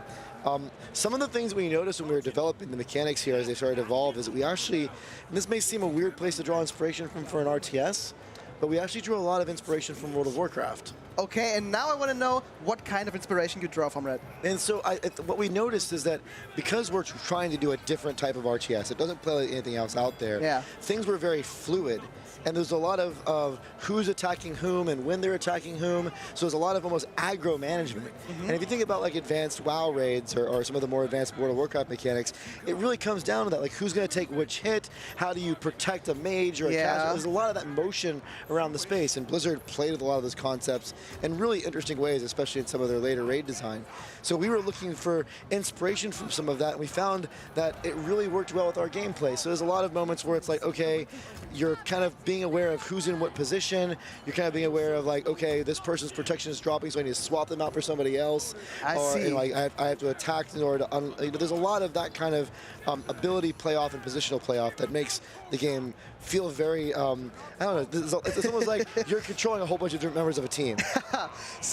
So the positioning is a core combat mechanic that you shouldn't forget it. Right? Absolutely not. Okay. Especially with things like range units, and even with like if a range unit's enemy unit's out there shooting at you, you need to go and close the distance and get to it. Yeah. And sometimes enemies will try to cut you off. There's a lot of that kind of dynamic going on because it's a melee game. It's not guns and range. It's all most of it's melee. So it's like a whole other approach to the genre in that sense. What other combat mechanics are there that distinguishes this game from its competitors? So there's a couple things that's worth talking about. I mean, one, in general, there's a lot of different abilities that all the units have. So Jimbo is clicking on Theodoric right now. He has a banner he can drop that does certain effects. I think he has suppression on this one. Yeah, okay. But he has different banners based on how he's skilled out. He has a heal ability that kind of heals protection. You have the spearman who can throw a spear that can disable movement for a while. So the ability usage is very unique, and they have very different mechanical consequences for doing them. Then there's also this thing called Vengeance. So Vengeance, basically what happens is it's a hero exclusive, but I guess enemy elite units also have it too. Okay.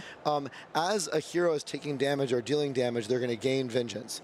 And after Vengeance has got to 100%, so right now it is maxed out, there's a couple different things they can do. So one thing is they can consume it all and do what's called Retribution, which is this giant AoE attack around them, or for range units, for Conrad, he does these really high damage attacks. But some characters' skill builds actually take advantage of Vengeance. So in this build for Theo, he actually gets almost instant cooldowns on all of his abilities while his Vengeance is maximized. I see. Now, Retribution is really powerful. So you want to use it. It does a lot of damage, but you may be in a situation where I'm going to wait, use the benefits of having Vengeance full, and then consume it for Retribution. You're kind of balancing out all these things kind of with trade-offs. Some characters even have abilities that consume a little bit of Vengeance in order to do their move. So I see. There's this other layer involved with how the heroes play. And that ties into the enemy elite units too, because they're also gaining Vengeance, and they can use Retribution on you, which also hurts really bad, especially in New Game Plus. So like, if you see that filling up, you got to move away from them so they can do their attack and then close back in. Yeah, and then we're again at the positioning. Exactly. Yeah. So, and the other thing is this intricacy of combat with the Retribution will be will play a very big role in the PvP as well. Absolutely. I suppose. Oh, yeah. So they're going to fuck you up if you don't pay attention. That's so true. I mean, so PvP, you get one hero for each character, or for each player. But yeah, Retribution is extremely, like timing that, especially when the normal units are around, is important for sure. I can imagine that. Yeah. What are we doing right here, right now? So we're still getting ambushed, are still in a bad spot? Yeah, what's going on in this mission at the moment is your guys are sick and they're not moving, and so you're trying to figure out what's happening to them. And there's a clue that maybe there's someone in the forest that you may be able to intimidate them or do something and try to find out. So you're right now in kind of exploration mode, and as you're going through, these enemies keep on popping out and are trying to kill you. So you're kind of fighting your way through to eventually a village, and then things happen from there. And you'll see some of the different dynamics. There's a taunt that just went off right there. There's a lot of these different skills. Well, yeah, your archers are going to die. I need to save it. Bam, I healed. Nice. We just saw you position your army very well. There you go. Congratulations. That's what I like about this game. I mean, I have really, I have a very rich tool set to deal with different types of situations. For example, like Brad mentioned, that elite units have Vengeance 2. Yeah. And there are a lot of types of abilities how to do that. I mean, I have different types of solutions. Do I want to lock that unit down? Do I want to CC that unit? Do I want to take its aggro? So there is a lot of ways to deal with a certain type of mechanic, and that's what I really like about this game, that every person can find their own solution to these problems. Problems actually we create. Problems we created. Yeah. Oh, you just got a piece of gear right there. Yeah, and I think that was part of our goal with this product. Is we there you go. Yeah, there he is, an elite unit running away.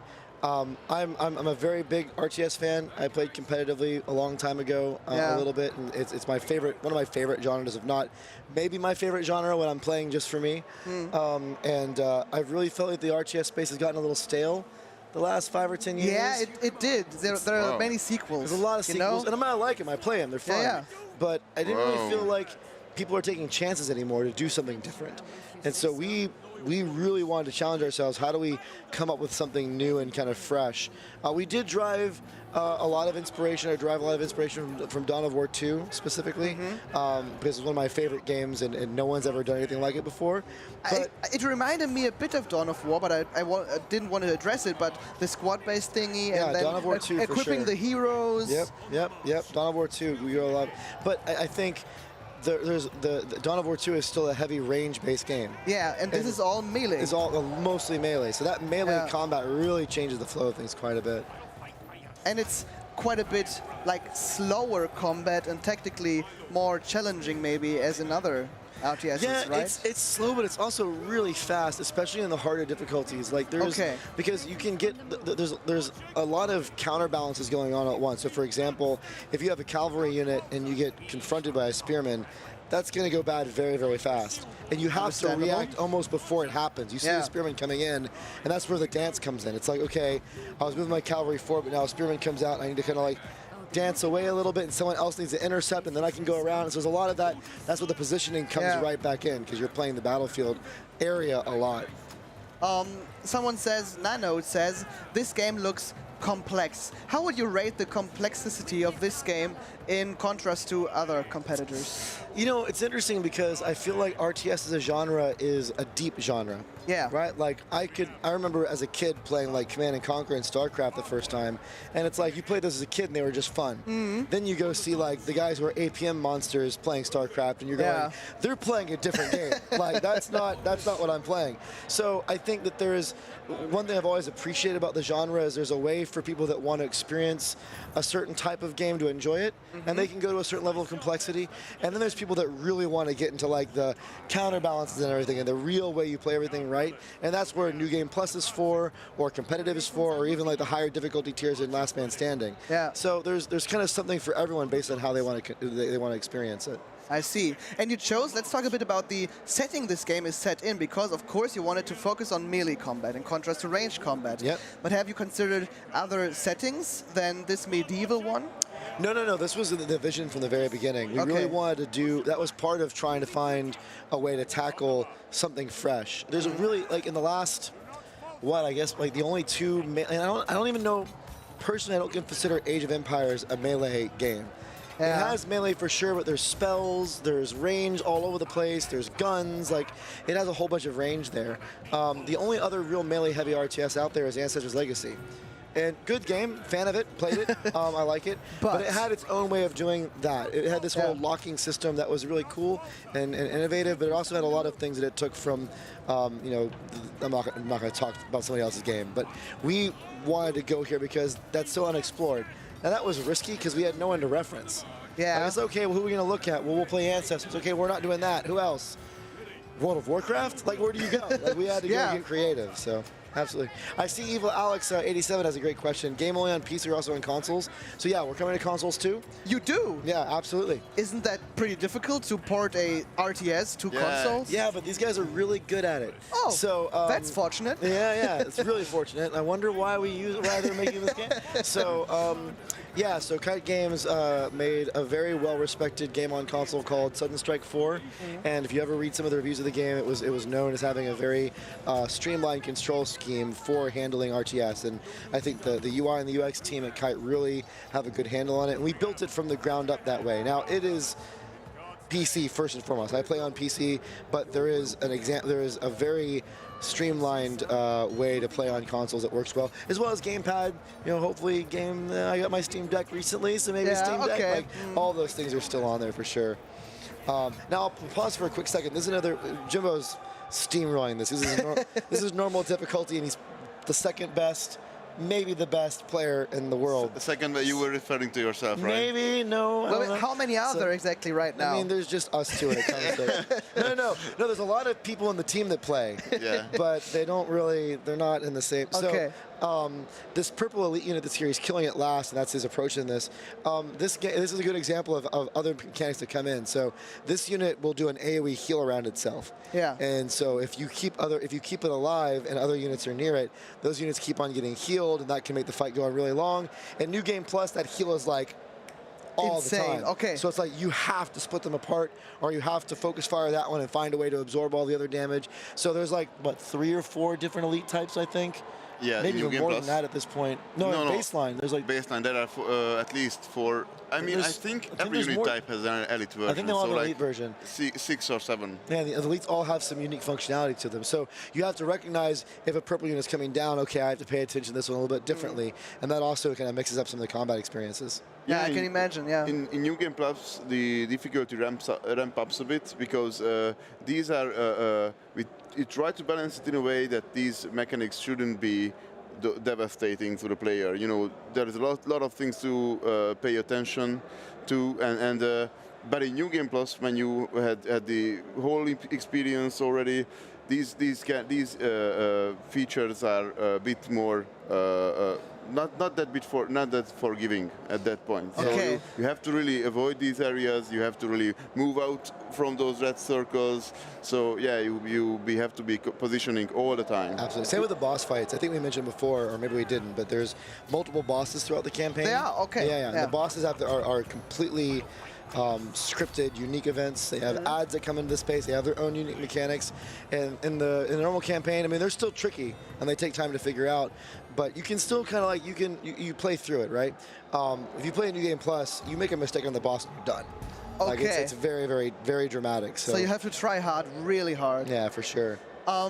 Is there anything else you want to show us about the campaign? No, I think because we don't want to go too far in the story. We don't want to spoil too much. But hey, everyone that's on here, you saw an exclusive. We haven't shown. We've shown this in trailers a little bit, but we're not really showing this convention off. So that's super cool. So you're lucky, guys. If you have any questions about the campaign, about the Valiant, about what's coming up, because we're taking a look at some B-roll material of multiplayer. And also, Evil Alex 87, thank you so much. We're glad you're enjoying it. Please feel free to ask us any questions you have, and we really hope you like the game when you pick it up on launch day. So that's really kind of you. Yeah, that is. Indeed. Let's take a look at this just mentioned B-roll by me. Yeah, so we're going to show, we have 2 clips of B-roll, and we'll just kind of play them in the background while we're talking. Yeah. So the first one is going to be all about PvP. And PvP we talked about before. It's 1v1 and 2v2. And it's, I mean, how would you describe PvP? I feel like I've described it so many times. I'm going to let you describe it this time. Well, PvP is like a more traditional take on the RTS genre, I think. So in PvP, you have to control victory points. You can win the game by decreasing the enemy's influence. Oh, this is LMS, actually. Yes. Do you want to talk about LMS instead first? This is LMS? Yeah, we can do LMS first, whatever. It's fine. Then, let's do that. Yeah, we're doing LMS. Do it then. Am I doing LMS? Yeah. Sure. All right, so Last Man Standing is our co-op mode. So it's the 3-player co-op mode you'll see down below. There's Theodoric, Conrad, and Reinhardt. And this is like teamwork to the nth degree. So you basically have 4 different directions that enemies can come from. Okay. That is a little bit randomized. The actual waves are scripted, but there's 5 different difficulty. We call them paths. Yeah, it's Kip, like you're right. We were very inspired by Dawn of War 2's Last Stand for sure. But that was a very successful mode, by the way. It was, and as a fan who played quite a bit of it, I was always disappointed that no one also messed with it. I loved Last Stand.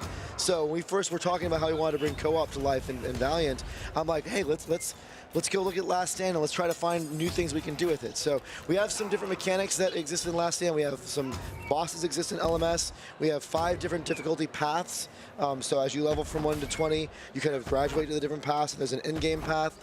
There's 3 different items that drop on the map. So you have boots, which you go fast. You have these water jugs that refill your vigor, which is kind of like your ability mana. Yeah. And then you have a bandage. During Last Man Standing, there's no healing by default. So you don't get protection or health while you're there. When you take a hit, you lose health. So bandages are how you recover.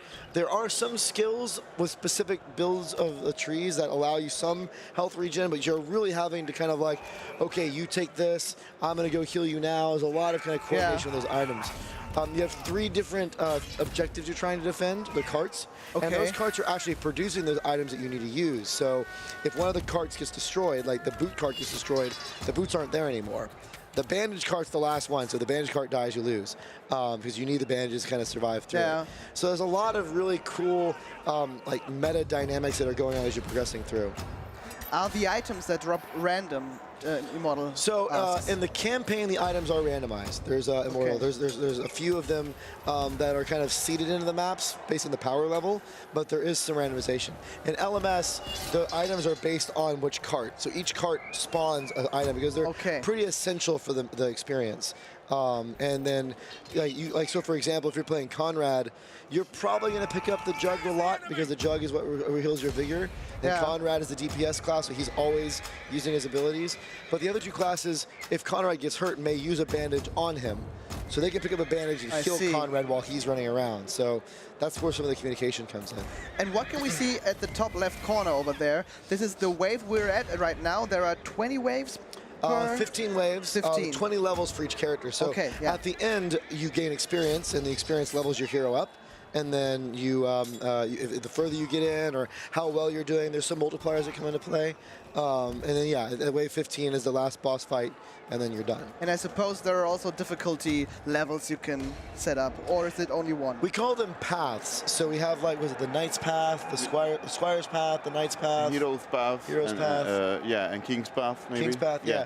And so, like 1 to 5 is the Squire Path, and like around level 5 or 7, you go into the King's Path. Oh, okay. So you kind of each one is its own difficulty, but it's also like tuned to the level of power you should be at that point. I see. And it's different. Like each one is a little bit different. They have different enemies that are coming in. There's more elites the further you get in.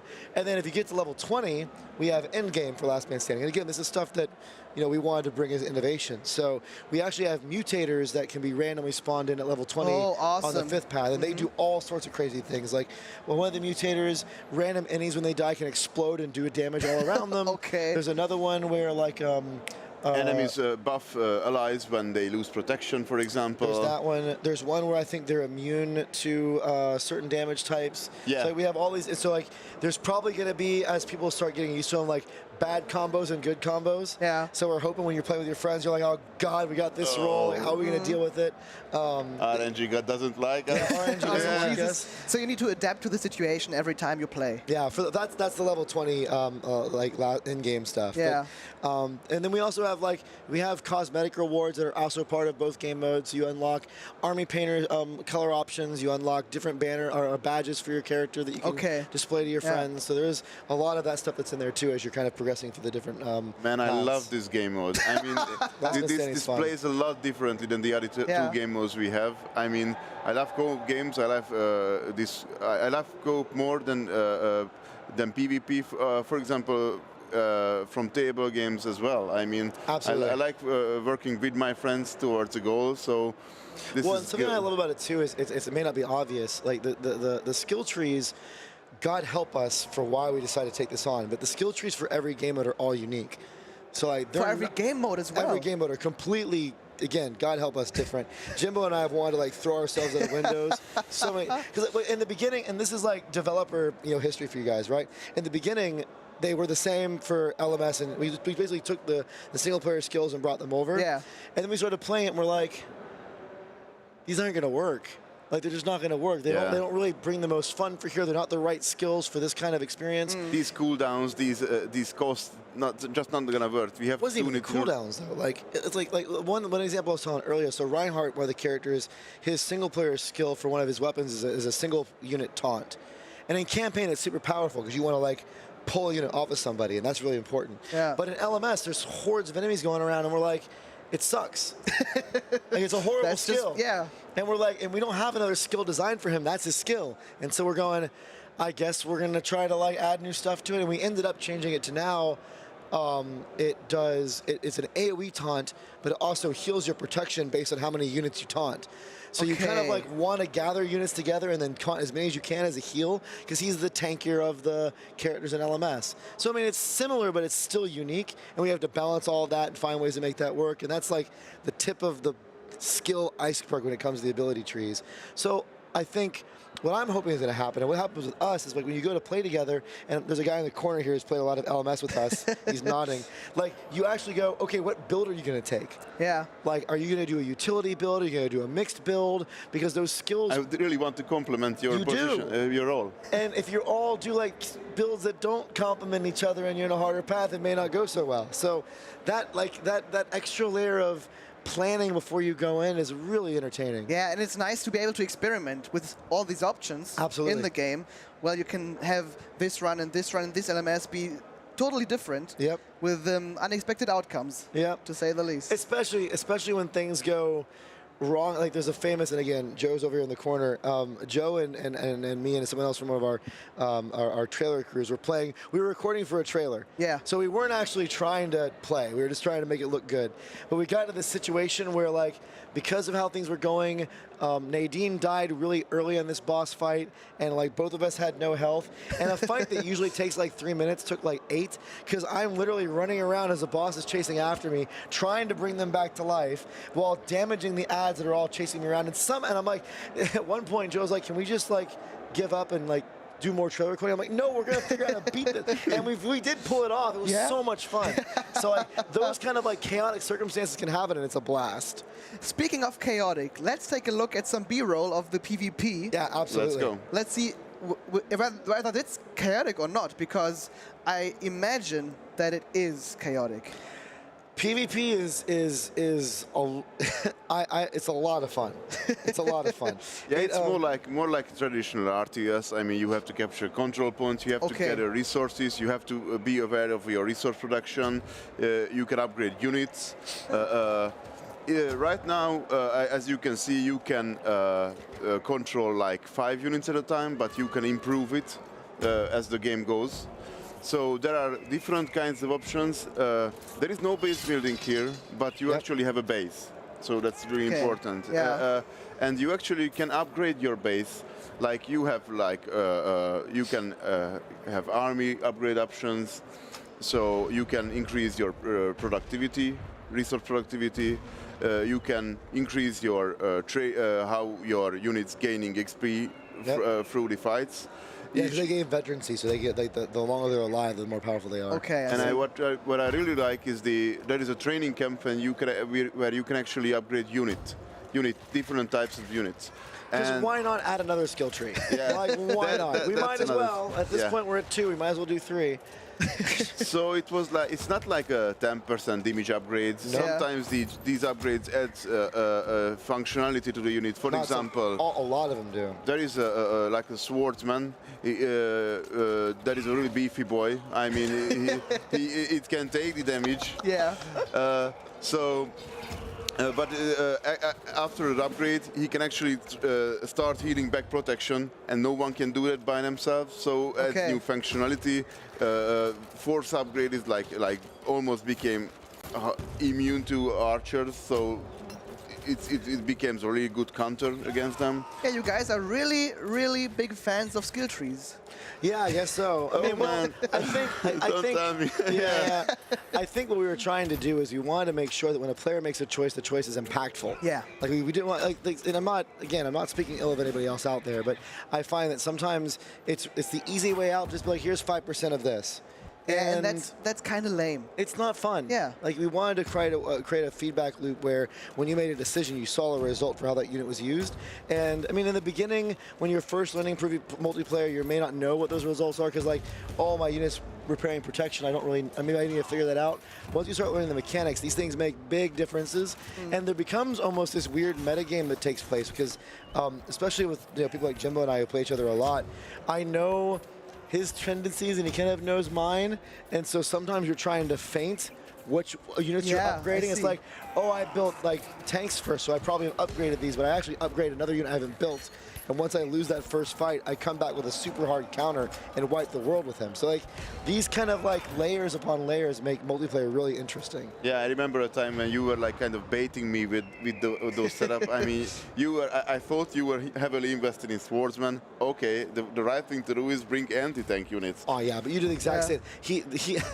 I had to stop playing tank because he would like come out with these crossbow waves and just like decimate everything. I would lose control of the map, and it's like, oh my gosh. So that's part of the fun for sure. And actually, Brad then noticed a big weakness of my build because then he brought a unit, a spearman that is really good at closing gaps. Okay. So when you close gaps with a range unit, well, then it's done. Yeah. So basically, Brad wiped the floor with me at that point. And so, that's the rock paper scissors thing you spoke about. It is, but it's also it's rock paper scissors, but it's also a lot of like. In multiplayer, there's a lot of scouting, a lot of dancing around to see what's going on. Because lethality is part of the game. You do lose units, but it's very forgiving. So you can lose a fight and come back easily. Like it's not like the fight's over and you're done, because there's a lot of elasticity in the resource systems and whatnot. Yeah. So losing a fight is definitely just another opportunity for you to kind of remix the deck. What kind of layout are you going to come the next time to kind of make that work? And that's a lot of the excitement. But how do you win in this multiplayer? So you just get score by holding these control points? So there's two types. There's mines, lumber mills, and victory points. Okay. So mines and lumber mills, you hold them to get more resources. And then victory points will basically cause the other team's score to diminish. So whoever's score gets to 0, they lose. So right now in this match, this is actually a really interesting game because we almost came back and won this one. We got this, you can see on the right is the blue. I'm actually on the blue team in this match. And so we're about to lose, and they have 2 red ones, so they're chunking down our side more, and that's why that one's kind of glowing. So yeah, it's kind of like a tug of war between the 2 sides. When you say we're part of the blue team, how many people can play multiplayer at the same time? 1v1 or 2v2. Okay, I see. Yeah. So, yeah, well, I can imagine 2v2 requires lots of communication. It does, though sometimes you get like, again, I think Joe is on my team on this one, and like we're halfway through, I'm not even talking because I'm so focused. Like, there's a lot going on that you're trying to deal with, so that's exciting. Do you already have plans to like push the competitive scene of the game? I would love to. I mean, you never know what competitive games are going to pick up. Yeah. But I mean, it's as someone who really liked playing competitive RTS, I think there's a lot of effort gone into balance it and making it really a fun experience. There is meta progression around like cosmetics and whatnot. So if we can create an environment that people really get excited about, I'd love to see that flourish for sure. That'd be awesome to see because the game looks really promising. And like you said, this Dawn of War, this inspiration from Dawn of War, because I love that game and I love the medieval setting. I think it's right up my alley. No, and I mean, it's funny though, because like the challenges that we faced, we had to look at like things that these other RTSs do and do them differently. Yeah. One really quick like example of that. So a lot of these games like Company of Heroes and all of them have retreat systems. You hit a button, your units run away, and that works really well, especially in range games because you have a chance to kill that unit while it's running away. We don't have that. So we have a retreat system in the game, and like a year or so ago, we kept on having issues because someone would hit retreat, and they would immediately start running, and then you just be like this, and you can't catch them because you have to be next to them to hit them. Yeah. So and players get frustrated because they couldn't kill units. Yeah. So the first thing we tried is like, all right, well, what we'll do is we'll make retreating units take more damage, and we'll actually move them slower, and then they'll ramp up. So they kind of go slow at first, and they eventually hit 200 speed, and they fly. And that worked okay for a while, but it still was frustrating. And we're like, how do we fix this? Like, we can just make them die faster when they go retreat, but then that defeats the purpose. Because hitting retreat just means you suicide, and that's what we wanted. And so what we eventually did is, and I can't remember whose idea this was, but what we eventually did was basically have a timer. So when you hit retreat, your units are retreating, but it takes 3 seconds before they actually start moving. Okay. And it's very visual to everybody, including all the people that are playing. So it's like when the retreat button is hit, you have a short period of time to try to really do damage to that unit and maybe kill it. And so now it's like you can still retreat and you still run like crazy when you retreat. You can still escape, but you have to time that differently because it's a melee game. Yeah. And those dynamics are like a little bit more unique. And you give your opponent the cue so he can like jump right in, deal more damage, and so it's more like a tactical thing again, and more skill-based than just hitting retreat and retreating. And it's also cooperative because sometimes in some of the retreats it's like, Joe, kill that guy. He's running. I can't get to him. Like that. That happens a lot because you're trying to like hit the resource and before they go and replenish them. Man, these recording sessions were so intense. I know. It was challenging because the gameplay was so intense. We forget that actually we're supposed to be recording now. Come on. Yeah.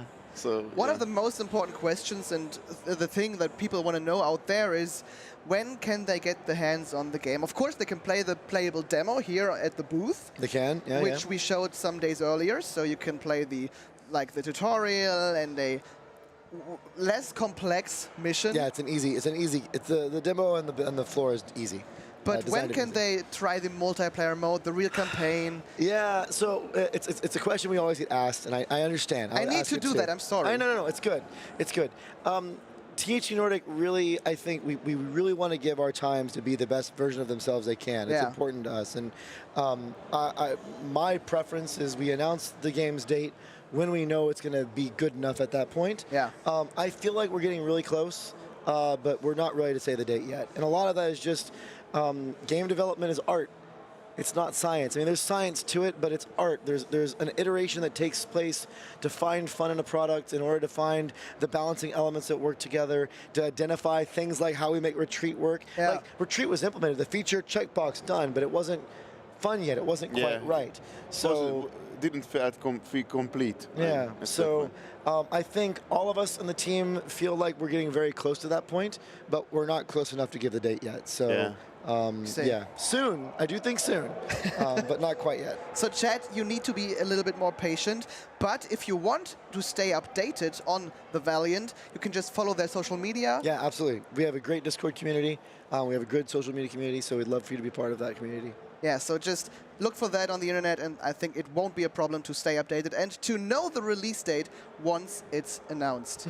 Okay, well, thank you very much. Thank you so much for having us. It was a lot of fun. Yeah, same. Yeah, it was an honor. Thank you. It was an honor for me as well. Yes. And I hope you got a great impression of this game. I'm very much looking forward to it, but I'm also very much looking forward to my 5-minute break because I am very thirsty and my drink ran out. So we'll be right back here with the next slot. And until then, see ya. See you guys.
Told you. Look at all those snails the monster kidnapped. Look, it's Gary. So how do we save Gary without that monster snail seeing us? Gary is the monster snail. Huh? They grow up so fast, don't they? These massive amounts of candy bars must have given him a sugar rush. We can't take him back home like this. We have to cut off his candy supply first. Already on it, buddy.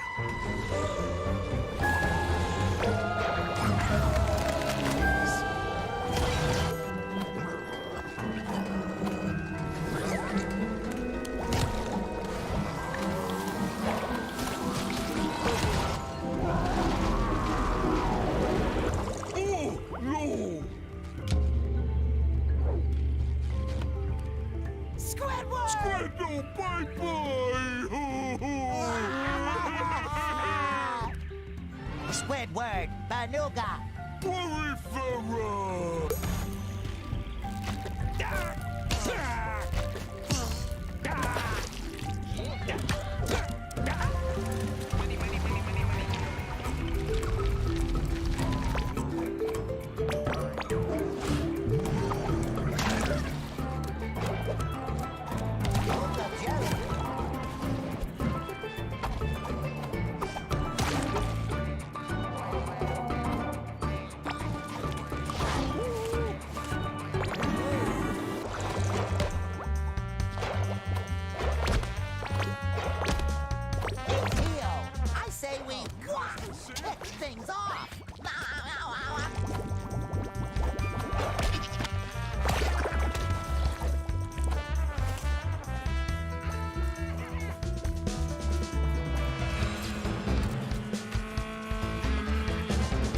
In need! Karate Bob to the rescue!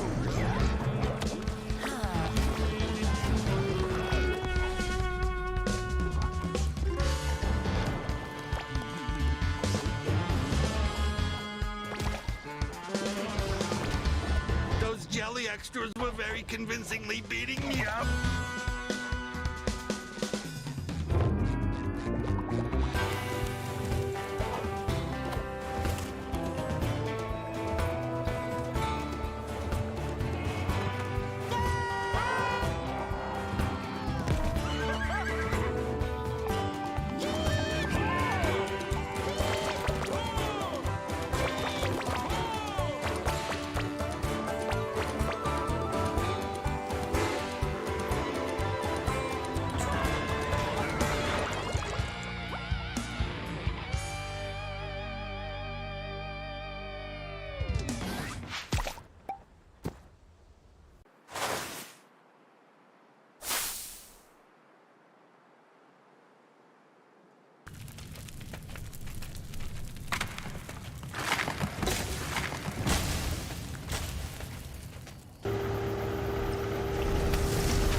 Breaking news here in Sledgehammer County.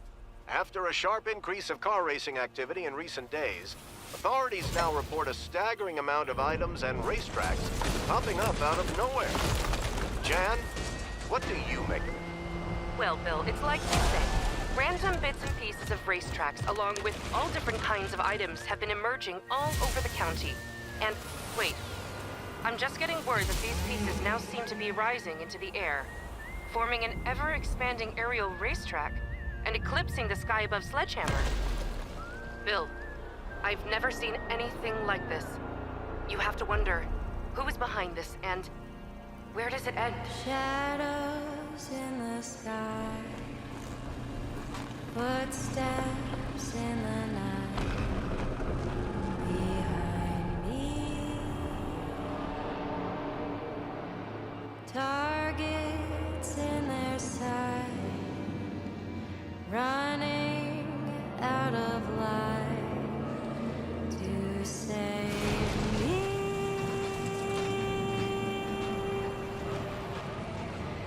Red moon on the rise, you say you're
'Cause you know I need you. 'Cause you know I need you. 'Cause you know I want you. And I gotta have you. 'Cause you know I need you.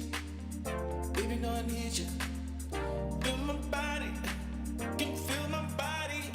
Over me and over you. You're touching on me. I'm loving you. Do it. Now tell me it's over. Listen up. Now tell me it's over. Now tell me it's over. Listen up. Now tell me it's over. Now tell me it's over. Listen up. Now tell me it's over. Now tell me it's over. Listen up. Now tell me it's over.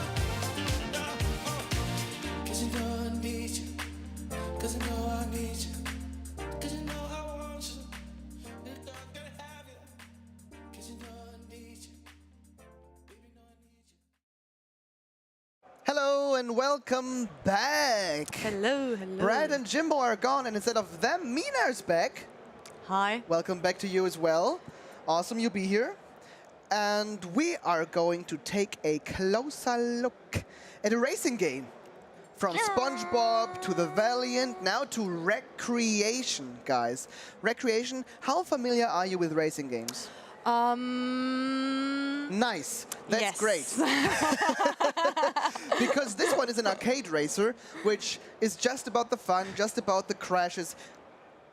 In fact, you should be more than able to play this, because if you're not good at those racing games, you like to crash into other cars a lot. Yes. And that's the whole deal of this game. Nice. So go ahead. I can crash things. You can crash things. That's nice. That's my type of game. Press A. Let's just try to do a race. Nice, nice. Woo. And see what you can do. It's vibrating. It's suspenseful, isn't it? Yes. If you've got questions for Mina, by the way, exclamation mark, Mina, to go to her social media and Twitch channel. Confetti. Faster. Yeah, you've got your boost, like you know it from Wreckfest, the game what came before. Boost. Woo! But you're not doing too great at the moment. Oh, wow! Wow! Bounce. Wow. My door is kind of broken. Yeah, I think you should close that. Thank you. Oh no. Close the door, please, bitch. Maybe you can. Okay. Oops. But it works. The door's closed. It worked. Yeah. You just have to use the right words. Swearing works wonders sometimes. Yes. Is there a playable demo at Gamescom to try that game out? In fact, there is. 2 seconds behind. I think. I can't be 2 seconds behind. Oh, was that my door? The door just said, well, no. Fuck you. Get away.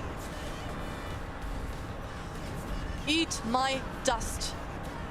Eat my... No, I don't want to eat yours. You overtook the first one. Take down! You took him down, nice. Yes. But don't try to crash now, because it looks quite good for you, this race. Or not. No. Just kill him. In German, we call it a Frechdachs. In German, we call it a Frechdachs. There's a What the fuck? Don't mess with me. What the fuck was that? He was opening the door. He was trying to bump me, and I'm too buff. I'm too buff for that. You're just too strong. Too strong, too buff, too good, to everything. Small hint, there's no boost in. Oh, you're right, Butterbit. Ooh. Butterbit 6. No! Is there any competitor left? Oh yeah, right in front of you. Nice! First place. You went first place. This was your first race, right? Does Mario Kart count? No. Okay, yeah. Congratulations. And your time was even better than mine, because I played it like, I think not yesterday, but the day before, and I got like 2 minutes and 23. Well, so that's slow. Just say it like it is. That's slow. But it could be beginner's luck, so maybe you try another one. I got gold. It's That's not beginner's luck. It's Of course skill. it is. This is called skill. This Anyone is- can tell that, right? Nope. It's skill. Chat, on a scale of 1 to 10, how skilled do you think Mina is? On a scale of 1 to 10? Remix? Just do another race for now. Welcome to your race.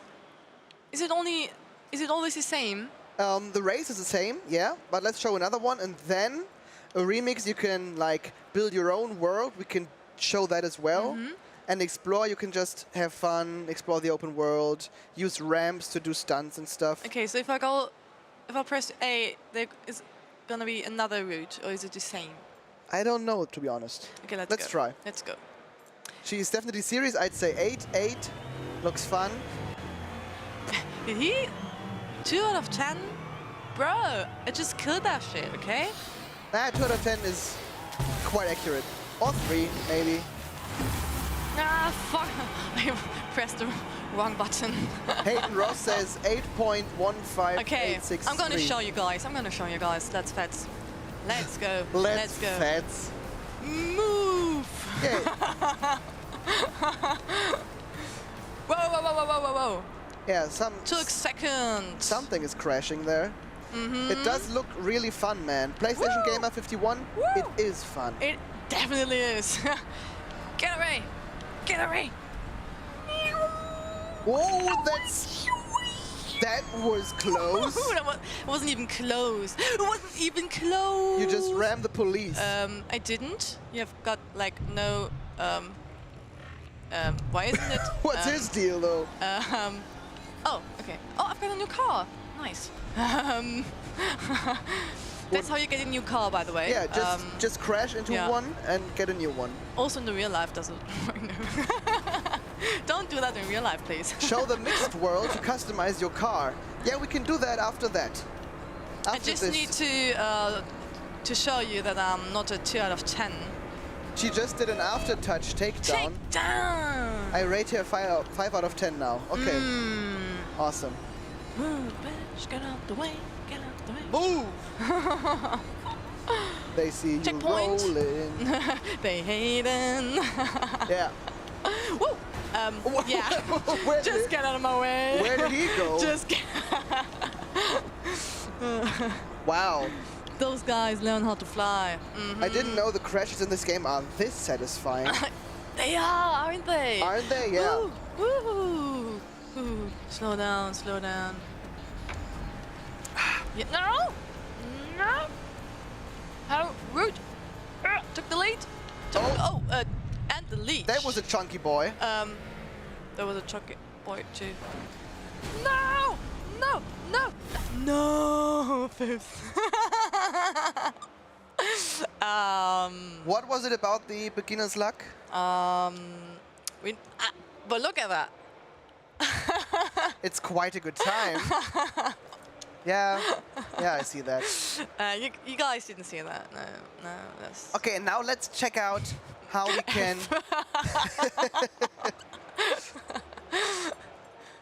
customize our car, because someone wanted us to see that. This is not realistic. People drive much faster than this in Germany. That's true. That's true. Let's go into the remix mode. Remix. Awesome. Awesome sound effect. Thank you. Yeah. I studied that for just today. Yeah? Yeah. How long did you study that for? 3 years? Yeah, kinda. Awesome. Since the last Gamescom? Yes. You were preparing yourself for this moment? Yes, because I knew you're gonna be here and this game's gonna be here. Nice. Yeah. I felt that in my jellies. I felt it as well. Yeah. Okay. You can place ramps, but I don't know where you can customize your car. Maybe. Okay. So this is you can like remix the track. You can place ramps, blocks. Okay. Okay. Why is it red? Red always means like you can't do that here. Well, try to place it. Okay. There's a tree. There's a tree in the way. Try to press A. Oh, nice. Oh, okay. This is now a ramp. Yes. Can I go forward? I think so. Can't you? Maybe you cannot. Maybe I can't. Maybe you press back. Press B, please. B. And then press... Oh, now I can move, right. And try pressing the right arrow. I did. And then that happens. Was what okay. happened. Yeah. I see. Well, okay. Place it. So I think we can't show you how to mix your car because we can only place around. Play the default car in this demo. Block? I can place a block. I can place a block. Awesome. This is a block. Yes, and I place it like in here. For the difficulty level. It's, yeah. Yes. And maybe one in here. Let's go. Trackmania X Burnout. Race. I can. Okay. Oh, you can put a block. Wow! Call me Wonder Vision. Call me Wonder Vision, guys. It's even better than the series. How is it gonna lower? Lower. Okay. Just put some block up there, but. Can I put them in the air? I don't know. Just try it.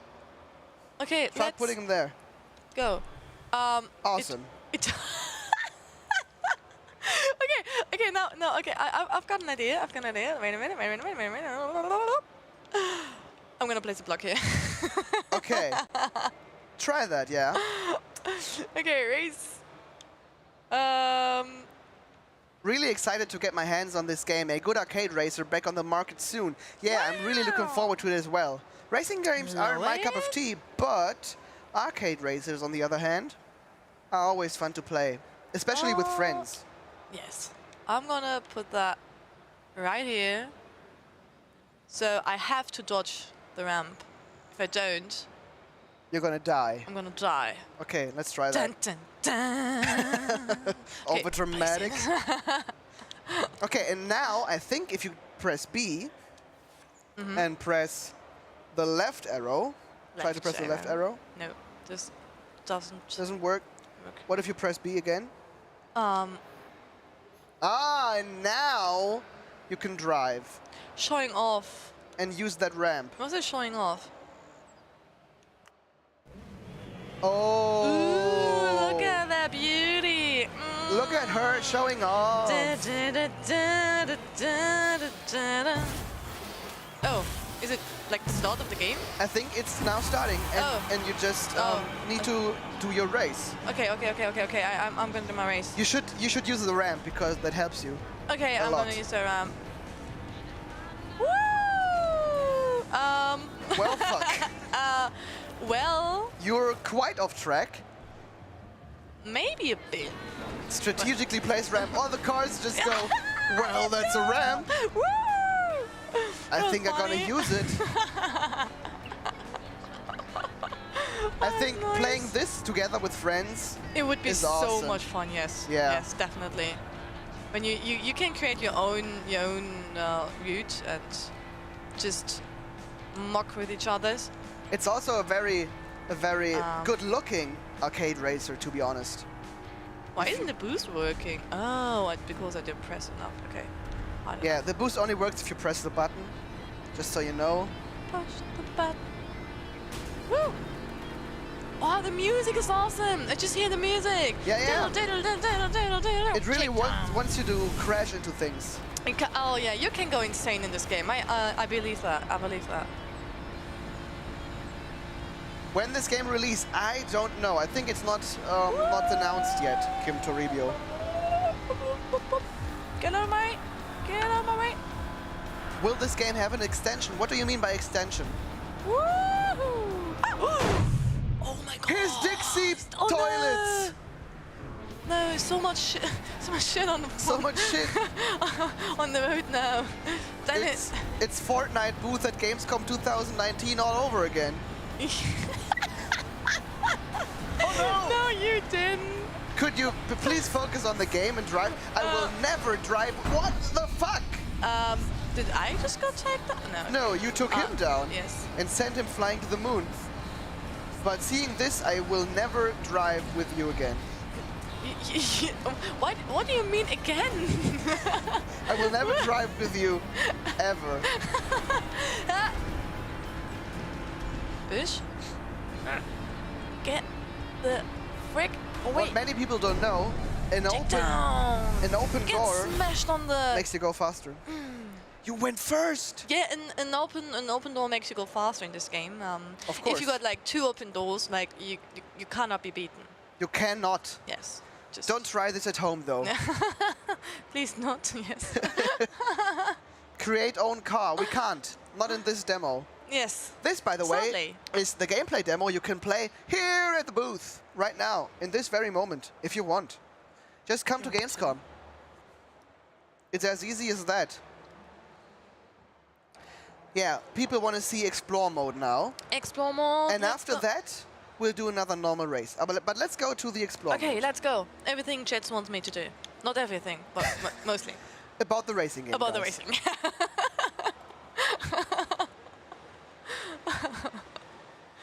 Create map. Yeah, we just kind of did that, but I think we can't do the best map. I just can Yeah. drive. Nice. You can just go ahead and explore the world. Let's have a nice drive. See the coast. Yeah. Oh yes, explore. It does make sense. You can just. Why is it? And there are ramps hidden in this explore mode. Okay. So if you find a ramp, just go at it. I'm gonna find them, and I'm gonna use them. And there's one. Use the ramp. Use the ramp. Whoa. Wow. Oh fuck. I parked. Is that how you went to Gamescom as well? Yes. Oh, nice. Yeah. I kind of flew with my car. Yeah. And I took down some trees. Nice. Yes. Yeah. I hope you can adjust traffic. It looks a bit dead now, but it's a demo. I don't know. To be honest. We'll find out once the game releases in full. Is there any other side I can drive? Are there any side ways? I don't know. I mean, look at the minimap down there. You can drive to the left. Oh, yeah. Go back now, yeah. 1/2 this time. Drive to the left. Drive to the right. Whoa! I think I kind of lost. You lost your wheels. My wheels. Stuff happens. But the rotating was kind of smooth, wasn't it? Yeah, it was indeed. Yeah. How long till Gamescom is over? I think it's over on Sunday. Yes, it is. But we, as THQ Nordic, will still be live tomorrow and on Sunday and today until, I think, 7:30 p.m. CEST. You guys are doing amazing. Amazing. Thank you very much. You're doing amazing as well. But there are no ramps. But there needs to be one more ramp. Where are the ramps? Let's watch out for a ramp. Okay. I'm gonna slow a little bit down, have a look, enjoy the trees, enjoy the scenery. rocks. Yeah. Yes, so beautiful rocks. Have you seen such beautiful rocks anywhere? Never in my whole life. There's a ramp. Let's go. Let's go. Wow. Hit me. Oh. Hit me with you. This is kind of naughty. It is. Hit me other side. Okay. Why is it still driving? I don't know. There's some smoke. Other side. Your car doesn't look so good, Mr. Stark. Break through to the other side. You only have 5 seconds left. Oh, wait. How dumb am I? I wanted to jump. Okay. You wanted to jump by pressing something? This is not SpongeBob anymore, Mina. Yeah. This is Wreckreation. Yeah, let's please the people and do one more normal race so you can, well, clean your name for the 5th place. Okay. Try Hold my beer. Excuse me, what? Hold my beer. Okay. Okay. Have a look. Take a lesson, chat. Cars can jump. She did everything right. Of course. How could I know? How could I not know? Yeah. It's the age difference. You're not that smart. Yeah. That's a problem. This is because I think I'm so good. Speaking of not that smart. Yeah. No, it is. I think I'm gonna let them some time So Oh, yes. that's part of your plan. Yes, yes. So they don't expect you. Right. I see. Because I'm gonna win anyway, so I wanna give them some lead, you know. Yeah, we'll see how good your plan goes. Gamescom is easily the best gaming event this year. True. But my question is that like everything of Gamescom? Because I didn't see anything of any other companies in the big hall. There are many halls filled to the brim with companies showing off their games, indie developers showing off their games, 3 seconds behind, okay. content creators playing on streams.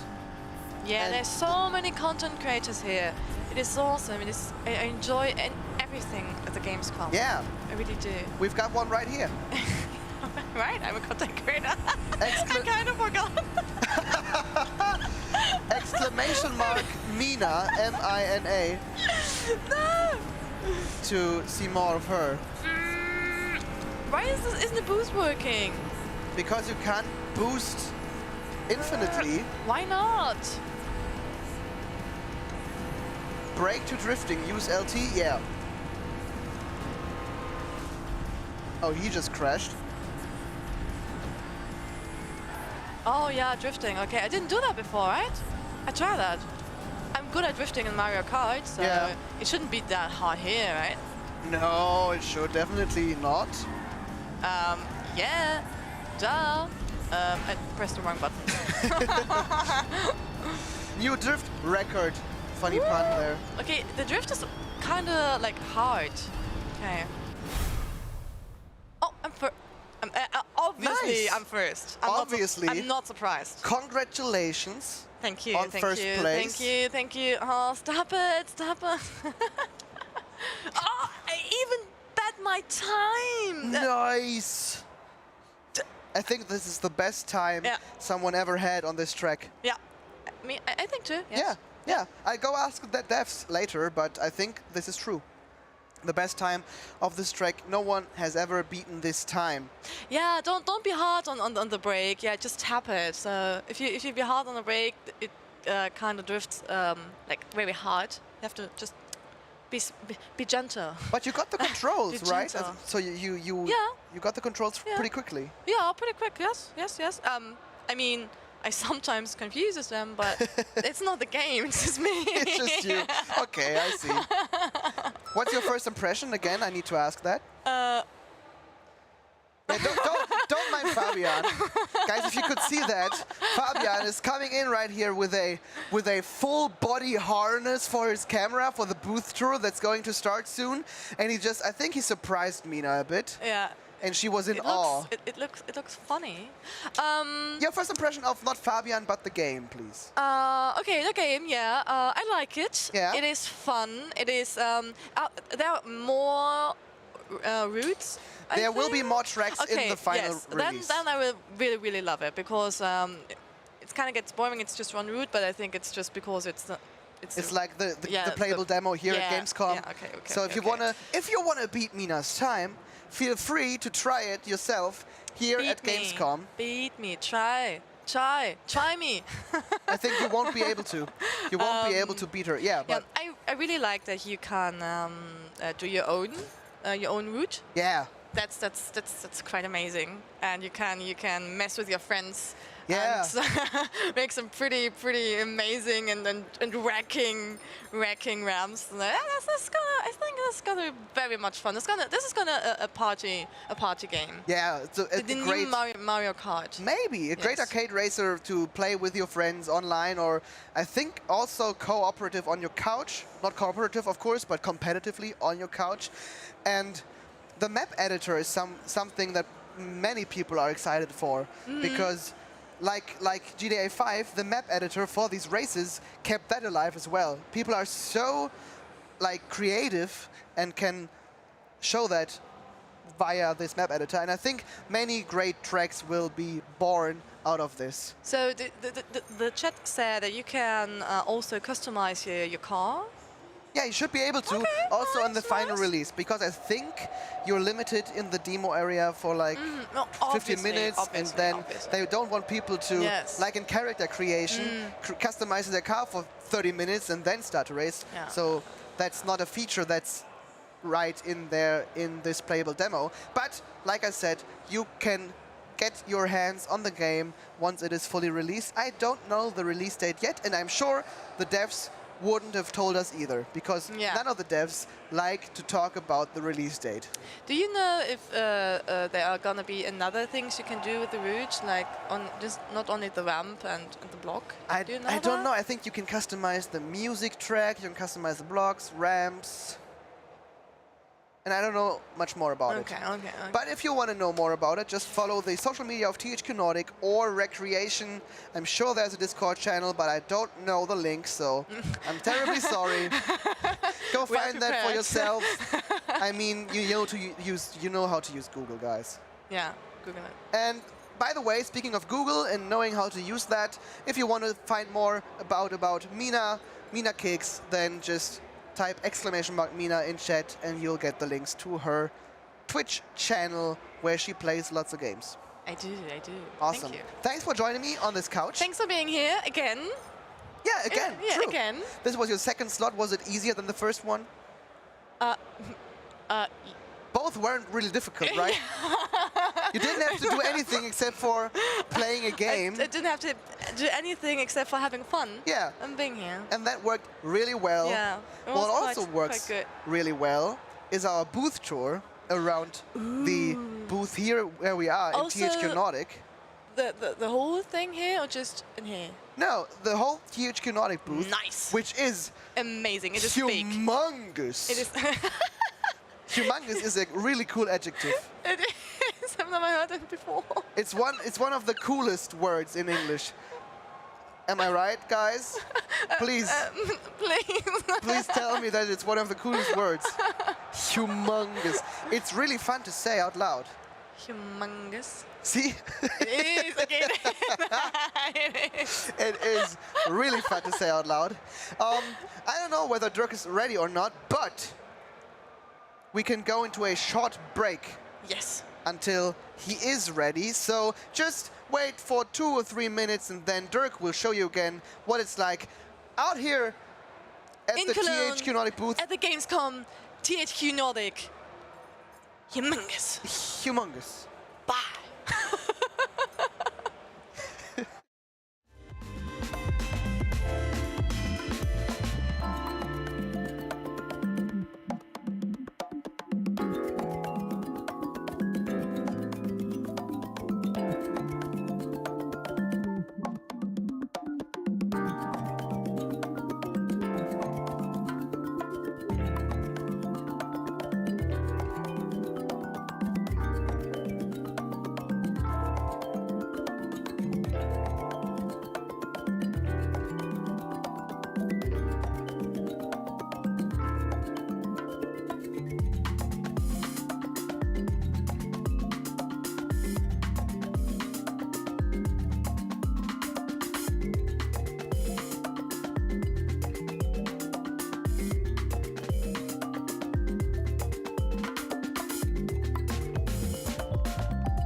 Welcome back everyone to the official THQ Nordic live stream here from our Gamescom booth, the fantastic looking Gamescom booth that we've already shown you in a few booth tours, and this is another part of our most beloved Q quiz that we're gonna play with those people standing in line here for Alone in the Dark, because as you can see here, there is a really long line if you want to play that game. I don't actually know, we can ask maybe the staff later how long they have to wait, but they do have to wait quite a bit. And we can offer something really special. I have a total of 6 quiz questions here, and when a team is able to answer the question I pose them correctly, they can choose either they move to the front of the line, or they get some Alone in the Dark merchandise that we also got here. We got mouse pads, we got t-shirts. So whatever they'll choose, they can win stuff. If they can't answer the question, then too bad, they won't be able to win anything. And the questions are mostly about the original game. So fans of the series will probably be able to answer this. And if they've never played it and have talked to people in the queue while we were preparing here, then it's probably a little difficult and they can do wild guessing, but it's almost impossible to win anything here. So fast forward tickets for our Q quiz. Good to have you here, guys, all over the internet, on Twitch and YouTube. And if you did not do that yet, then please click the follow or subscribe button here on our channels, because we'll have a lot of content in the next days coming. We'll stream until Sunday, and every day is full of surprises for you guys out there. So make sure to check this out wherever you are. And after we did the Q quiz, I will also tell you a bit about one of the next highlights in the live stream today, because as you might have seen, there is like one big special stage here at the booth, and there's some action going on later. But let's talk about it when it's time for that. And now I'll move over to the queue and see who is willing to participate in our famous Q quiz. So let's see here. Who do we got here? Okay, there was some movement. I can ask people. Let's just start here. Guys, would you be up to participate in a short quiz about Alone in the Dark? Alone in the Dark, yeah, come on. All right. Have you played the original game? I have played the third one, Edward Canby, and one in 2008, which was in New York. But the last one I didn't play. I heard it was, semi-good, yeah. Okay, so we are talking with experts here. You can hear that already. So you got a question to answer. I give you guys one question, and if you got the correct answer to it, no, let's say you got to answer 2 of them correctly. Okay. If you got 2 of them correctly, I will have a prize for you. It's still a surprise. Okay. But yeah, let's see what you do. So you can answer together, sure. You work, you're here together, right? You work as a team. Why not? So I got the first question for you guys, and it's about the first game. When did the first game of Alone in the Dark come out? I would say 1992. Yeah, you confirm that, right? And that's already the first point. Very good. 92 is obviously correct. Very good. So first point for you guys. I got some more questions here, and if you answer one of them correctly, you will earn the fantastic prize. The next question is probably easy for you. Can you name one of the original playable characters? Edward Canby. Okay, you want to complete it and do the second one too? No, what was your name? It's behind me. You can't look. Look to me. Praise something, but I think the one that counts. Okay. It's fair. One counts. Good. So you winners. But now you got you shine with his light, right? So good for you. See, we have one of two possible prizes. The first, I gotta show you the first, would be either we have one mouse pad and we also got a t-shirt. And you guys could get this. Yeah. I would offer. Yeah, I will offer something else. I will offer something else. The big prize. Okay. No. I won't say it's bigger. I would just say it's a different prize. The prize will be that you can skip the whole line and get right in front of it and play it next.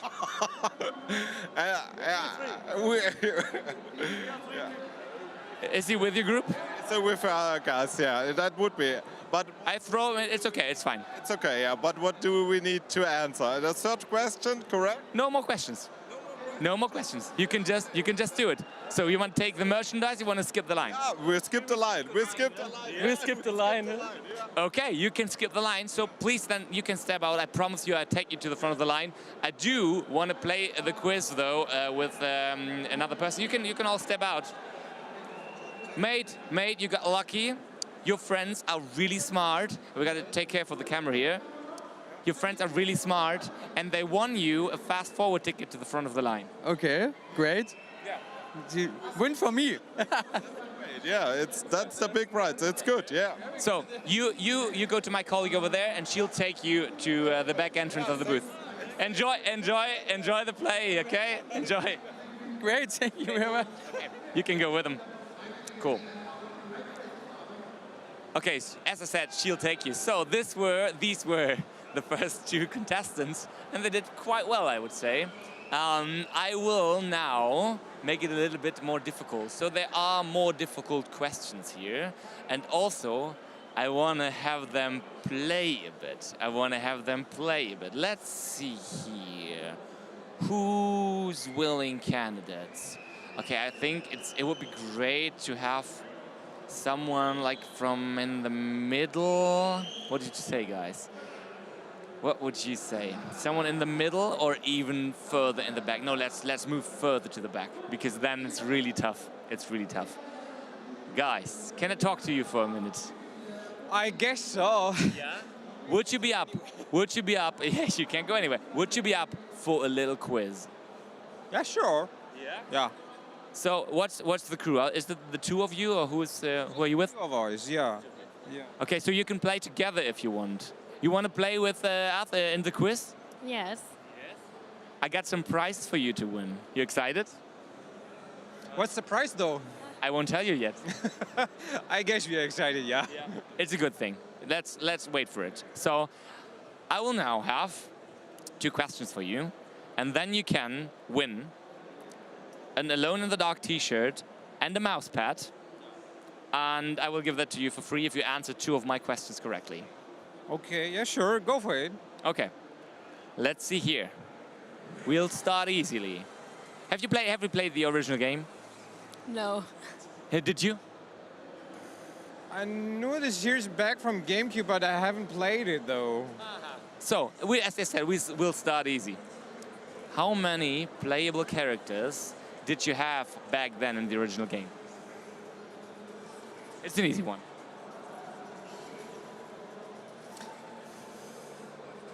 I'm taking guess it's like 3 or 4. Okay, what's your take? 2. 2 is correct. She saved your ass, man. She so saved your ass. 2 is correct. Very good, very good. Thank you. It was a very wild guess. Okay, still, so we do have to answer the second question, though. I don't know if you're up for that, but let's see here. I gotta check which question you can answer. Have you heard about the teaser here? About the teaser? Have you heard about what's going on in it?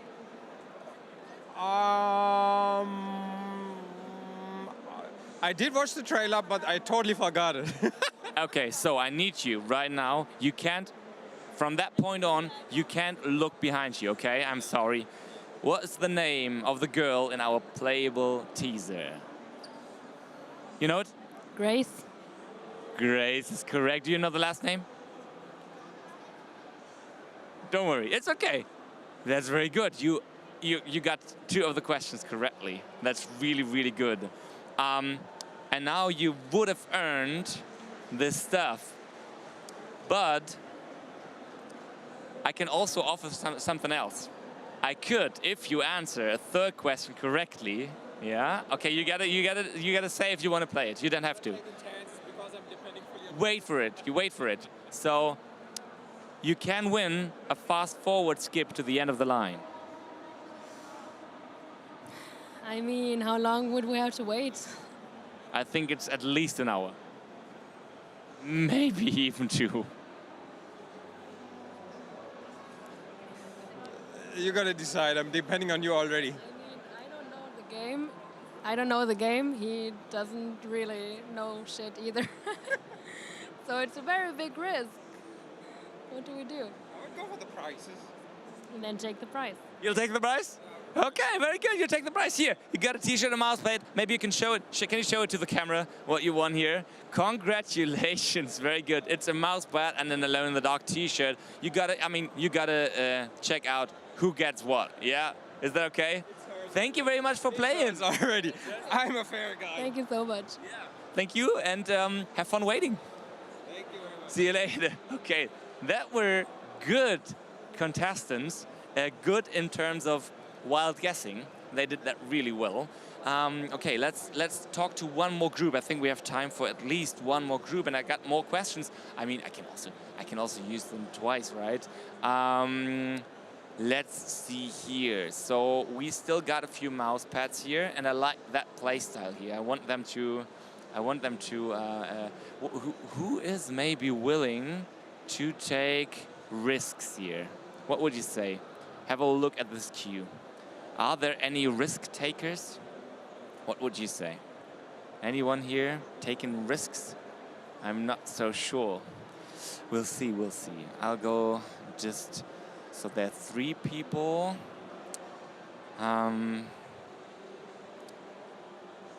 There's another 3. I would like to have another mini group of 2. It's really hard to decide. Let's see here. Let's see here. I'll move further to the back of the line, okay? Maybe. Now we gotta move back. I'm sorry. We gotta move back here. And I'll probably try my luck somewhere down here. Guys, can I talk to you for a second? Would you be up for a little quiz? Would you be up for a little quiz about Alone in the Dark? You don't know the game? Ah, that's really bad. You get to know it then. Okay, then enjoy it later, but you won't be able to answer our questions. Anyone else? Have you played the original game? The rhythm game? The original game. Have you played it? No. You haven't? Okay, then you won't be able to answer my question. I'm sorry. Have fun anyways. Okay. We need hardcore fans here. Do you spot someone maybe with an Alone in the Dark shirt or something? That would be perfect. Those are all newcomers. I will just check out here. Let's see. Guys, do you want to participate in a little quiz? Have you played the original game, Alone in the Dark? Have you? You haven't? None of you? Ah, too bad. Okay, let's see here. Has anyone here played the original Alone in the Dark? Has anyone played it yet? You all newcomers. Okay, still. Have you played the original game? Okay, they're all new to the game. Interesting. So that's probably because the booth is so freaking looking amazing that you just simply have to be here. Okay, I'll try my luck. Ah, okay, now the queue is moving. Maybe that's my moment to shine. I'll wait who will arrive here. I'll use the spare time we have to announce that today at 5 p.m. German time, of course, we will have the wrestling ring behind me. If you can see it, yeah? We will have that filled with wrestlers again. And then this whole area will change into a wrestling arena. I don't know if you have seen the live stream yesterday with the wrestling action. It was insane. Like every inch of this place here was occupied with people, and they were going nuts for the wrestling action over there. The wrestlers did really amazing stuff. I didn't watch a lot of wrestling yet in my life, but that was really cool to see. And it's right here at the THQ Nordic booth at Gamescom. So I think that's pretty fantastic. So make sure to stay tuned until at least 5 p.m. But still, we got a lot more coming up then afterwards. And okay, here are actually some new people. And maybe I can try my luck here. Let's see. Guys, can I talk to you for a second? Have you played the original game? No. No, any one of you. Have you played the original game? What do you mean with the original game? I played the PS3 game, Alone in the Dark Inferno. Ah, that might be a little complicated then for you. Anyone else played the original Alone in the Dark? Have you played the original Alone in the Dark? No. You're basically first-timers here. Okay, enjoy anyways. I need someone with game knowledge here. Okay, one more. Guys, can I talk to you for a second? Okay, that's also fine. No, they won't talk to me. Another group coming up. Maybe those are all right in the back of the line. I'll try one last time, and if we won't find any more participants, then we'll have some more merch to give away maybe tomorrow. Let's see here. Who is there? Anyone coming up? Okay, this is the back of the line. Guys, can I talk to you for a minute? We're live on the THQ Nordic live stream. Can we talk to you? Have you played Alone in the Dark? Not yet, no. None of it? None of it, no. Okay. Have you? Any one of you? Okay, then the Q quiz will probably a little bit too difficult for you because we got something to win here. But unfortunately, without game knowledge... We're good at guessing. We'll give it a try. Why not? Like, what do we have to lose? You have nothing to lose. Maybe you'll have something to lose later. We'll see about that. Okay, cool. Then we'll do some really basic and simple questions, okay? Let's see here. Get in quiz pose. That's good. Really good. Is that your quiz pose? Yes, it is. It does look kind of deep. I like it. So we'll have some easy questions for you. I'll say you gotta answer. I have 6 questions in total. If you have 2 of them correctly, you will forward to the next stage of the game, of the quiz. Yeah. Okay, so first question. We'll make it really easy. When did the first Alone in the Dark game come out? Wait, there's no multiple choice? No. See, I thought there were multiple choice options. 1909. Wait, do you actually know? Because she seems to know. Do you know? 1999. You can still discuss if you want. I wanted to say the same, or 2000. Something like that. 1999 or 2000. What? Unfortunately, it's not correct. It would have been 1992 even. It's much older. So let's say this one is also one that you can probably guess. That was like the second easiest. Now it's the easiest questions. How many playable characters did we have back then and also today? Can you give us high? It's I would say it's rather a low number. A rather low number. I know that's why. Yeah. Sorry? 2. 2 is correct. Very good. That's your first point here. Nice. Okay, let's see. It's really difficult. Can you name one of the original playable characters? Name one of the original playable characters. Nope.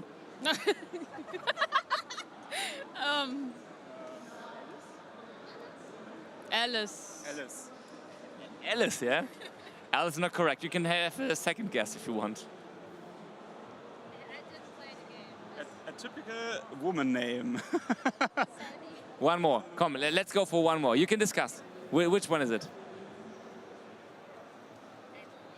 Annie. Annie is not correct. I'm so sorry. It would have been Edward and Emily. And yeah, it's close. It's really close. Okay, it's another one for guessing. It's another one for guessing here. Where is the house, the mansion? I will tell you the name. I would have another question for the name of the house, but you won't know it, so I will tell you how it's named. It's the Sato Mansion. Where is that house? What's the name of the mansion? Der Sato Mansion. Where is it located? In New Orleans. In New Orleans. USA? US is correct, but it's not close. It's not like, that's not good enough. She said New Orleans. Yeah. It's close to New Orleans, so I will let that count. Really good. Applause. Second question correct. Okay, guys. I can tell you, you have now, I need 3 of them. Yep.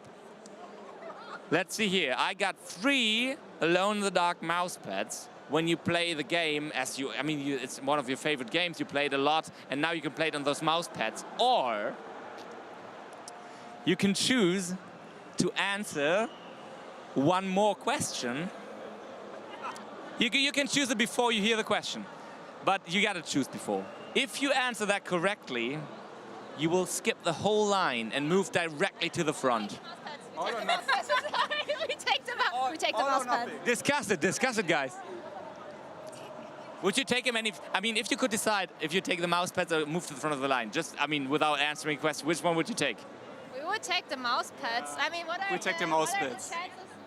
What you saw us guess. What are the chances that we'll get one more question right? One moment. What if the next question would be, when is the new game released? If we answer wrong, we don't get the mouse pads. That's correct. Sorry, guys. So you kind of gotta bet the mouse pads here. I want the mouse pads. Mouse pad, yeah. Mouse pads. Okay, 3 mouse pads for you guys. Want to hear the last question? Yes, definitely. The last question would have been, what is the name of the girl in our playable teaser? I don't know. Greta? Is it? That's very close. It's Grace. Grace Saunders. But okay, that was really good. Enjoy the mouse pads. Enjoy waiting, of course. And thank you for playing with me. Yeah, thank you. Thank you. That was really fun. What a good group. Really intense contestants. As they said, they were good at guessing, and they did that pretty amazing. Unfortunately, they had no knowledge at all, so their basis for their guesses was pretty bad. Anyways, thank you very much for staying with me here during this Q quiz. I do now head over into a slight little break, and then Daniel will take over again with a lot more content, a lot more games that we have here at our THQ Nordic booth. And don't forget, in like roughly half an hour, we have the wrestling show live on the stream. So definitely check that out. Thank you very much, and bye-bye.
And welcome back to the THQ Nordic live stream here live at Gamescom 2022. And I'm joined by three wonderful people from Black Forest Games. We've got Bernard, we've got Vincent and Elena. Nice to meet you here. Hey guys, nice to meet you. Thanks for having me. And we want to take a look at Destroy All Humans 2 Reprobed and maybe some footage that even you have not seen before. Is that right? Yes. Awesome! I can't wait. So, what are we doing here right now? Currently, the player is at underneath the saucer where you have the menu where you can access a lot of stuff. Like at the Poxmart, you can handle your upgrades for a start. You can, of course, enter the saucer, but let's focus on the upgrades first. Okay. In Destroy All Humans 2, there's a lot of weapons and a lot of upgrades with each of these weapons. Each and every single weapon is alien to the max and a lot of firepower behind it. I mean, it's the central element of Destroy All Humans 2, isn't it? Destroying all humans in every yes, and this possible is your way. arsenal. Yeah. So there was a lot of love put into it because it is the most important tool for crypto. Maybe for anyone who doesn't know what Destroy All Humans is about, because he or she just tuned in or haven't heard of it before, what's, except for, or aside from Destroying All Humans, what is there about this game? Well, as you can see, you're an alien who came to Earth to A, invade it, B, obviously destroy all humans and gather their brains for their DNA, and subjugate anyone he doesn't destroy, and apparently maybe even falls in love. Spoilers.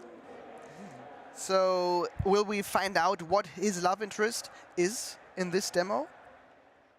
No, we want to keep that for the players to find out when they get their hands on the game on the 30th. We are releasing so soon. That's quite soon, isn't it? Yeah. Yes, it's next week. Oh my god, I'm so excited for it. And are you still very relaxed at the studio? Or is there many fires that needs to be put out?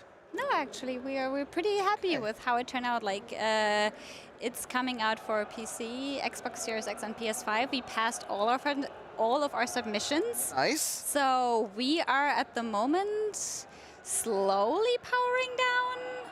Because I just thought, well, releasing right after Gamescom, where at Gamescom you don't have much time to work at the game, is quite risky, but you managed to do it, yeah? Yes, we delivered on time, and now we're here to promote and watch all of the players outside get their hands on the demo and the game and just see their excitement and love for the series. It's beautiful. Awesome. If it would be me, I would not be able to wait, so it's coming so early after Gamescom is a great deal in my opinion. For sure. And for everyone who tuned in on Wednesday, I hope you've made your flight here.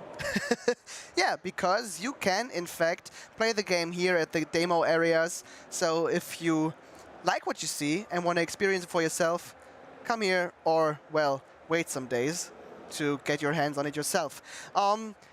Just to make you even more excited for the game, please tell us what you're doing right now. What is our mission here? What's going on with crypto in this? Right. So right now it was just free roaming, showing off most of his basic abilities like walking around, flying around. And it's just a very satisfying control scheme, so it just feels very smooth in your hands. And once we want to dive into some real gameplay, I can just fire up the saucer here again, and we can always replay any of the missions you have already played. Okay. And I would suggest that we maybe dive straight in. Yeah, of course. Let's go. I love the humor of this game. It's also, after Destroying All Humans, I think the humor itself is a big part. 100%. Like, nothing in here takes itself seriously. It's sarcasm, it's satire, everything is silly, the weapons, the humans. Please laugh a lot. We did well developing it. It must have been very much fun to do that, right? Yes, I think so, Vincent. You're right. It was so good working on it. The whole setting is in the 1960s, and we got so many spoofs and jokes are in there. And of course, our team also added some more jokes wherever we could, with the higher fidelity, the words, for example. I've gotten like a lot of detail in there. So our artists, and I haven't found everything yet, a whole bunch of Easter eggs and like little small stories and jokes everywhere. I love it. If you find the Golden Gate Bridge, fly up, see what you can find there. Oh, that's a hint, guys. You've heard it here first. When you talk about Easter eggs, are those just Easter eggs from many other games, or to Aliens, or from the original, from back then? What are those All Easter of the eggs? above, honestly. Okay. So it's something there for everyone, for the fans of the original games, for fans who maybe know some of the other games that the studio made, some of the genre games that are like defining and that we also obviously love to play. There are a lot of hints and Easter eggs hidden everywhere. That's awesome. So exploration gets rewarded. Yes. That's nice to hear. And we just talked over the whole intro. Was there anything important we skipped over? So basically the story is set in the 60s, as we said, and one of our main enemies in the game will be the Russian Secret Service, the Of KGB, course. and they just blew us up. They found out about us, they blew up the mothership, and therefore we have to make sure that everything is saved. So as we guys can see here, basically where the first game left off, we're gonna straight jump into here, and it makes way for a whole new plot to be defined. Okay, I'm very curious what we're about to see. If you've got any questions, chat, then just ask them and we'll address every question as best as we can. Rixdorf asks, if humankind gets destroyed, how do you want to get destroyed in particular? I have a direct answer. If it's the Furons destroying me, I would want it to be as quickly as possible. However, every weapon is terrifying, right? You get disintegrated, you get anal probed, you get electrified. You get eaten alive. Eaten alive. So Meteor Strike, it's a nice side to die at, right? Oh yeah, that's a good one. I like that one. That is very nice, yeah. So, I think what you're saying is there are many weapons you don't want to get hit by if you're a human and standing in his way. What weapons do we have here at our disposal? So right now I'm playing with the Zap-O-Matic over here, which is basically Crypto's bread and butter for the early game. As you can see, it deals with the enemies just nicely, but also because we are already a bit further upgraded. Yeah. So, and there are about 8 weapons totally in the game, but there are a lot of sci-fi abilities as well that come with it. So maybe Vincent or Elena, you want to talk a bit more about those? Yeah, definitely. Like in the previous game, also he had PK, he had Hypnoblast, he had Mind Read, all sorts of ways to mess around with humans. But in this game, we also have new abilities like the Mind Flash, which stuns everyone around him. In the original, there was an ability called the Free Love, which you will see in the next mission. So it's a bit early to talk about it, but and this caused everyone to start dancing, which is perfect. It's a very fun ability. It's not a weapon though. It's very nice, and we made it a device, so to add more active control to the weapon, to the device. So you now have to manage it a bit more. If there's too much enemies on you, you'll have a harder time to get out of that state. I see. Why would you? You want to destroy stuff, right? Right. Exactly. And while humans are dancing, they won't see you coming. Oh, true. Every time I dance, an alien could have been secretly probing your mind. Well, that's unfortunate. Yeah. As we can see, Pox is now kind of dead, and he's now a hollow Pox. He uploaded his conscience, and this is how he's going to help Crypto unravel how the Soviets were able to blow up their mothership. But it's far more handy for him to be just a hologram. He's more mobile, agile. That's what Crypto also says, yes. Yeah. But Pox does mind. He wants his body back. Well, does he really, though? I can see how you're looking at the future. But yeah, here you get to use the PK quite a lot, and or use Zap-O-Matic. He likes to use that. And one of the upgrades we made to the game that players that played the first one are also already familiar with. In the original, you could only use either PK or your weapons. In our game, you can do it simultaneously, so you can raise a human up from into the sky while at the same time shooting, which is very, very fun and gives it. But that's a lot of multitasking, and I don't know if I would be able to do that. But when you say that's a new thing that is possible now, what haven't been possible there, are there any other features you've improved upon the first iteration? I mean, obviously, as you can see, the graphics. Of course, yeah. We put a lot of love into like making everything as fun and shiny as the game deserves to be, because it is such a colorful game in itself, and it deserves to look the part with fresh new graphics that match the era now. Yeah. Vincent? Yeah, like we said, the upgrades. If you went, maybe you saw it when he was high up and landed on the floor. There was a blast that happened with it, and the super jump. So there's a lot of upgrades you can do that weren't in the original, just to allow you to express yourself even more. And to customize your abilities even more. Exactly. I see. Also, we added the skate to your traversal abilities, which also wasn't in the original game. So now you can smoothly skate and ride around all of the worlds. That's awesome. Would also be quite handy for Gamescom to use. I wish I would have that, honestly. Yeah. It would be so great to get around here that way. Talking about modernization, I am here using the disc locator weapon, which was a fan favorite from the original game in 2006. And they bounce so happily. Oh yeah, so... and a car just dropped onto him. Oh well. So back in the day, it used to be more for the comedic value kind of thing, but right now we wanted to bring it up to 2022 standards, and basically we made this awesome bouncing weapon. Yeah. You can both hold a charging shot and basically go bowling with all your enemies and cars and all the vehicles, or you can just fire it in quick bursts, as I'm doing here right now, so you just kind of take care of the enemies while you then switch with another weapon, finish them off like that. I think I would only play the game through with this bouncy weapon, but I don't know many other weapons yet, to be honest. So you can upgrade it fully, focus on that, but if you ever get the feeling like, hey, I want to play another weapon, you can just respec your upgrade points and try another weapon also at full max power. Definitely. Okay. So I'll be cycling a bit through other weapons right now, and then after the cutscene is going to appear here, and then we can have a little hint of all the destruction that is nice. in the game. Awesome. Because to get back to Richtoff's question, if you would have to choose one of the weapons, and this weapon is then used on you, what would it be for every one of you? I would go for Meteor Strike. It's a nice sight before dying, right? It's pretty cool to see. That is true. I would... The Burrow Beast, maybe. I'll show it off in a bit. It's very scary, but you kind of want to pet it at the same time. You know that feeling? Honestly, I want a Burrow Beast plushie now. Yeah, I think so. Why isn't there anyone? I know, right? Yeah. So let's opportunity. Let's Maybe show next him time off, the famous Burrow Beast. Here there he is. So there is a photo mode here, so we can have a little look at our cutie over there. Isn't he adorable? Oh yeah.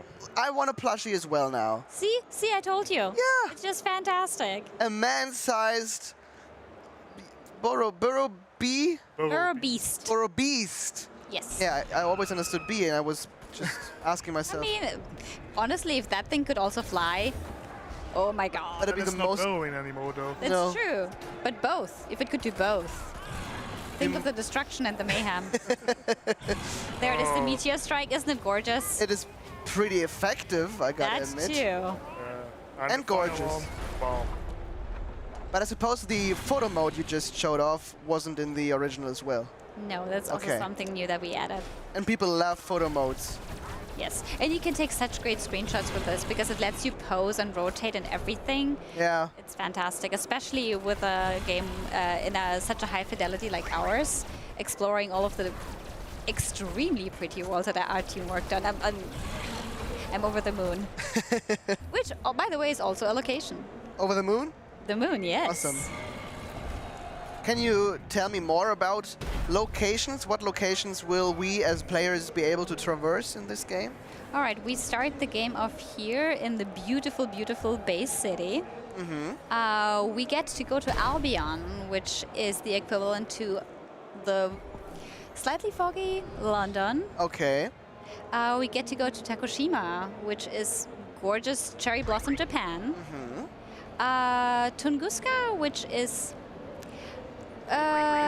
radioactive cold winter environment, Russia. Yes, thank you so much. And of course the moon. Of course.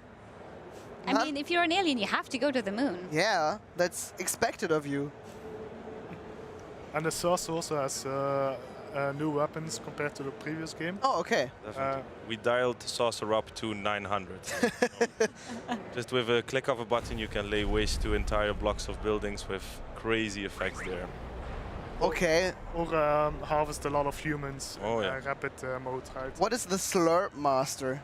Well, the Slurp Master is a crazy feature, basically. So it ties in with the upgrade system. Oh, where I you see. can then basically get humans elevated into the saucer. And what would a sci-fi game be without, you know? Human abduction. Exactly. Of course, yeah. Exactly. You need that once in a while. Of course. Oh, that beautiful there beach. they go. Just imagine laying down there in the sun and then... Hate when that happens. I hate when that happens. It's every Tuesday. We also have the anti-grav, Oh, yeah. which is it's actually saying anti-gravity, making everything go up and Okay. eventually go down. Oh, that looks so beautiful. Oh, that poor car. Could also be used defensively if you upgrade it. But it looks so nice when they fly up and then come down. Yeah. If you look in this area, we also added more verticality to the maps. Okay. To really get that San Francisco feeling there. Because we're going for the nostalgia of the original, and people remember it as San Francisco, but it actually didn't have a Golden Gate Bridge, so we added that to this Bay City. Yeah. Because that's how people remember it. Of course. It sounds awesome. Such, I mean, the detail in this game. The details are amazing. That you improve upon all that was good on the original, and then just not only repolish the graphics or something like that, but then really dive into the game, get fanboys and girls, become fanboys and girls of the game, and then improve upon what's already there. This was a key philosophy while designing the new Destroy All Humans 2 Reprobed, because we all have the games we love from our childhood. So you play them, you fondly remember them, and then once upon a day you just boot it up again. You start to play, and with a few exceptions you go like, this was not that great. Yeah, as I was it really remember that to good? be. Yeah. And therefore we wanted to design Destroy All Humans 2 to feel as rewarding as the players remembered it to be, and I think we did a great job at that, honestly, if I can pat the team on the shoulder. Our team did a good job. It looks like you succeeded, yeah. Oh yeah. Yeah, we hope players, new and old, enjoy what we did. The game has a huge fan base, doesn't it? Yeah. The original were much beloved, so I hope we do it justice. How many of the editions that were made by you maybe were from fans? Because there must have been lots of feedback you got from them, right? We got a little bit of feedback, but mostly it's just like, oh my god, it looks exactly how I remember it, which is the best feedback we can ever get. Yeah, nice. That's awesome. Oh! Free your mind. The Golden Gate Bridge. Yes, it is. But what's up there now? Can you show us that Easter egg? Oh, I think the players will have to find out themselves. No! I agree. The first one that finds it, post it on Twitter or whatever media that we use, right? Okay, yeah. Yes, post on social media, let us know what you find. Yeah. And all the other nice Easter eggs we put there for you. There'll be videos on YouTube saying, I found every Easter egg in Destroy All Humans 2 Reprobed! And then they miss some in spite of having searched for everyone in the whole game, because I suppose you hit many and many of them. Many. Many. Exactly. Nice. Because we want exploration to feel rewarding, because it is so pretty and it's so fun to just like skate and fly and shoot our way through it, and then obviously it needs to come with a little reward. Having the army chase you, try to catch you. Yeah. And it looks so smooth as well. I'm not a particularly good player and I can pull it off, so I think everyone at home will have an easy time. Exactly. This is the skate I was talking about earlier, this wonderful gliding and skating. It's really satisfying. Yes. With the hold of a button, you just can traverse the whole map like much faster than the cars can, and just awesome. Very smooth. And you can use your abilities meanwhile, so you come with me now. The game really wants me to become an alien because it looks like so much fun, right? I mean, wreaking havoc, well... Yeah, destroying all humans was never so satisfying. Could you also that's true. go to one of the other worlds? Shall we go to one of the other maps? Yeah. We can quickly take a look at it because we're running out of time right now. If we have another minute, let's just quickly show off maybe Tokushima. Tokushima? That would be Otherwise, lovely. let's chat vote. Come on. Which one should we go to? Tunguska, Tokushima, Albion, or the Moon? I think Tokushima is quite a good pick, right? Okay. Let's look at Tokushima for a moment. I think we've got another minute.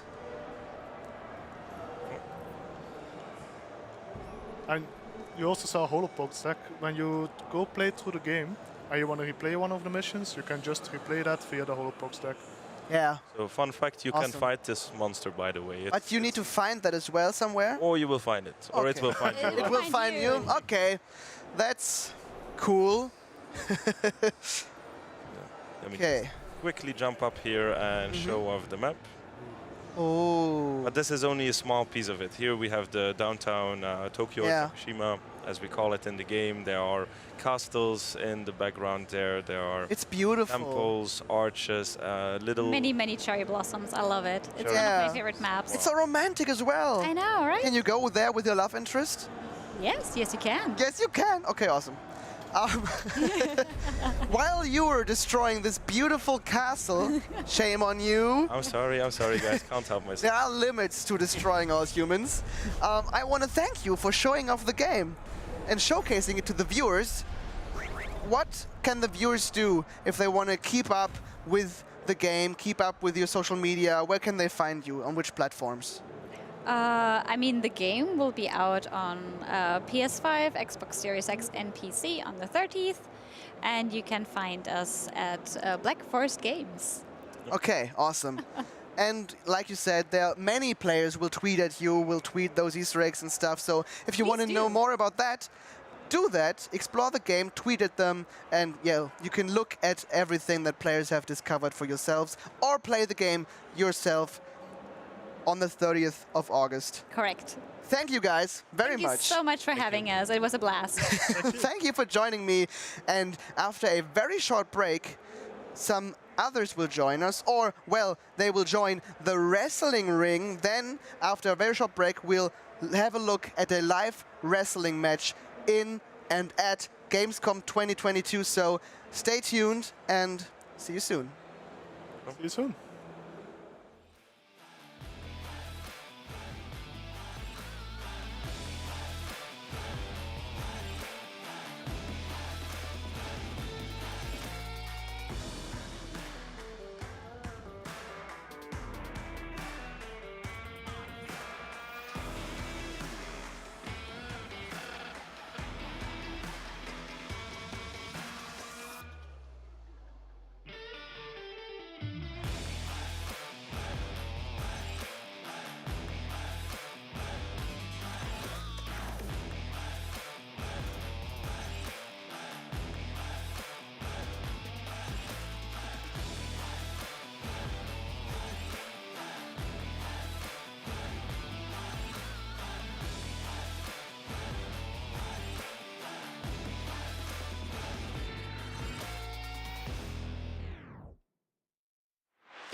Gamescom, what's up? Gamescom, hello. It's the biggest man in professional wrestling, PPA, all day, pretty, Peter Avalon, and I am thrilled to be in Cologne. My first time here. Well, I've been here a couple days now, so whatever. It's exciting. I'm excited to see each and every one of you. There's even more people here today. I'm looking over there. I see some beautiful people, some not so beautiful people. I'll let you determine which one you are. Are you ready for some wrestling? Come on, you goofs, I asked a question. Are you ready for AEW?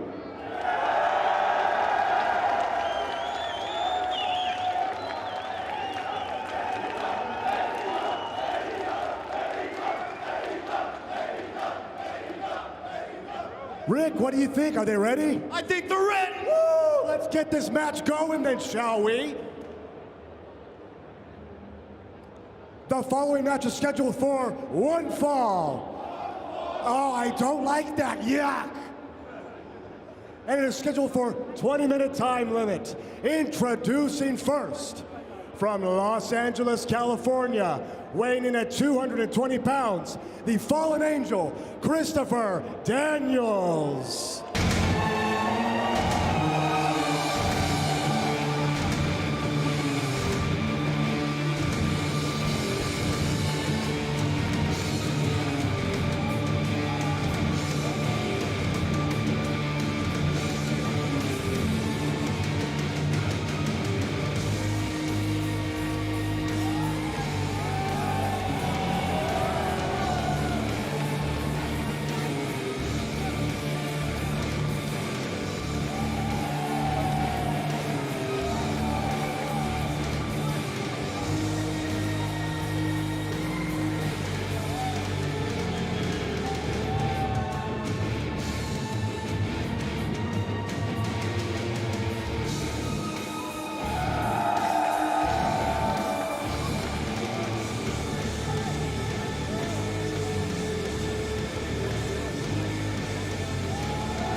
And introducing the opponent, from Maxwell Street in Chicago, Illinois, weighing in at 249 pounds, he is Colt Boom Boom Cabana.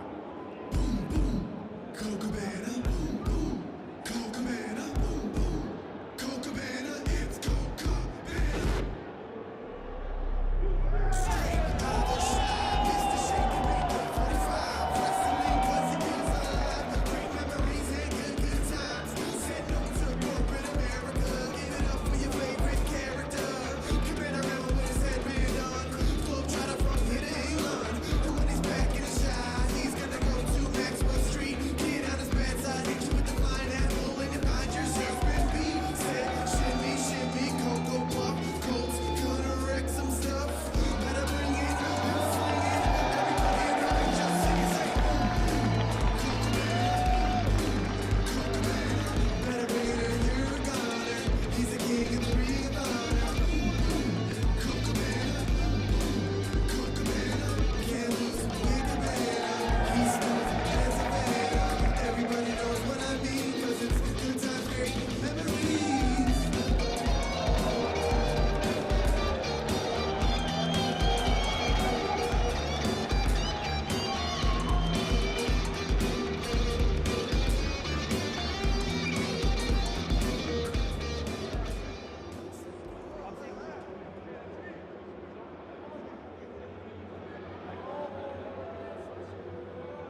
And the winner of the match, Colt Boom Boom Cabana.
You boys want to attack my friend Colt Cabana?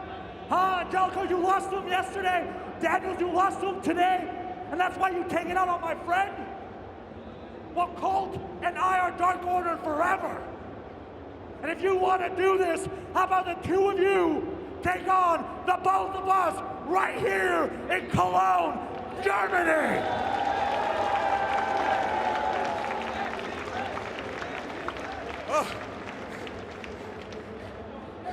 Uno, not only do I want this match, but I want it right now! Now! Now! Now! Now!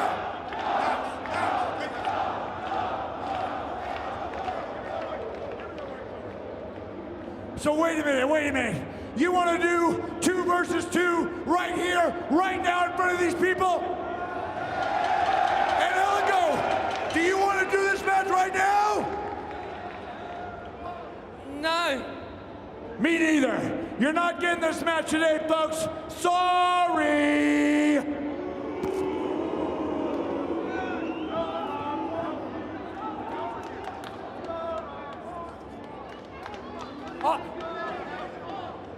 You know what? I'm getting a text message right now from THQ and from Tony Khan, and he's telling me maybe not tonight, but tomorrow at 5 o'clock, it's going to be Angelico and Christopher Daniels in a tag team match against Evil Uno and Colt Boom Boom Cabana.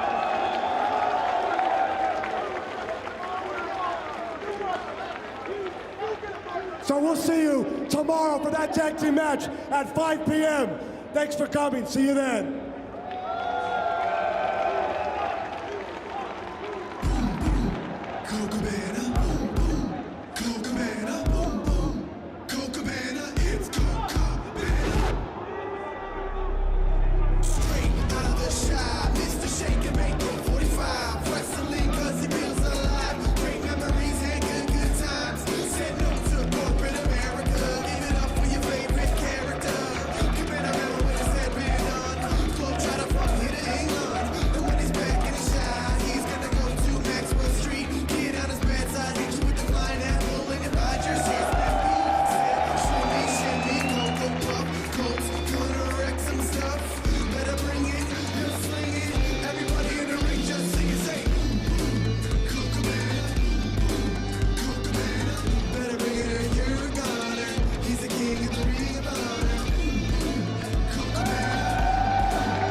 thought you were beaten, 'cause the war between us is such a familiar place.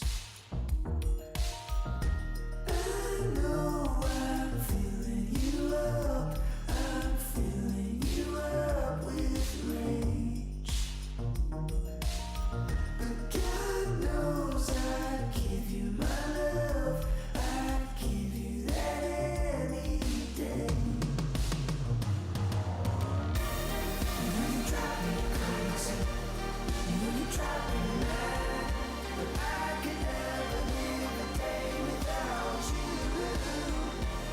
You know you drive me crazy, you know you drive me mad, but I could never live a day without you. I know I'm filling you up, I'm filling you up with rage.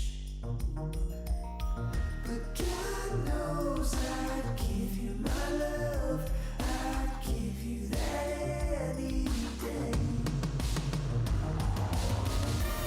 You know you drive me crazy, you know you drive me mad, but I can never live a day without you.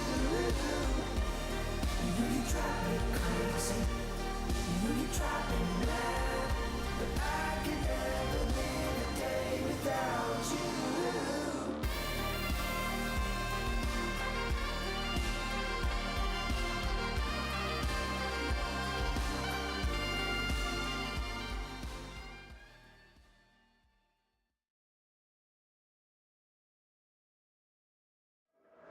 Wow, yeah, that was amazing, wasn't it? Yes. Yeah. Yeah. Yeah. Really nice, really nice. Yeah. So- First one I saw live. Really nice show, yeah. And so we are doing now some smoother stuff. Yeah, we are talking about things here. Yeah. So we who are we? We are developer. Yeah. On this gamescom, and we are presenting here our games. Yeah, usually. And now the period of time of 3 years not to come here, yeah, was really, yeah. I think it's I can't find the word exhausting or something, yeah, because it's 3 days now for you, 5 Yeah, days for or me something? it's 5 to 6 days Yeah. because we were exhibitors and had to make our booth work, and I went at DEFCOM and my feet are like dead now. I can't feel them Smoky. anymore. That's good, I think, or not. Yeah, but Okay. yeah. First of all, we should introduce ourselves. My name is Björn. I'm a developer from Piranha Bytes. It's a small company here in Germany in an area called Reprobed. Yeah. And where are you? Jenny Pankratz. I'm also working at Piranha Bytes in Germany and doing RPGs.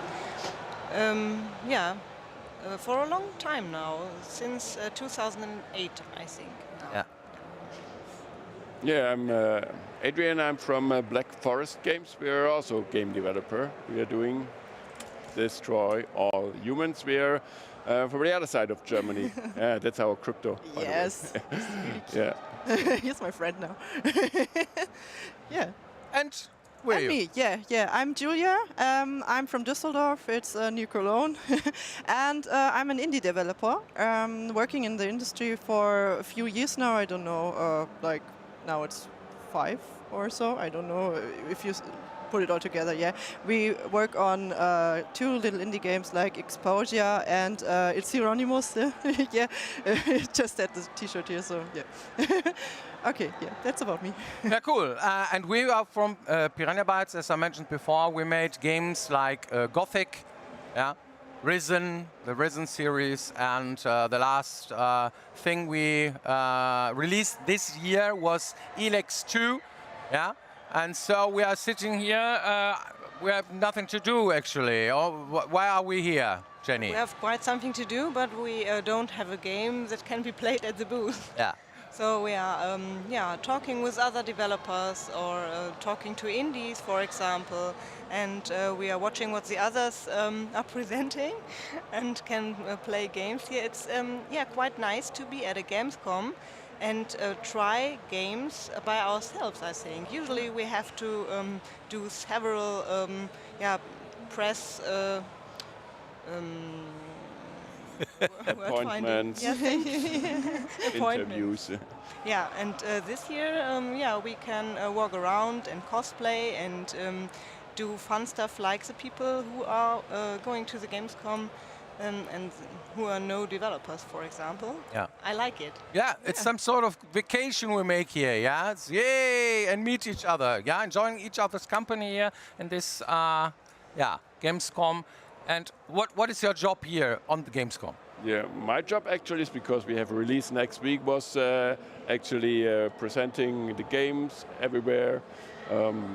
We even had lots of politicians here. It was very new for me. You know, I think the last decade was more video games, so they're only nerds and dangerous, and at least it seems like it's a bit more accepted. But the most interesting part is actually to see the reactions of people playing your game. We have the booth here, people actually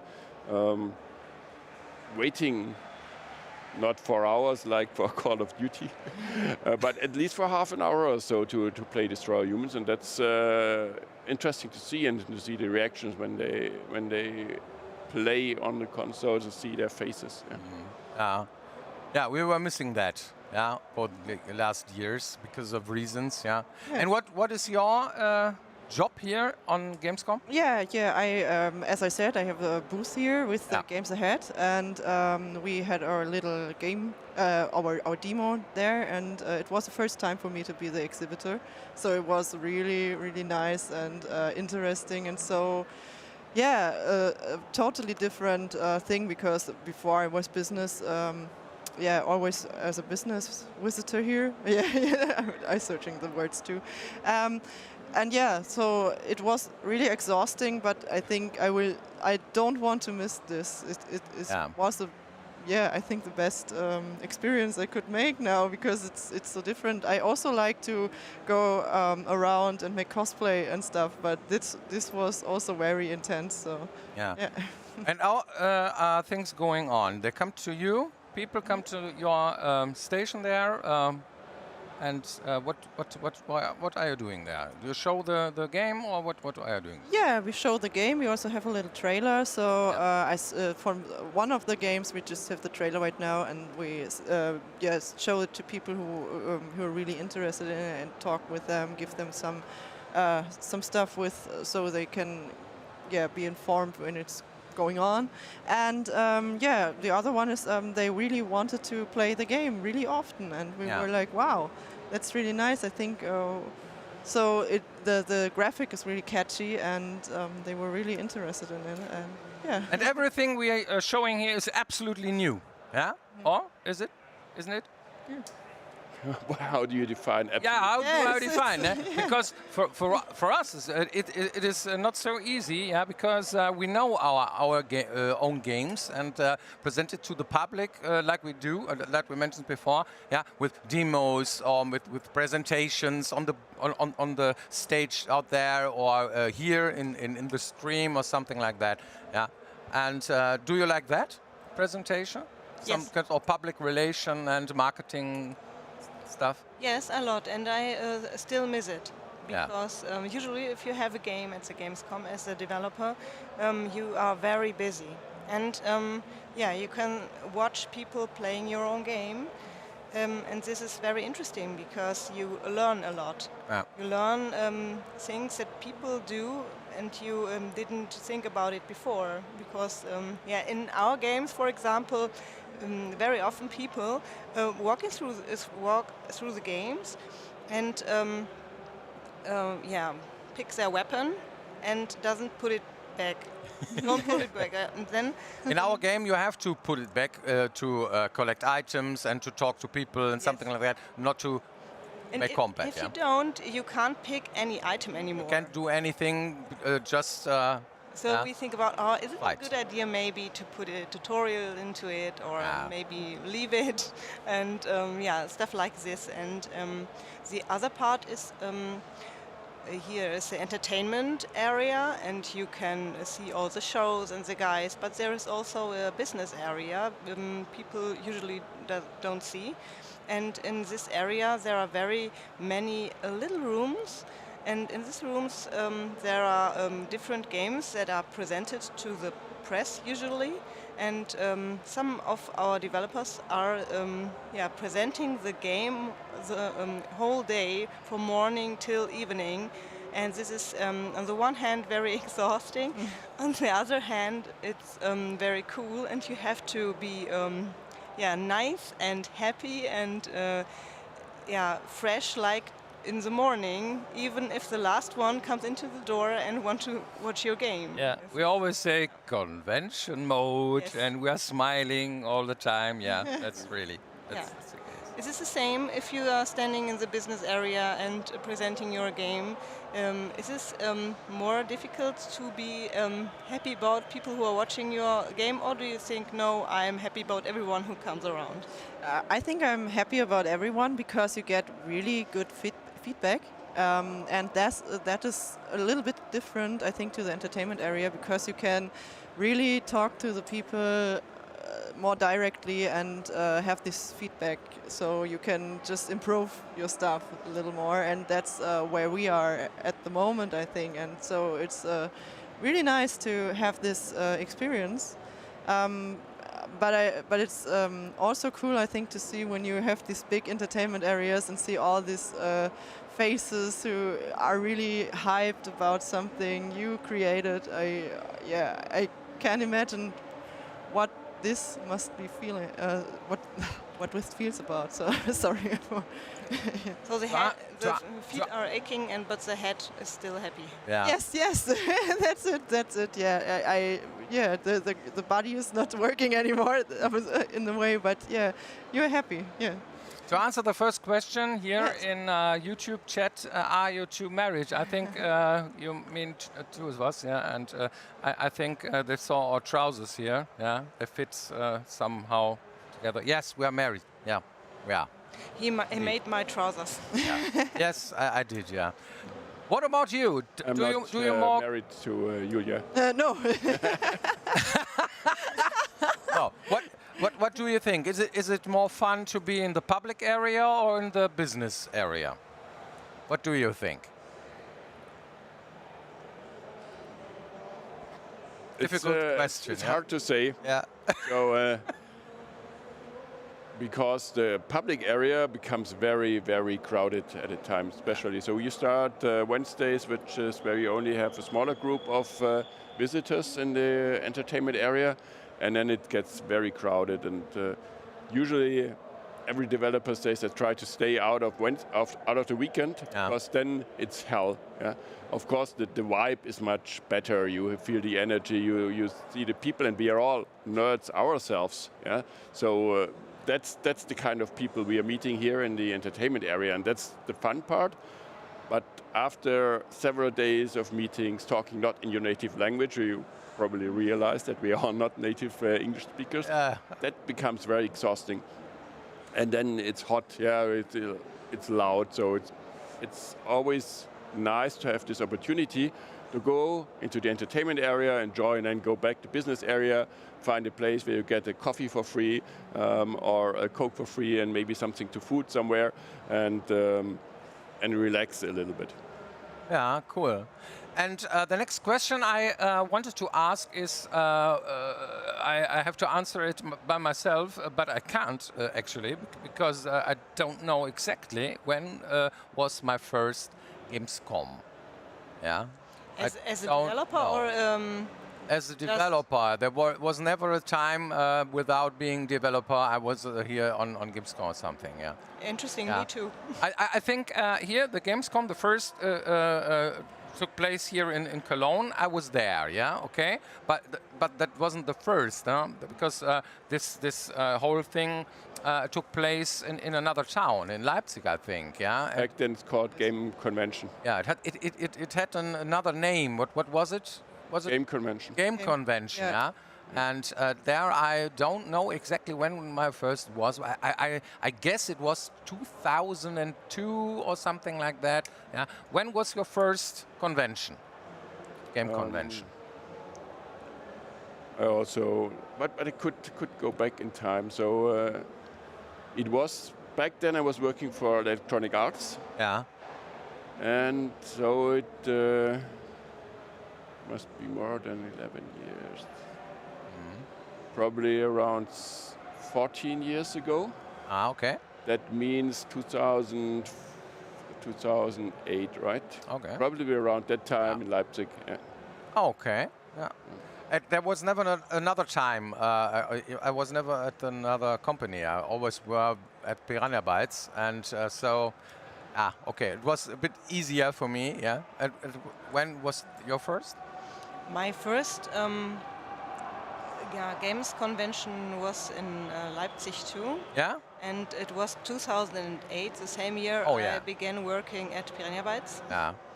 And no, it was the year before. Yeah. It was the year before. Yeah. And I was watching you standing on a stage, and the game you tried to present had no name. Yeah, we called it RPB. Yeah, the next role-playing game from Piranha Bytes. RPB. What do you have to do? Yeah, that was really weird. Yeah. It was quite funny. We didn't have really anything. Just a poster with a fist on it, and yeah.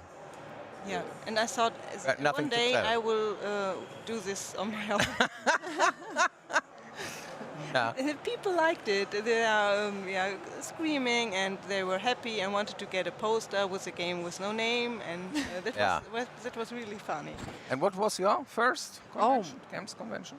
My first, you mean, if you mean as a developer, I think as developer, it was 2017, I think, because I worked for a studio that now has the game, the name Team Goerke or Goerke Interactive. Okay. And they exhibit here, also with Games Ahead.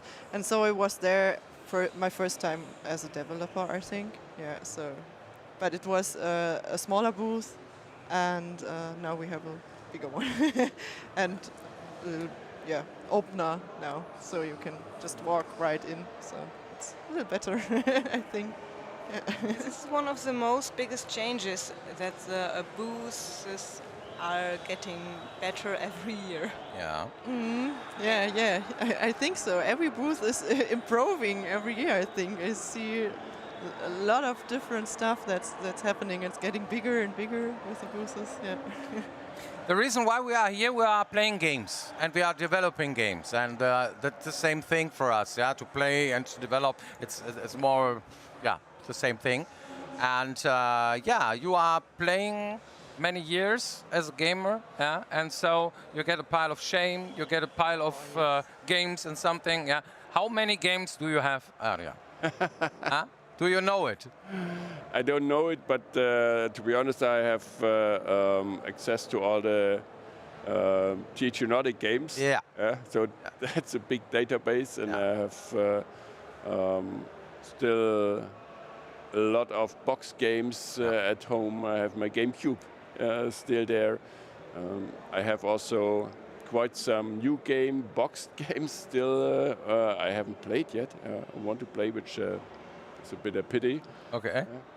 So, I can't count them. Okay, are there more than hundreds of or thousands of? More than thousands. No joking. No joking, no, more than hundreds. Yeah, I think it's a three-digit number, definitely. That's the same. Several hundred, yes. Yeah. Definitely. 700. Yeah. Okay. Yeah. What about That's you? Why you have to make your trousers yourself, because there's no money left. Yeah, we have no time. Good idea. Play. For me, I think it's also a good 1 or 200 or so. If you have all this stuff in your in the PlayStation, like you have this PS Plus, where you get games every month and stuff like that, I guess it's always growing, and the final shame is getting bigger and bigger, because there are always games you want to play but don't have the time for. Okay, was that the idea of, okay, I make it by myself? Games? Oh no, I don't think so. What was the? It was more like, yeah, we had a lot of ideas with my colleague Jörn Friedrichs, and with Patrick Zimmer. So and then there was this part. So can we make this? Can we just try it? Maybe It was the first initial idea of making games for you. No. Okay. Sorry. I understand it wrong. Yeah, sorry. No, I think I love games all the time, and then I was like, I want to make them on my own because, yeah, just I like the idea because I'm an artist that you can just create your own worlds and have your own ideas to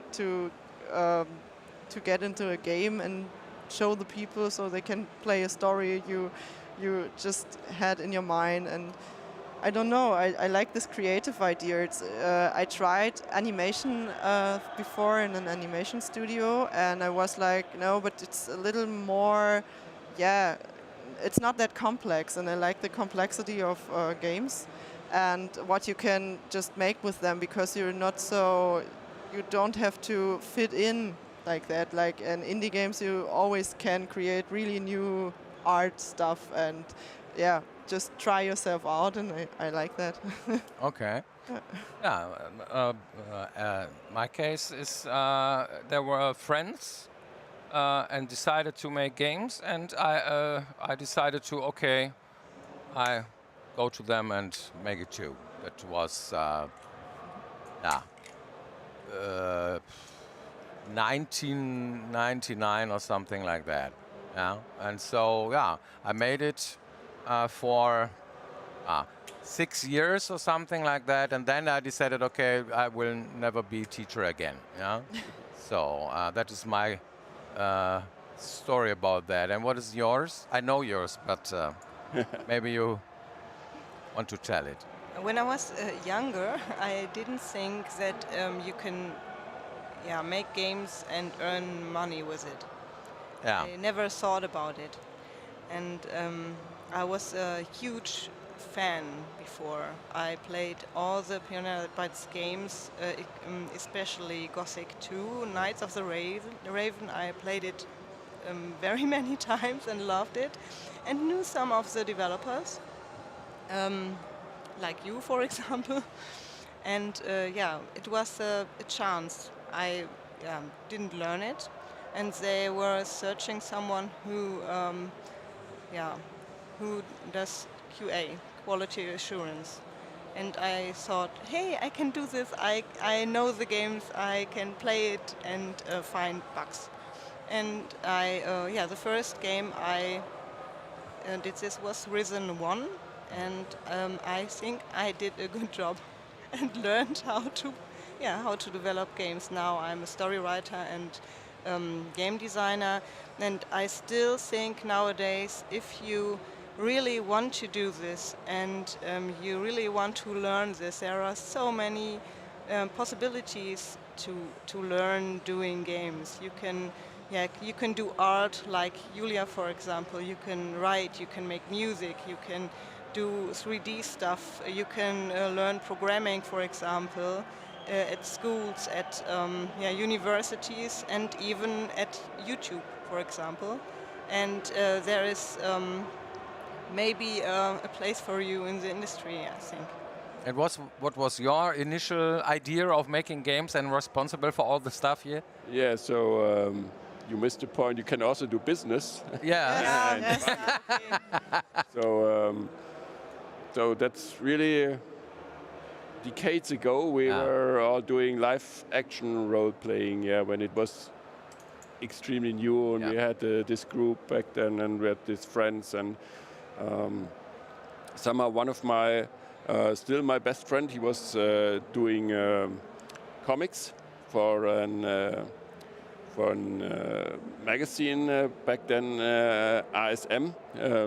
Back then, one of the more famous. Meanwhile, they're not there anymore. And he was doing Space Red. That was the Space Red comics. Yeah. Oh, okay. And then we actually together. So actually, he concepted a video game or a point-and-click game, and we went to Sunflowers and pitched the game. Hey. So that was actually my first contact with video games, and somehow all of my friends from this live action role group ended up in the gaming industry. One was at the Nintendo, yeah. One was later EA at Piranha Bytes, also Steffen Rühl, you might know him, yeah. Another one,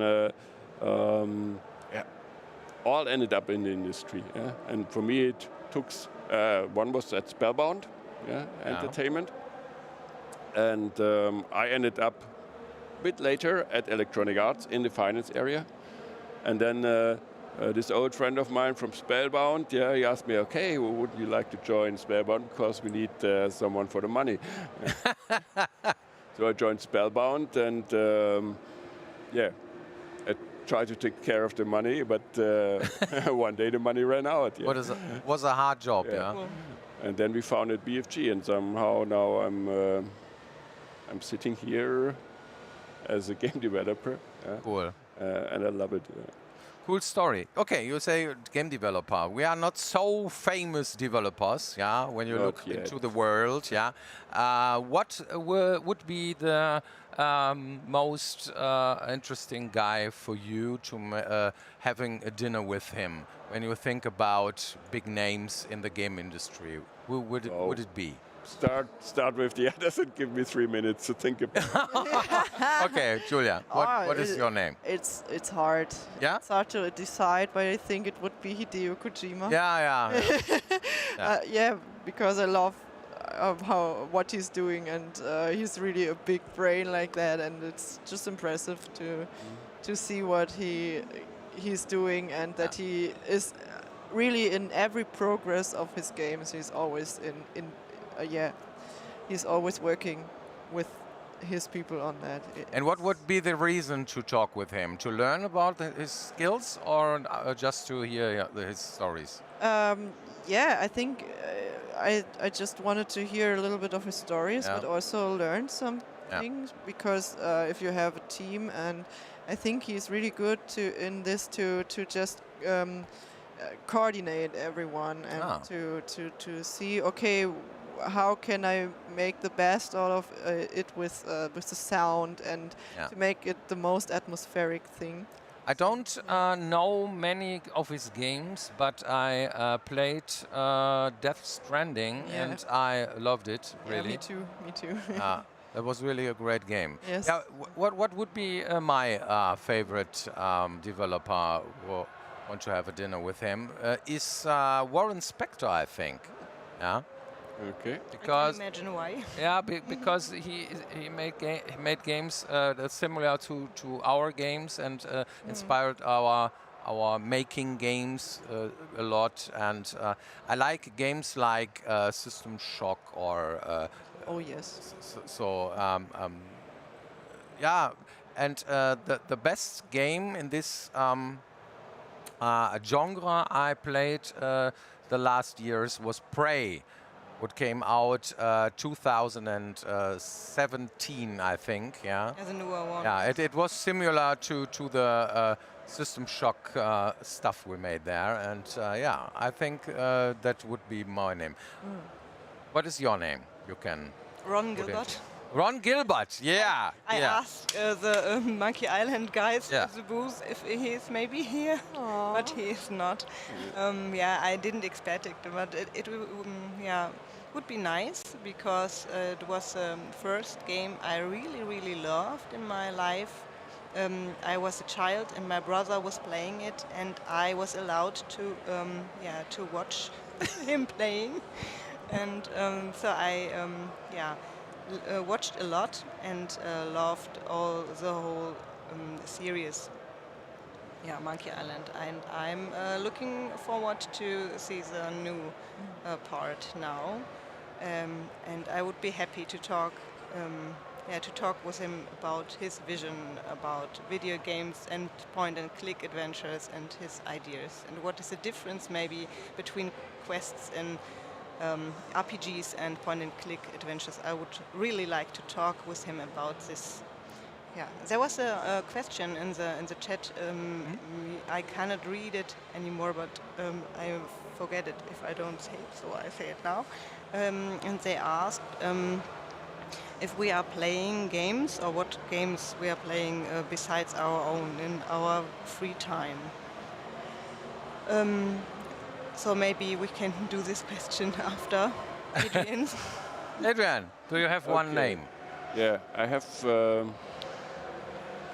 Actually, my main game currently is, or there are two, Apex, and also Back 4 Blood, because I'm a big Left 4 Dead fan. That's for me one of the purest games ever made, where it's really this, especially the first one, where you have this it's really focused on co-op, and you have this feeling, you have this tension building up, and that's great. And Back 4 Blood is some kind of, for me, it's you can't compare it quality-wise, but it's still that kind of game that I like, and I'm playing this with my wife, with my friends.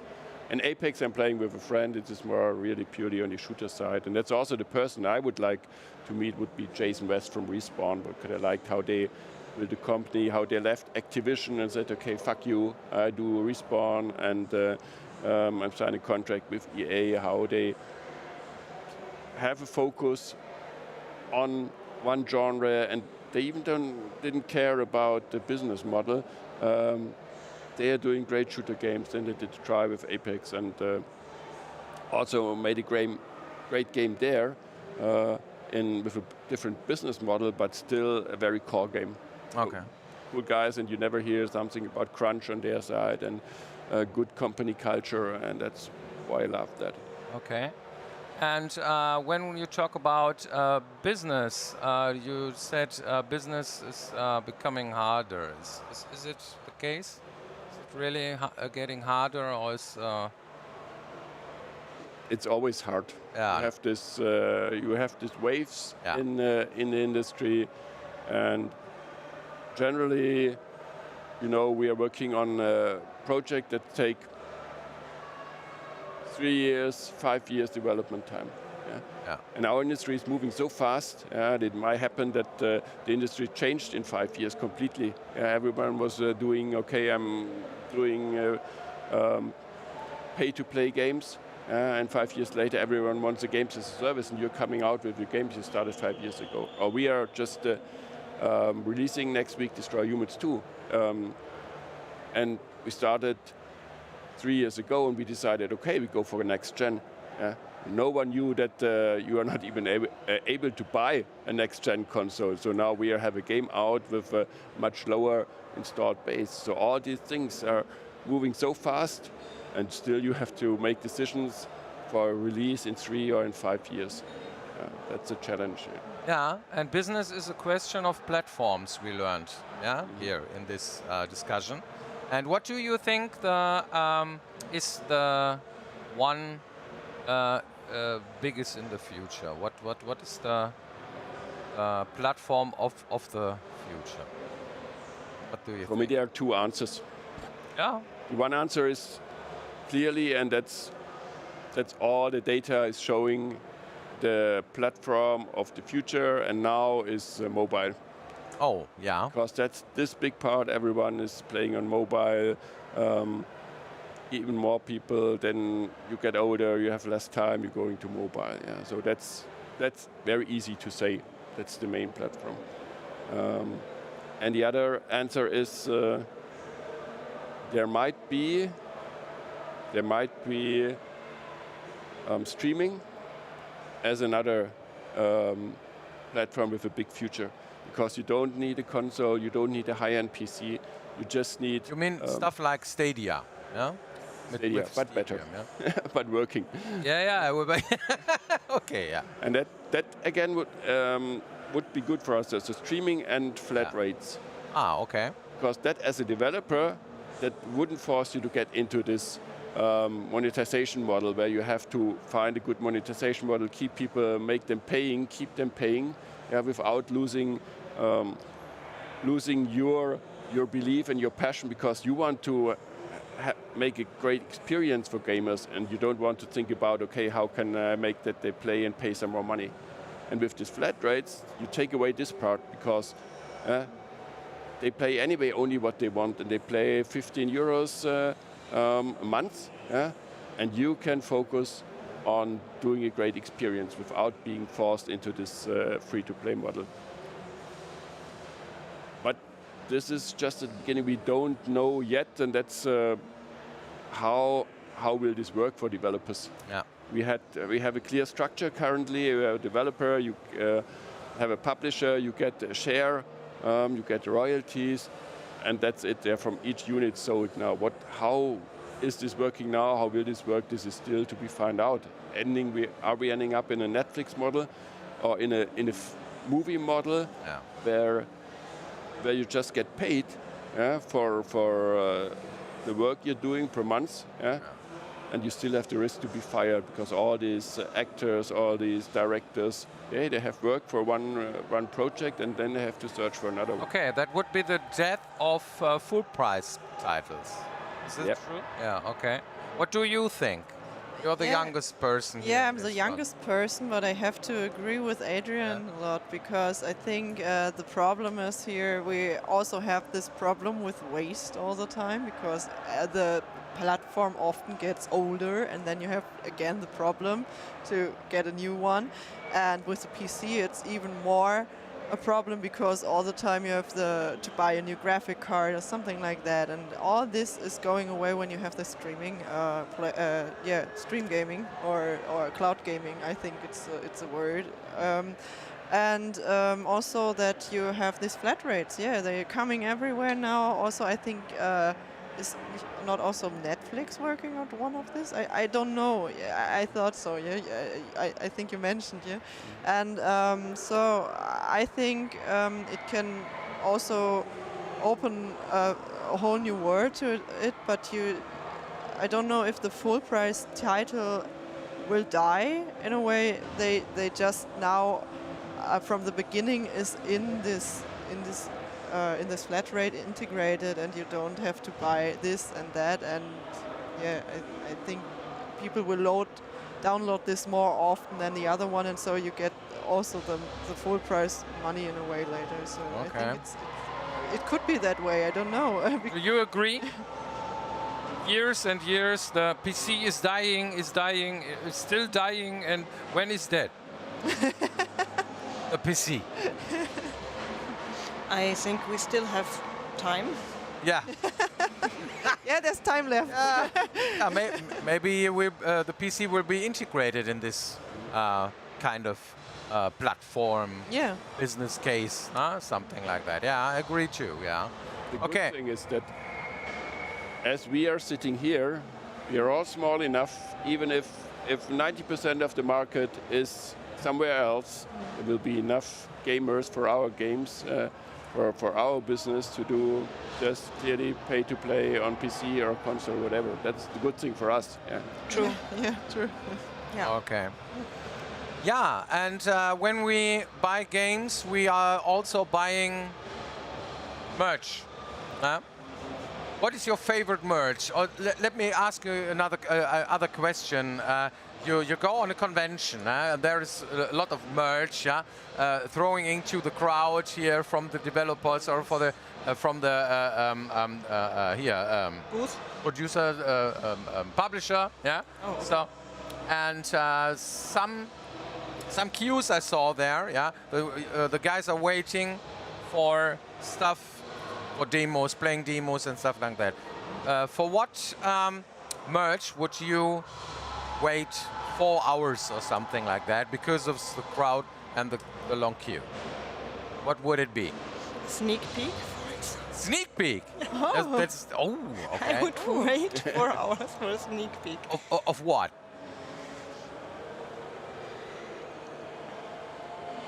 Yeah, System Shock sequel, for example. Yeah? Yeah. Okay, cool. Yeah. Well, this is no merch. I wouldn't wait 4 hours for a merch. Maybe I buy it later. I get some favorite Yeah, for me, I think merch. It's like when you have. They can't throw it, I know, but figures would be something. Yeah. Or I love plush toys. I'm really into it. If my husband, I don't know if he's watching, but he would say, yeah, she has a problem with that. Wow. She loves plushies, and so I think they catch me all the time. Yeah, you know this. This guy was like, yeah, it's so cute. Yeah. I'm really into it. Yeah. Cool. I think that would be what I would wait for. Yeah. Okay, and what is your opinion? Your favorite? I like figurines. Figurines, yeah? Okay. So I had before Apex, I was deeply into Overwatch, and I have such a cool diva at my desk. Yes. Yes. And I love having this one. And by the way, yesterday Andreas, the co-managing director and co-founder, he bought at the lottery at the party tickets, and he won a Destroy Humans special edition and an Alex special edition. Yeah, this will end up in my office. Nice. Very nice. Nice. Cool. Yeah, what is my favorite merch? I think t-shirts. Yeah, obviously. Yeah, obviously. Obviously, yeah. Okay. Okay, it's very hot in here. Yeah. There was another question from the chat, so I do it now. So somebody asked, do you typically work on developing one game at a time or multiple different games at the same time? Only one. Yeah, this is very different, and it depends on which developing studio you are working. But we at Piranha Bytes are working at one game at a time, and it usually is about 3 or 4 years, I think. Yeah. About 3 years, 4 years. So. Yeah. What about you? Yeah, definitely one game per team. You can't do more than that. Yeah, and you need also game development is also about passion and commitment. Yeah, and if you have people working one game and they get crazy and they think about it all the time and the evening and the weekends, and let's say you're doing LX5, yeah. And everyone is thinking about, okay, cool ideas, and then you come up, okay, now we have also starting with LX6, and then people start, oh, I have a idea for this one, and then how will that work? Yeah, it doesn't know. Oh. What do you think?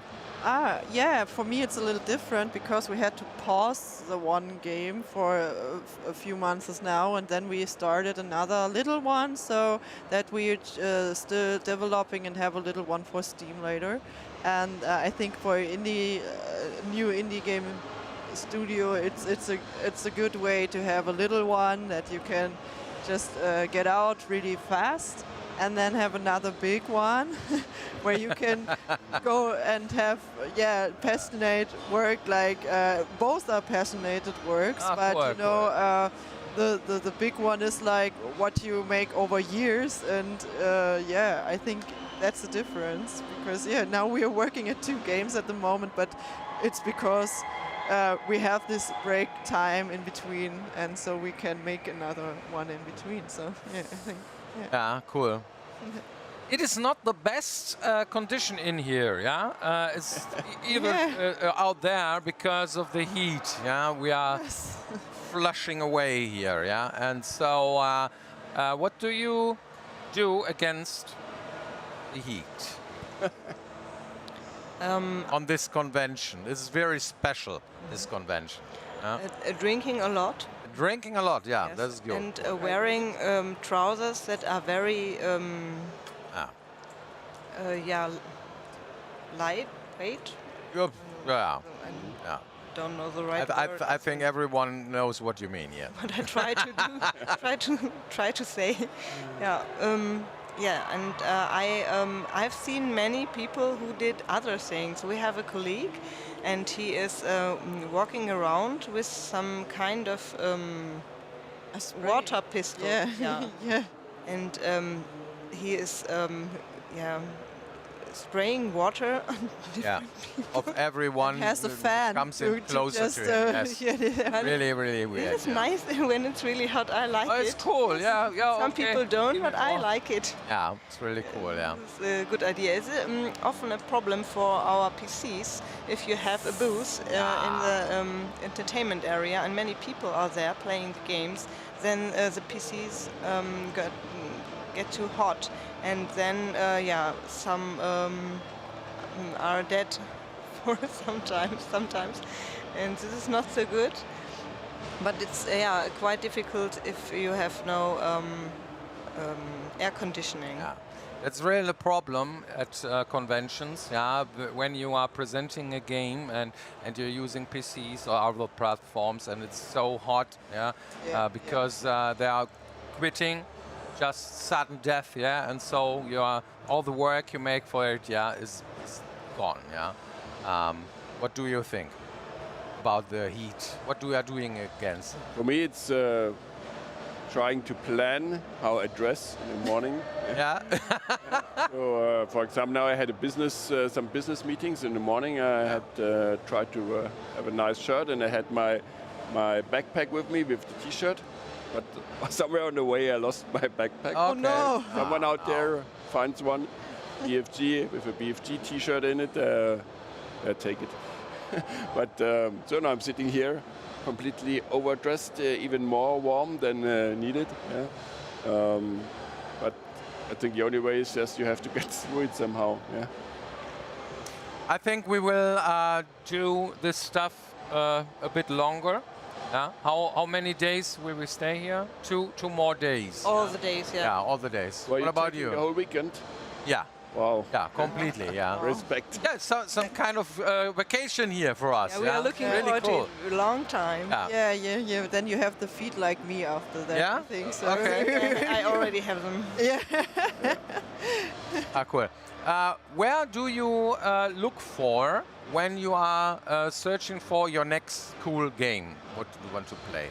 Do you really go on conventions and search for it, or what was the place? What is the browser? What are you talking about? The game to play for yourself? Games to play for yourself. Yeah. Because we are going to convention, because we are presenting our games, but the people out there, are searching the next cool stuff, And what about you? Yeah, I think I love the idea of a convention. I often find games I never saw before, and they make a lot of fun. We even had it now. I don't have a lot of time this time to get in the entertainment area, but I found, I think, 2 or 5 games that I was like, we could buy them and have some new stuff for at home to play with friends or something like that, because I think good couch co-op games are rare now, and I found some, so I was a little bit like, now I have cool new stuff, and I often found new games at the convention because I'm not really into always look at social media, what's new or stuff like that, because it's, then I never would get away from the phone. so, yeah. What about you? I often read, different magazines at the internet. I'm searching for the next hot shit. What is releasing during the year, and I'm searching for different games, especially horror games. I really like them. I also hate them, but I like them too, and I'm very interested in watching what's next. And then of course there's a lot of Werbung. Advertising. Advertising at different platforms like Steam, for example, or PlayStation or Xbox. We have everything of this. We know you have access to all the games of THQ Nordic, but what else do you play? What else? For me, I'm always I'm so deep into the industry and business. all my social media, it's all about games. All my friends about games. So I think I have generally quite a good overview of what's happening and what's coming out.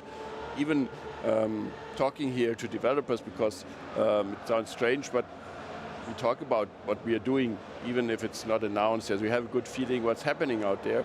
So I have quite a good overview. So convention is more like looking at the stuff I like anyway, or it's coming out. Need for Speed, I'm a Need for Speed fan. I would love to have played Need for Speed here. Unfortunately, it's not there. Then I just seeing something where, okay, that could be interesting. Not here, but really on social media, and then I follow up and try to get hold of it. Yeah. It's more like there's special things like on mobile platforms or whatever. That's where I don't have this clear overview. So, for example, I don't know if you have played Genshin Impact. Yeah. So for me, that came out of nothing, but it was already extremely successful and famous. And when I first didn't play it for long, but I tried it out. This was something that came as a surprise for me because it came from the mobile part of the industry. Someone told me System Shock sequel or something. Yeah. Part 2 is on the way here. That could be the next hot shit for me. Yeah, a remake. It was, and the queue was so long at the business day that I don't want to see the queue now. Yeah. Okay. But it's really, I was also really hyped for. No chance for me. Okay, I see. Or the remake? A remake. Remake. Yeah. Okay. Yeah. But also really cool. Don't care. It will be. It's System Shock. Yeah. Okay. For you, it's finished today. Yeah. This is the last thing you will do here on Discovered. Last action. Yeah. Okay. And then you move home. And 4 hours drive, German Autobahn. Okay. And then finally back. Okay. We are part of Nordrhein-Westfalen, and we are here in Cologne, and this is Nordrhein-Westfalen, our county here. Yeah. And we are not so far away. 1 hour with a car or something. You too? Yeah, me too. Yeah. So that will be in 2 days or something. Yeah. Cool. We have some questions. I see there many questions about our next game we are working on. Yeah, I see. And we just released this year Elex 2, and now we are working on the next thing we're doing, but we're not able to tell anything about that. So early in the developing. Sorry about that, but it will be someday. Yeah. In the meantime, you can play Destroy All Humans 1 and 2. And have a look at some indie stuff. Yeah. Yes. Yes. Okay, thank you for your attention.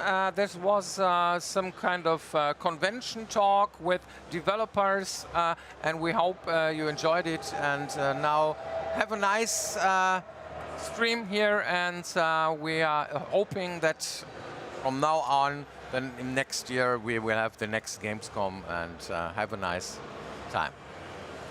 Bye. Bye-bye. Ever since you took that damned scepter, you haven't been yourself.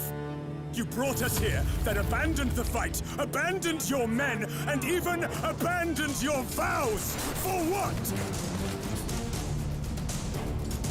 So you're alive, brother.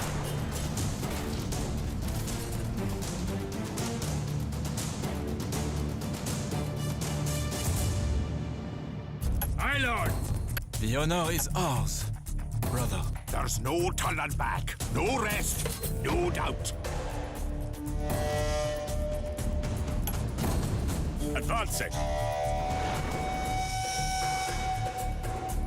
What manner of beast? These be fools!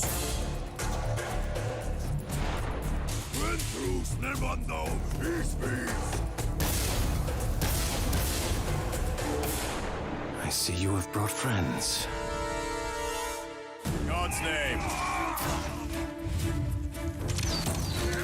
Back off, Dave! In God's name. What happened to you? brother.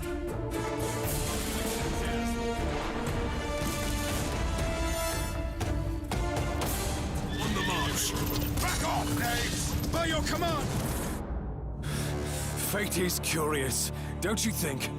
After all I had to suffer and sacrifice, it puts you in my righteous path. You. Don't make me do this, Theo.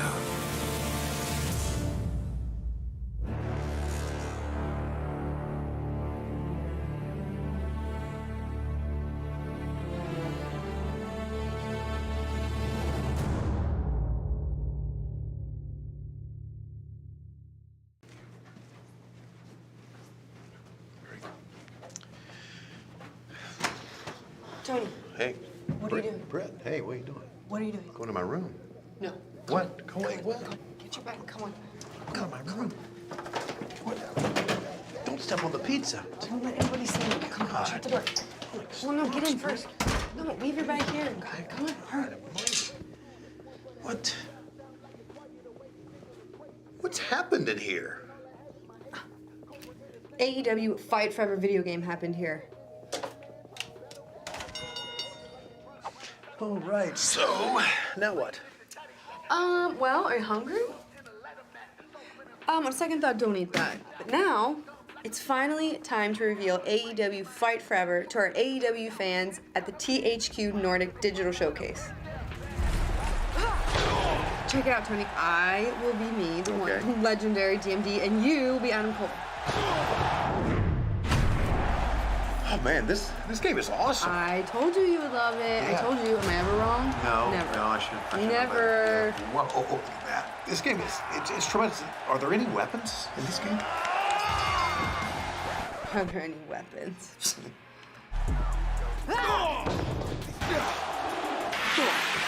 Look how easy this is to play. You didn't have to figure out a million freaking buttons, even though I could have, because I'm a dentist. Oh, I know that. But I just picked it up today and started playing, and I'm already the best at it.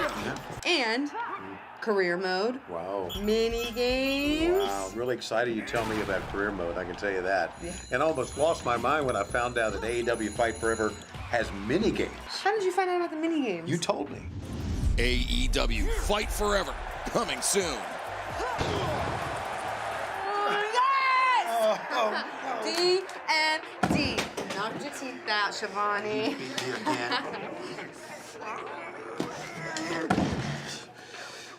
Well, at least I know a good dentist.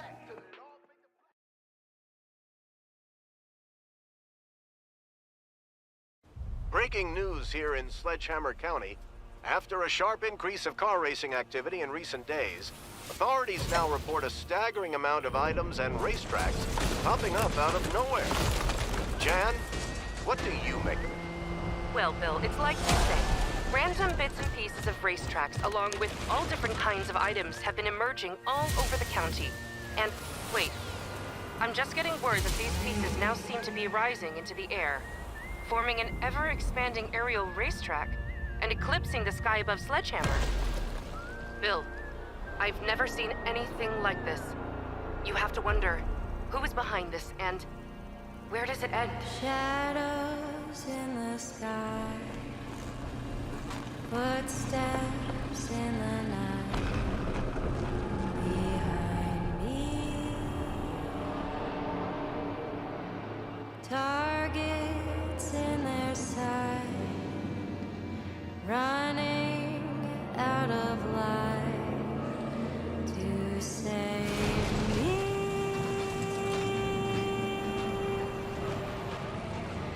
Red moon on the rise, you say your last good night, while I begin.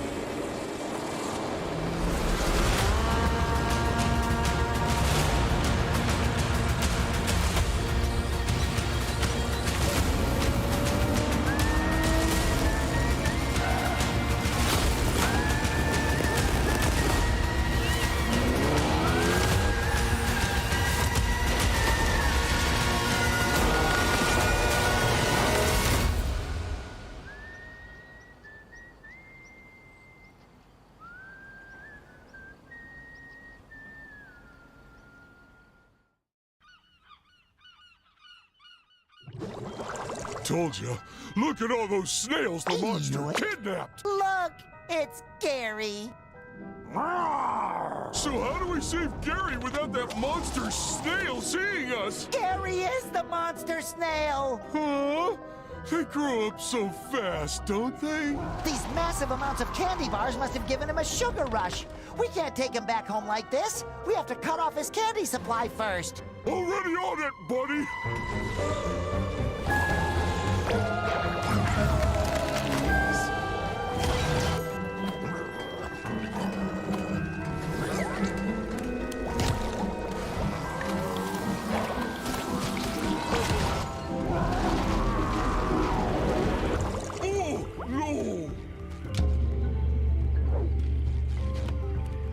Squidward! Squidward, bye-bye!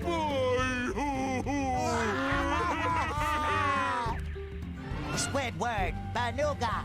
Peripheral!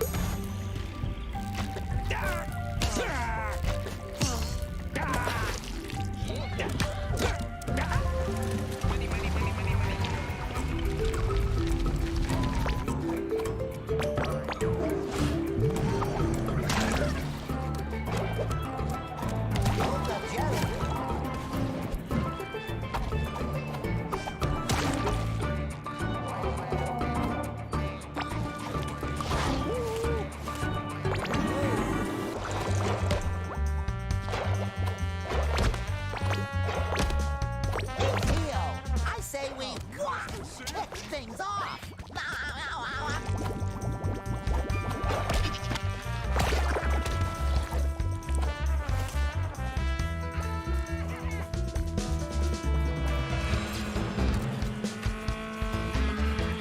Citizen in need! Karate Bob to the rescue!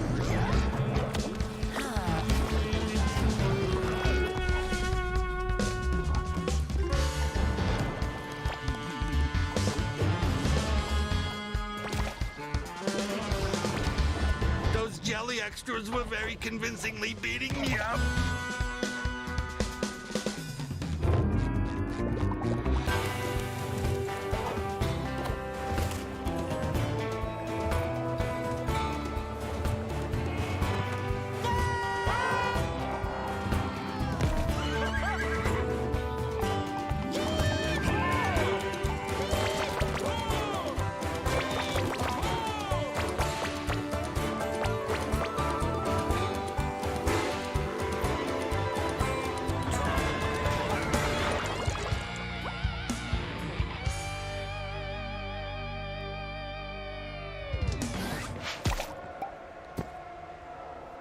And welcome back to the THQ Nordic live stream here, live from, obviously, Gamescom 2022. Cool that you're still here. Yeah, I'm glad you tuned in. I hope you didn't miss me because, you know, there was a wrestling slot, there was this talk you just saw for 1 hour straight, and now we're back with some gameplay. I think you all need that right now. And I'm joined by two wonderful people to make this even more exciting for you guys. Yun1k0rn, hello. Hello. Welcome in this stream. She's a content creator. If you want to know more about her, just type !Yun1k0rn written together so you can get to her Twitch channel or social media and so on. So keep that in mind. And beside her, there's Nathan, one of the developers on Stuntfest World Tour. Hello, how's it going? Well, I'm fine. Good. How are you? Yeah, good, man, good. Awesome. That's great. That's a great start. And we're going to take a look at the, well, pre-alpha, you said. Pre-alpha. Pre-alpha.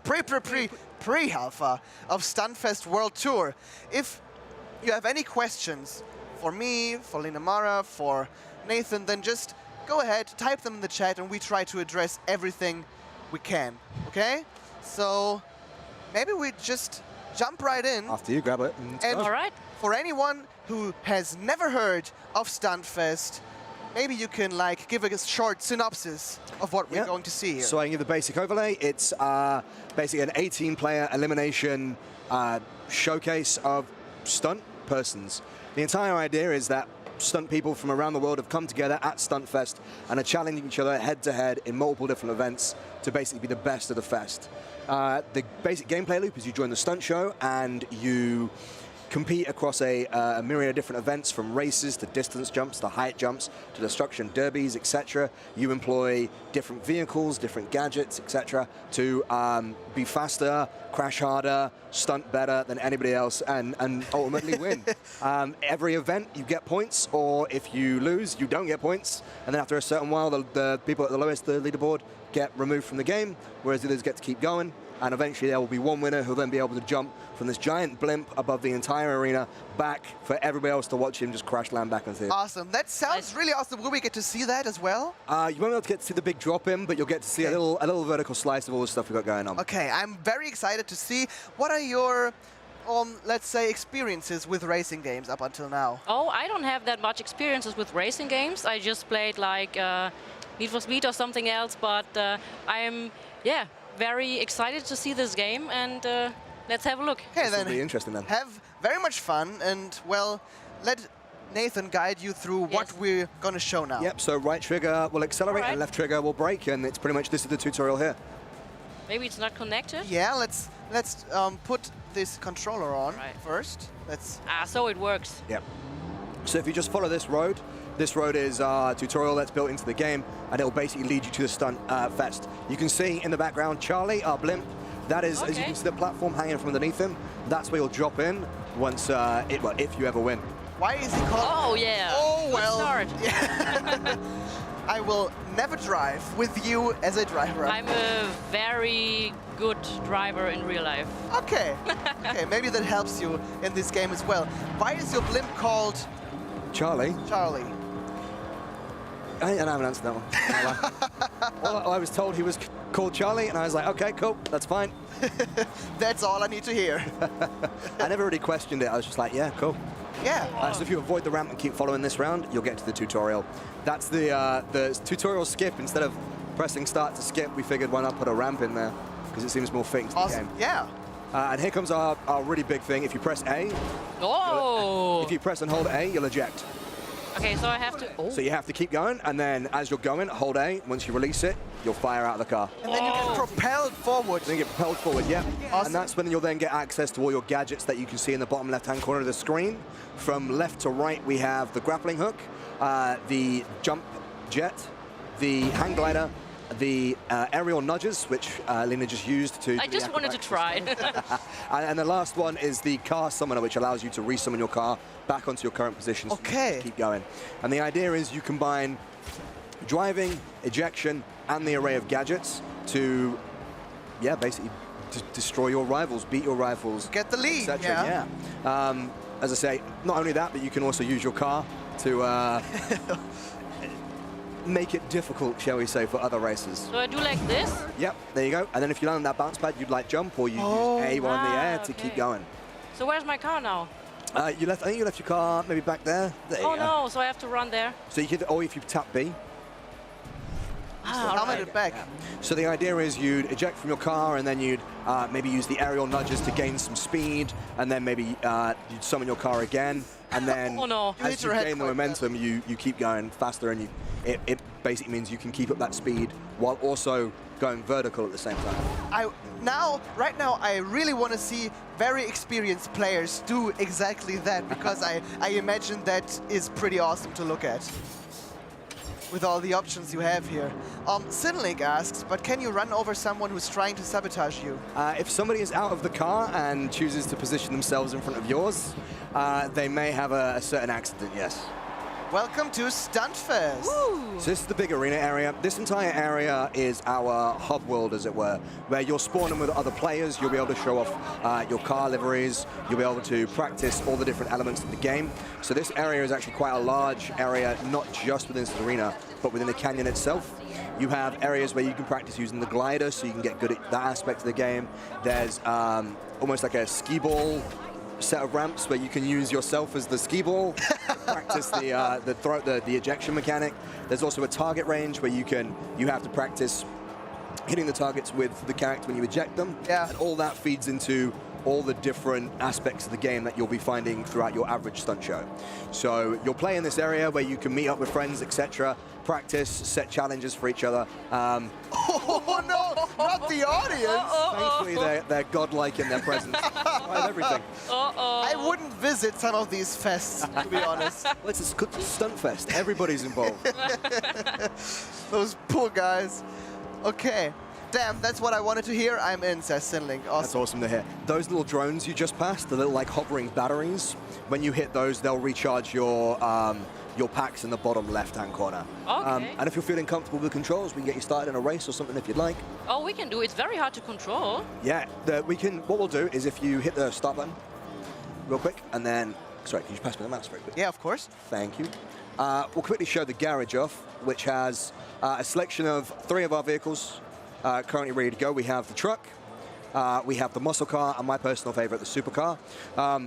As the game progresses throughout development, obviously we'll get more cars and you'll be able to customize them, both with parts and with how they look as well, so that you can make it really be a bit of a splash of your vibe throughout the game. And alongside that, we also have a selection of different characters that are different stunt persons from around the world, all coming together to be part of the Stuntfest.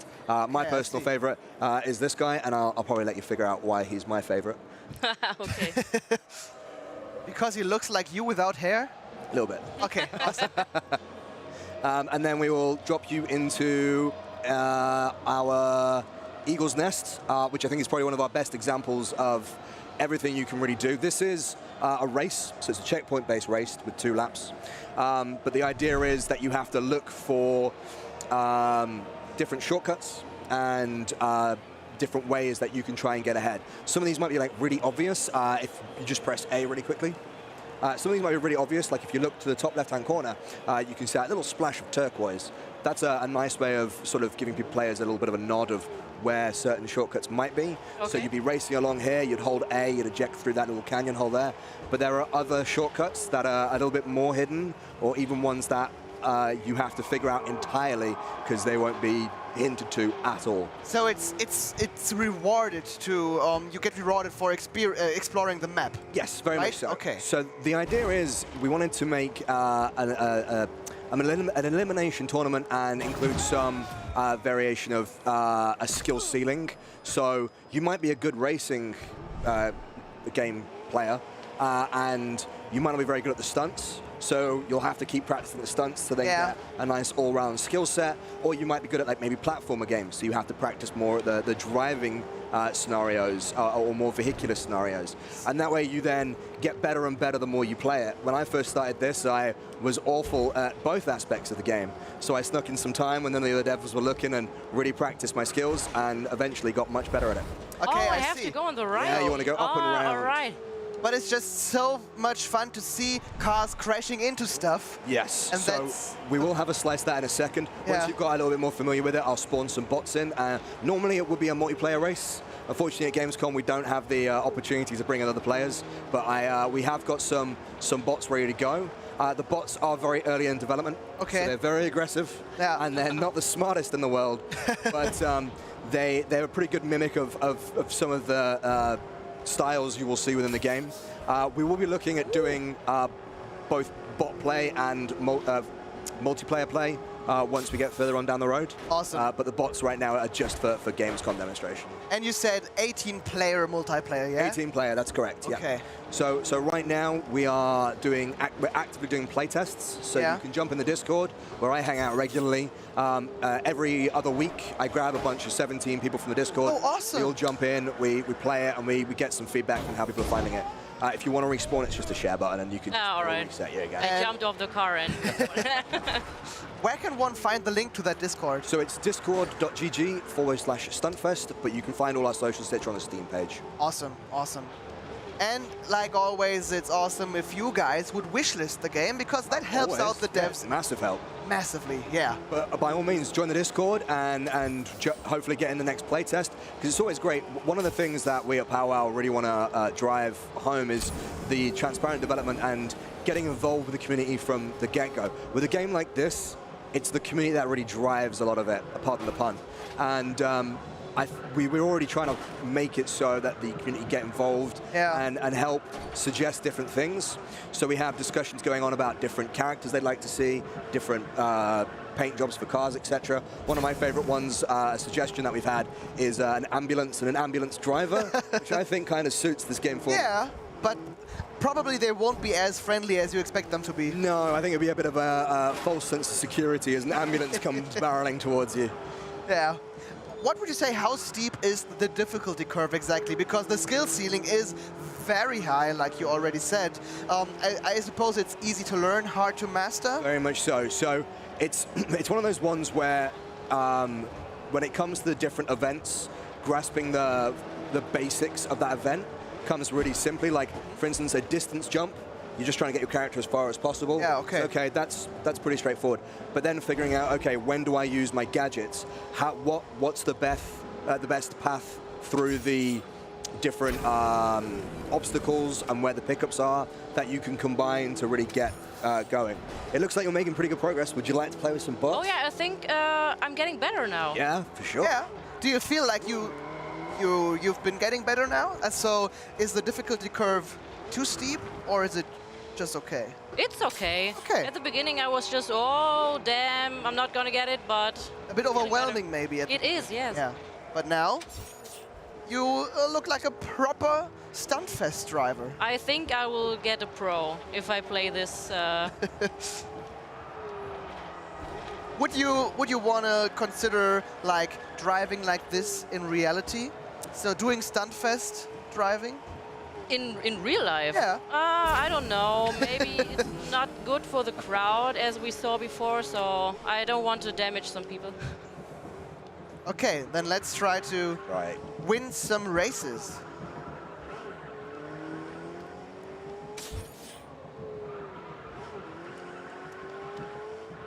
Hopefully that should work. This canyon with 18 players is probably pure chaos, says someone in chat, but I think that's the goal of the game, isn't it? Very much so. So we'll quickly spawn the bots in, and then I'm just going to start the match. So it's going to go black, and then you'll spawn at the start. Okay. Fine. Good luck and fun, Lena. Thanks. So they will try and go through you. So be prepared to suddenly be like slammed into the walls and all over the place. All right. So right now, as I say, the bots are very early in development, so they've all spawned the same cars. But normally you'll have a myriad of different cars joining you. And if you've noticed, there's cars dotted around the map. So this is one that you just passed there, and there's a couple that come up on your left here. While you can be destroyed by other players, it doesn't necessarily mean that you're out of the game. Okay. And this works really well in our Destruction Derby races, because normally with the Destruction Derby, when you get destroyed, that's it, game over. But in ours, you can actually use that to your advantage. So say you're on a very little bit of life left, you can eject early and therefore rob somebody of destroying your car because you're not in it anymore, so it's not yours. Smart. Grab one of the cars from around the arena and then jump back into the arena with a fresh car. So that gives you the chance to keep gaining more points. That means that you're not constantly out of the game. Only when there's no more cars left, or if you're out of a car for a prolonged period of time, do you get disqualified from that round. How easily does your car get destroyed? Can you drive against some things and crash into stuff, or will you quickly be dispatched of? So one of the things about our vehicles is they all have strengths and weaknesses. So what we want to do is have it so players work out what their best suits them from the tool sets that are available. So this can range from making sure your gadgets complement your playstyle or back up areas where you're weaker. So you could, say for instance, you're really good at the driving. Yeah. So you're like, well, I don't need to worry about having driving gadgets. I could have gadgets that only focus on the stunts. And those gadgets will get you further and further. So doing that, you can work out which works best for you. And when it comes to the different cars, for instance, we have the truck, the muscle car, and the supercar. The truck is the heaviest one, so when that hits you, you're going to know about it. Supercar, not so much. Yeah. But the supercar will leave you in the dust in a straight line. The muscle car is really good at drifting. Awesome. So you're able to customize your experience and your strategy very much. Yeah, very much so. So you can either boost your strengths, so you're guaranteed to get first place if you don't completely mess up, or you can cover for weaknesses and maybe not necessarily always come first, but not come last in other races. So it can help back up skills or cover weaknesses so you can get as many points as possible and stay at the front of the pack. Okay, I see. But you can also customize your experience so that you can just troll everyone else and ram into everyone, sabotage your own I don't see why not. Okay, awesome. With most players that I've met so far, I wouldn't put it past them. I suppose you often play that in your studio as well, right? Yes, yeah. We've gotten. Ooh, that was close. Very good. Nice. It's actually gotten quite competitive within the office, and there's one shortcut on this map specifically that's right at the end. And it lulls people into a false sense of security because they'll be coming down the start, finish straight. They think they're in first. Then all of a sudden, somebody hang glides in and just takes first place from them. And the amount of rage that I've heard over from our dev team about that, because it's always me. She already became a pro. Bots can't keep up, someone says in chat. Yeah, you're first out of 10. Nice. I try my best. It seems to work. So can I do like a special move, like throwing flames or something else in the late Sadly game? not. It would be cool, admittedly. Sadly not. Sadly not. Awesome. After this one, we'll, I don't know how much, do we have enough time left for another mode? Yeah, I think so. We've got some time left, and I very much would like to see you drive in a race she already did, so we can, like, no offense. No. But see the difference in your skill level. Sure. So wait, you've kind of set me up here, because now if I did really badly, then... That'd be, well, a disgrace, yeah. Yeah, just a little bit. Disgraceful, but... I already, when we did a big play test a couple of weeks ago called the Summer of Stunts. Yeah. And I was undefeated until eventually someone defeated me, and I have never lived it down since. Okay, Every time on Discord, he rubs it in my face. You, yeah. But I think you won't be as disappointing as you think you might be. Let's see, after she wins this race, apparently. I lost my roof and... It looks like it's hot there anyway, so having a roof is probably a benefit. All right. We have some events that don't even involve the car. The hang glider, which is a gadget you can use, is also a core part of one of the races where you use the hang glider to do the entire race. Okay. So sometimes you may not even see a car, and then sometimes the car is just a tool rather than one of the main gameplay aspects. Cool. Yeah, it's very cool. Good, I'm glad you like it. And you did great, Lena. Yeah. Thanks. Perfect. I've never seen someone pick it up that quickly. You're kidding. No, like a lot of the people that we've seen so far spend a lot of their time leaving pieces of themselves behind as they bounce off the canyon. Okay, let's see another map then. Do you want to do another map first or that race again? Which would you like to do? Another map first. Another map first? Cool, I'll hand this back to you then. I'll put another map. We leave your hopefully awesome performance if I can stretch this out long enough, then I can avoid making a fool of myself. Is No. We do that even if your slot goes on till 12 p.m. or something. Cool, so if you just hit A again. All right. So I'll let you practice first. Basically what you're doing is driving full speed towards that yellow barrier and ejecting, and then you need to get as far as possible. Okay, so I'm just pressing, holding, and... Just press, yeah, so literally just go as fast as you can, and then once you think it's time to eject, and then use the tapping A to do the somersaults to try and get as far as you possibly can. Okay. There are pickups that can recharge your in-air jumps, etc. So see if you can find them and figure out which way to go. Oh! This was too late. That was great. Yes, it went was. very far. So if you hold the share button, it will reset you back to the beginning and you can just try again. Oh no, that was wrong.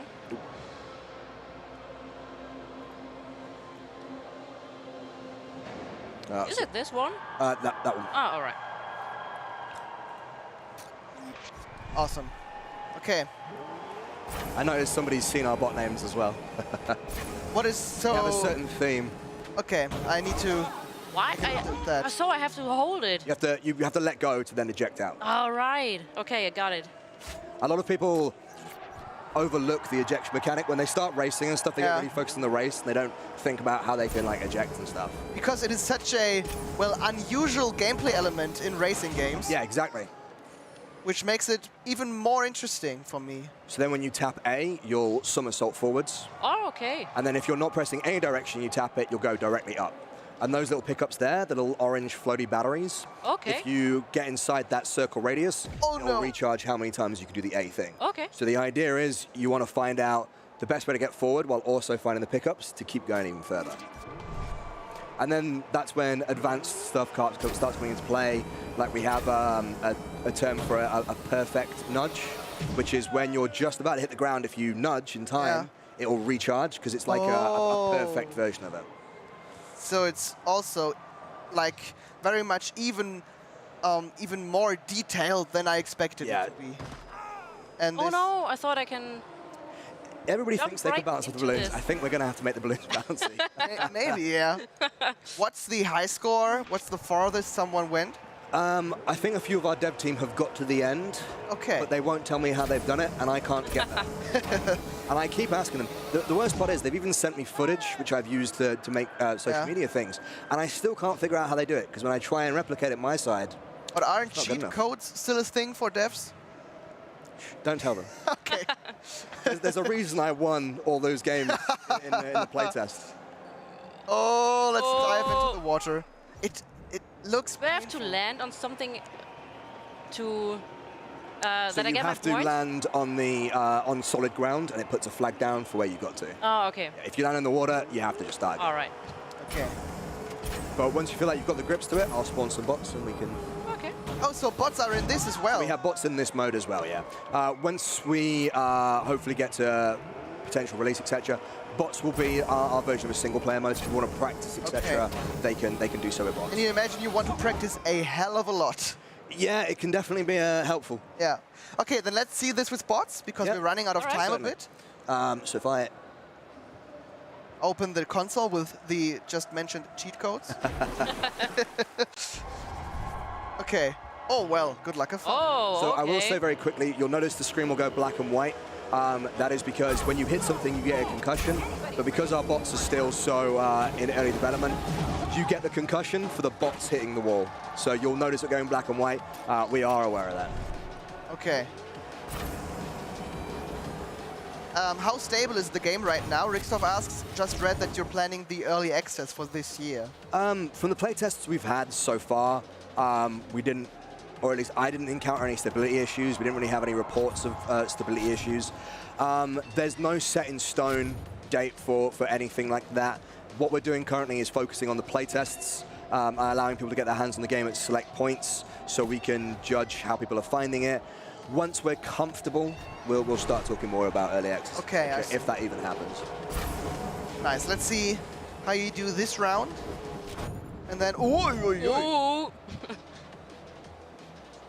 But I think you're getting the hang of it.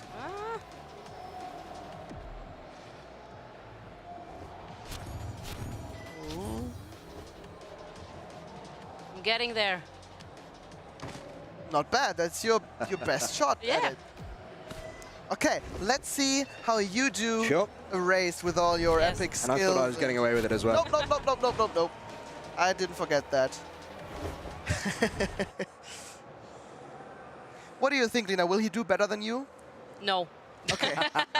That's the commitment I want to see, the confidence. No, of course. Let's see about that. Maybe he makes a fool of himself like he predicted. I wouldn't put it past me. It's been a long Gamescom, okay? Yeah. I'm also That's my tired. I excuse. understand that. It's a good excuse, to be honest.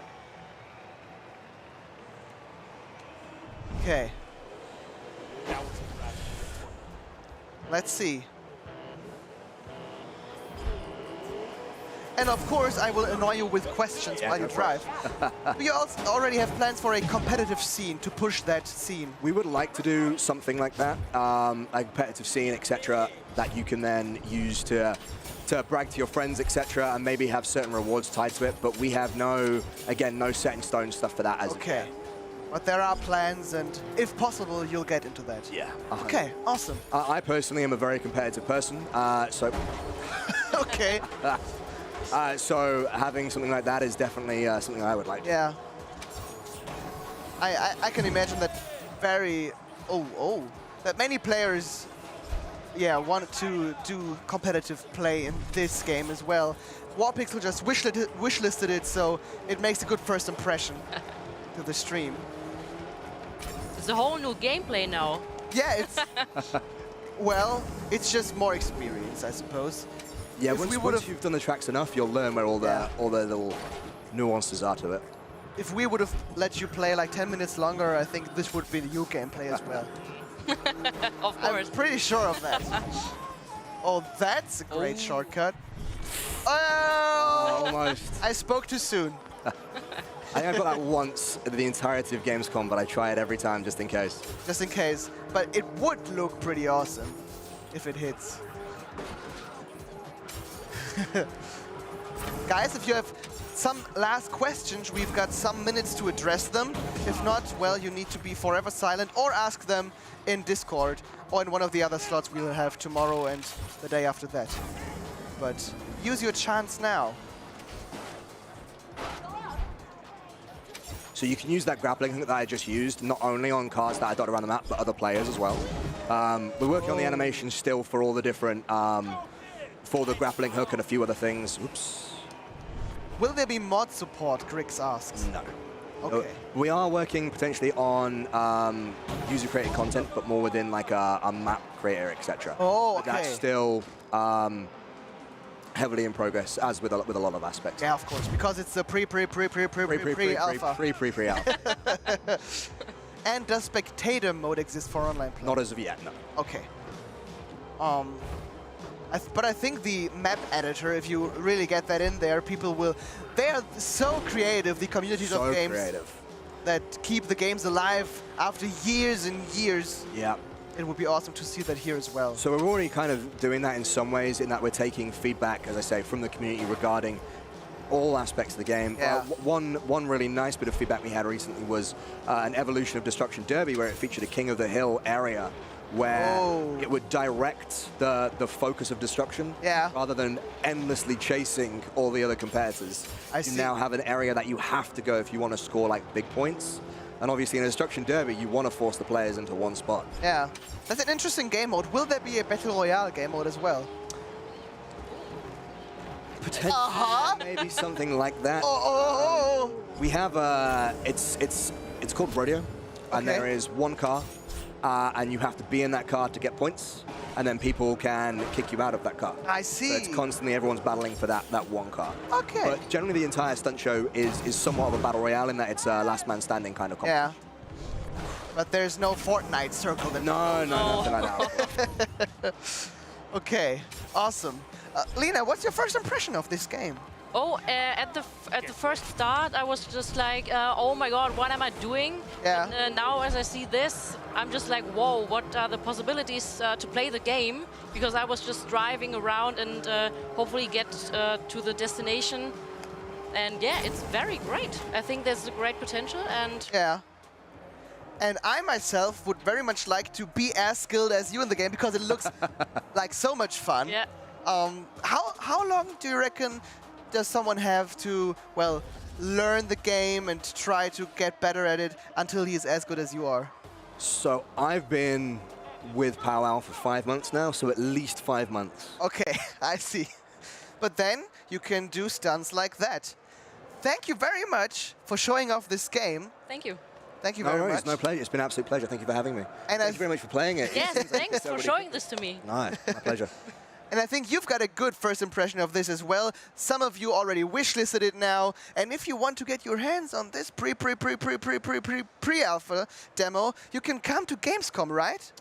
If you want to get your hands on it, just go to discord.gg/Stuntfest. Oh, so, yeah. And there'll be a link to a format you can fill out. And then I literally just grab people at random to come and join me on it. Okay, awesome. So you've got better chances on Discord than here. But yeah, join the Discord, and then I think you'll also get updates on everything concerning this game, and probably at some point also the release date. But right now, eventually, we can't say anything about that. Thank you very much, like I said, and we're going into a short break, like 3 or 4 minutes, and then we will show you again SpongeBob, SquarePants, the Cosmic Shake. So stay tuned for that. Until then, bye.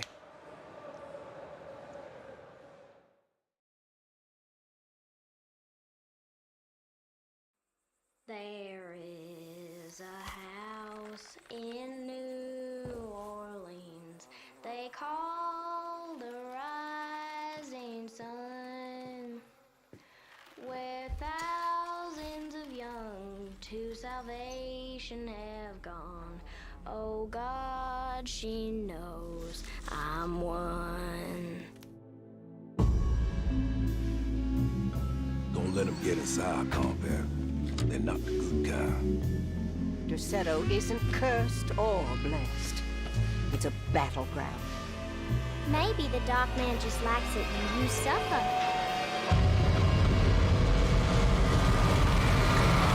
Have you ever talked to a doctor about your condition?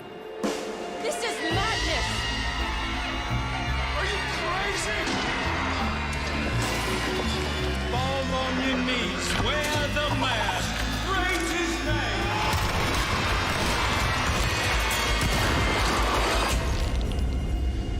Welcome to the Madhouse, Detective.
I know you have thousands of questions, but you need to trust me.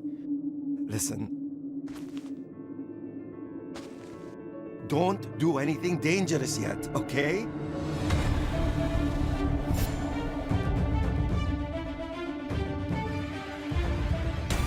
The plane for millennia has been like a paradise, but that changed recently.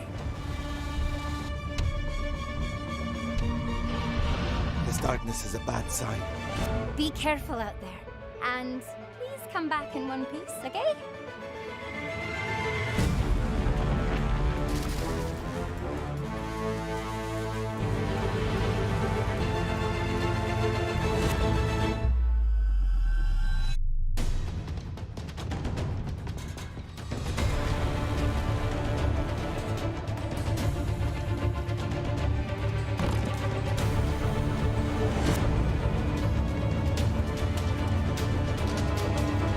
I told you not to go alone. It's too dangerous for you.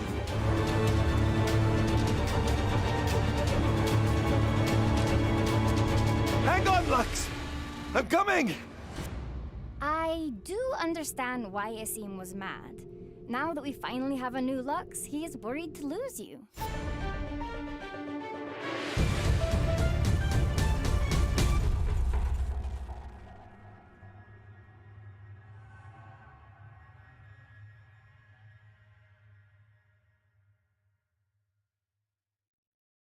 Breaking news here in Sledgehammer County.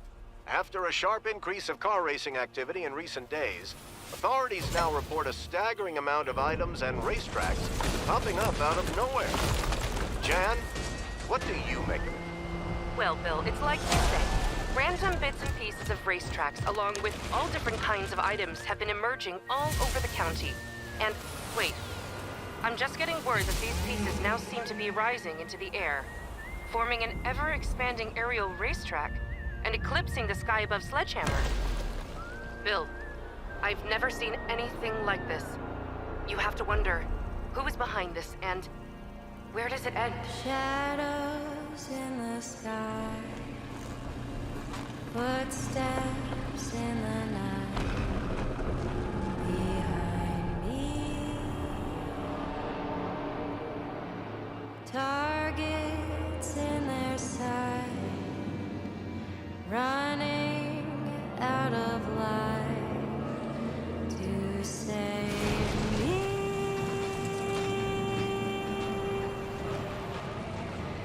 Red moon on the rise, you say your last good night, while I begin.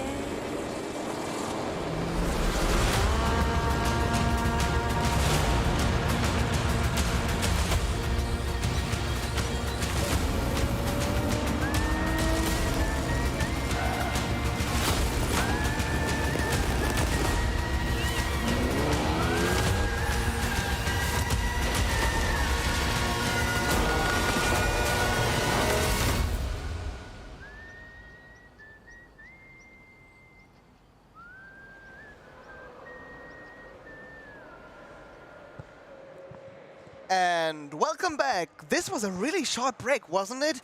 We're getting better and better at those breaks.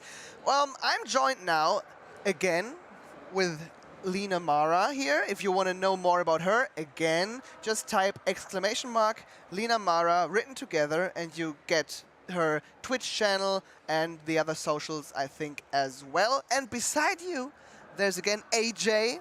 Hello. We've seen you sometimes now here. Yeah, glad to be back.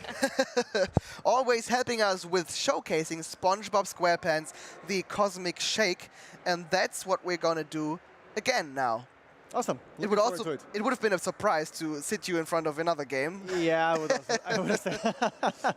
I was expecting that game, to be honest. Okay, cool. What's your experience with SpongeBob up until now? I have to say I'm not that into SpongeBob because I don't look the series or something else. But yeah, I just play now and we will see what the game will do. Yeah, let's see your first impression. I'm very interested and curious what you're going to say about SpongeBob. Then pick up the controller and let's jump right into it. I can only say I hope it will sparkle the joy for SpongeBob in you. Definitely. Because it's definitely a series that is not only for kids, but also adults all the same. Okay, this is a short tutorial, right? Mm-hmm. And we see the glide function here. Do I have to put this, put the button down? Or? At the bottom you see you can skip to this tutorials. Oh, all right. Just shows you what to do.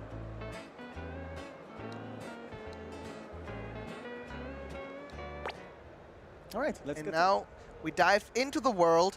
And what is the first wish world, as they are called, we're going to see here? Western is going to be the first wish world out of 7 different wish worlds that we have in the game. All of them are themed about an iconic episode from the original SpongeBob series. Okay. So besides Western, what we have is a karate-themed world in Bikini Rock Bottom. And there are going to be many other 7, we have 7 different wish worlds out there. The others are prehistoric.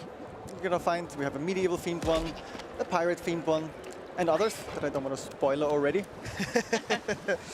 You can also hit people by pressing, I don't know what it was? The X button. The X button, okay.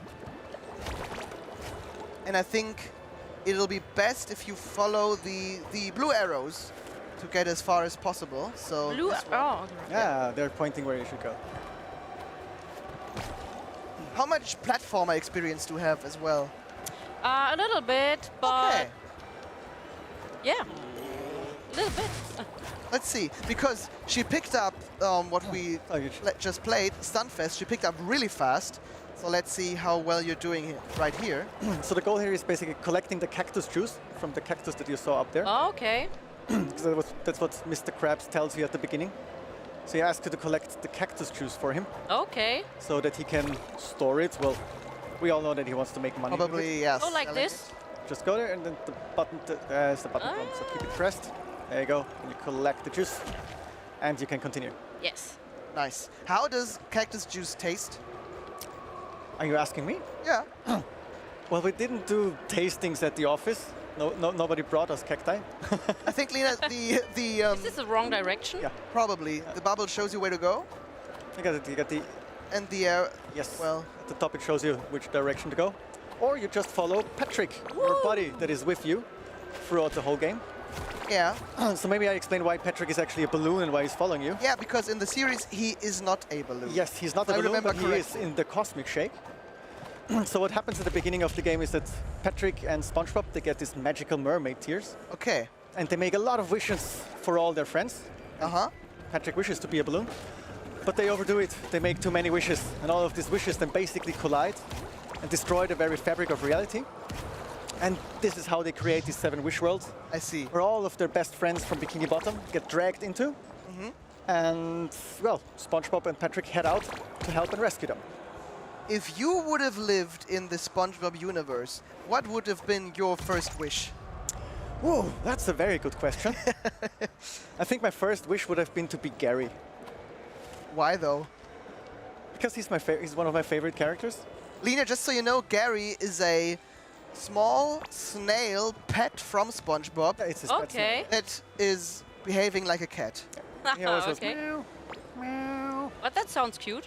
He's pretty extremely cute. Except for some passages of this game I saw in the trailer where he's less cute. Well, as I said, there is not always the best things happening for them in these wish worlds. That's why they need to rescue them. I see. That's why they head out. But as you mentioned, yes, Gary will be part in the Halloween world that we have in Rock Bottom. Ooh, okay. It looked pretty horrifying. Yeah. No, it's not that horrifying, no worry. It's just a little bit creepy, but on a SpongeBob level of creepiness. Ooh! Ooh! You nearly You're fell off. And? You're still so top left, you can see that we brought the underpants back from Battle from Bikini Bottom Rehydrator. And everyone knows the more underpants you've got on you, the powerful you are. Yes. Okay. We all know how important underpants are. Yeah. All of us. I wouldn't go It is. outside without underpants. Oh! Yes. Well, you do. Plan to mention it again because you see the pizza box. The pizza box. For big fans of the series, they will remember the episode where SpongeBob and Patrick deliver pizza. Krusty Krab pizza. Yes. Yes. Thank you very much. No problem. Very good acting there. Thank you. I did my best. It's a very good example for one of the details that we actually put in the game. Mm-hmm. So what we tried to do is to bring as many references as we could to the original series. Yeah. We put a lot of details all around the world. In every level, you will find references. So I encourage the people out there, please go and watch the gameplay trailer that we released last week and see how many let us know how many references you can actually find just by watching the trailer. Can you tell me roughly how many references are in there? Like, oh, that's too difficult. Ooh, okay. It is so many that we put. More than 100, more than 200. What? I would be a very well-educated guess, to be honest. Okay. You need to go the other direction. All You're right. going back again. Oh. That's fine, but because yeah. Oh no, I'm stuck. No, jump off the ledge. That's fine because Patrick is there and he's gonna save you. Oh, everybody needs a Patrick. Yes, because he's your best friend. Yes. I mean, that's one of the main and core features also of the game is what we wanted to focus on is show the relationship that SpongeBob and Patrick together have. It's such a core element in the original series. Yeah. So in the end, I think we're just for SpongeBob we recorded over 2,000 lines with the original cast from the series. With the original cast? Yes, we got them going. So Clancy Brown for Mr. Krabs. Exactly. We got Tom Kenny Yeah. for SpongeBob, and the French narrator. This is one of the things that he's doing. Oh, you're stuck there. Oh no! I'm coming up. Can you jump when you? Oh! That was the wrong direction. Patrick is always there for you. Patrick is always there for you. and he He's will the say, best. Yes. Oh, Rickstuff asks a good question. Did development of the game change anything about how you see the SpongeBob series? That's a very good question. I would say no. Okay. Because it just got us deeper and deeper into the universe of SpongeBob. I always make this comparison. The universe of SpongeBob for us basically was like a treasure box in front of us. And we were taking out so many ideas that we tried to get into the game. And actually, we were also very successful bringing most of the ideas that we have into the game. Especially having all these 7 different worlds, all themed around a different episode. Yeah. Like the prehistoric world, for example, that you would also see in the gameplay trailer. Yeah. Where you have the sea bear in there and many other references that actually come from this single episode. That's awesome. How did you decide which episodes to focus on? It was very difficult at the beginning. Yeah. But what was very important for us with all the 7 wish worlds that we have, that they differ very strongly. So they all have a different taste, they all have a different art style, they give you a different feeling. The original soundtrack that is made, we worked again together with the same composers that we had for Battle for Bikini Bottom. Yeah. So we got to work with them, which was really amazing, and they made a wonderful soundtrack. Very adaptive soundtrack. So depending on if it's a stressful situation, if SpongeBob is just running around, the soundtrack will adapt to the situation that you're playing right now. I see. Okay. And the other cool thing that we got to do is we were working very closely together with Nickelodeon. I need to actually, you're right now in one of the challenge arenas that we created. Okay. Where you need to defeat all the enemies before you can actually proceed. I said kill the enemy, but killing is not part of We do not kill in SpongeBob. We only defeat them. Of course. So don't forget to get the cactus juice. There you go. I couldn't before because the enemy was there. Yeah, the enemy is watching. Now he's gonna the long flight back to Mr. Krabs. It's satisfying to get those bubbles. I like the pizza. Yeah. Are you hungry right now? Everybody Maybe. loves the pizza. So now you can return to Mr. Krabs, and he will tell you that you need to deliver him the cactus juice. Okay. Mr. Krabs in the series is a very greedy guy. So if you get back, and now you need to deliver the cactus juice. That's what he's telling you. How can I deliver it? Juice in the barrel yet. Juice in the barrel yet. Did you drop it there? No. Yeah, there you go.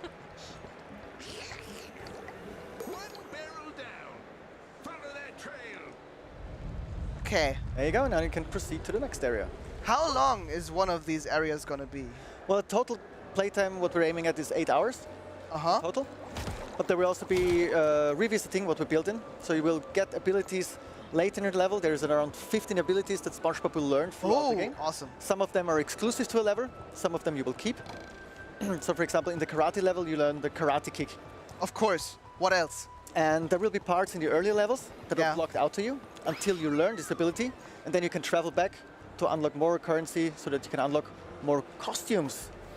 I see. And speaking about costumes, because you just said this keyword, and I'm very interested in how many costumes there'll be and what they will look like. So right now we have over 30 costumes in the game.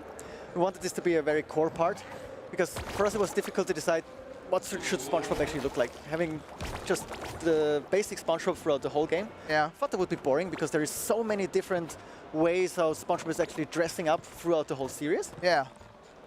And so we put in over 30 costumes. Most of them, some of them are themed around the levels. So in the karate level, of course, you will get the iconic red big hands that SpongeBob is having in the episode. So you can do the karate with Sandy. And in prehistoric, if you watch the trailer, you will see that SpongeBob is in his prehistoric outfit. And all the outfits you can unlock through the game. They do not have an effect on the gameplay. But what we wanted to do is give the player the choice to play with the SpongeBob that you like the most. Oh no, I'm stuck. Oh no, what happened there? Oh no. Oh, you found an invisible wall over there. Oh, invisible. Whoa. That's how you get those fast and quick speed runs. I think the speedrunners will be now looking at this and they're like, okay. They're already taking notes. I can already see them taking notes. Speaking of speedrunners, I think you're aware of that. That's a very interesting thing to see. But okay, before you answer my question, maybe you get out of there. I just walk around. Let's see where you can get. Yeah, I try. Because the speedrunners, there was a very big community for Battle for Bikini Bottom. Yeah, that's what I wanted to ask. So you're definitely aware of this speedrunning community, but you need to get this right, because the other audience you have, are probably, well, mostly kids Yes. and younglings. Of course. Now what we focused on, what we wanted to have is a very classic, straightforward jump and run experience. Yeah. Like what the players can enjoy, because the focus is very strongly about the narrative, and it doesn't look like you can escape from there, right? Yeah. Reset? Looks like I'm not getting out of there. Yeah, we would actually need to restart there. Okay, how can I restart? End the session. And Reset? do the reset player. Sorry, I forgot about that one. There you go. Oh my god. Oh no. That's fine. Now you're back. There you go. Now we're good again. Yeah. Wonderful.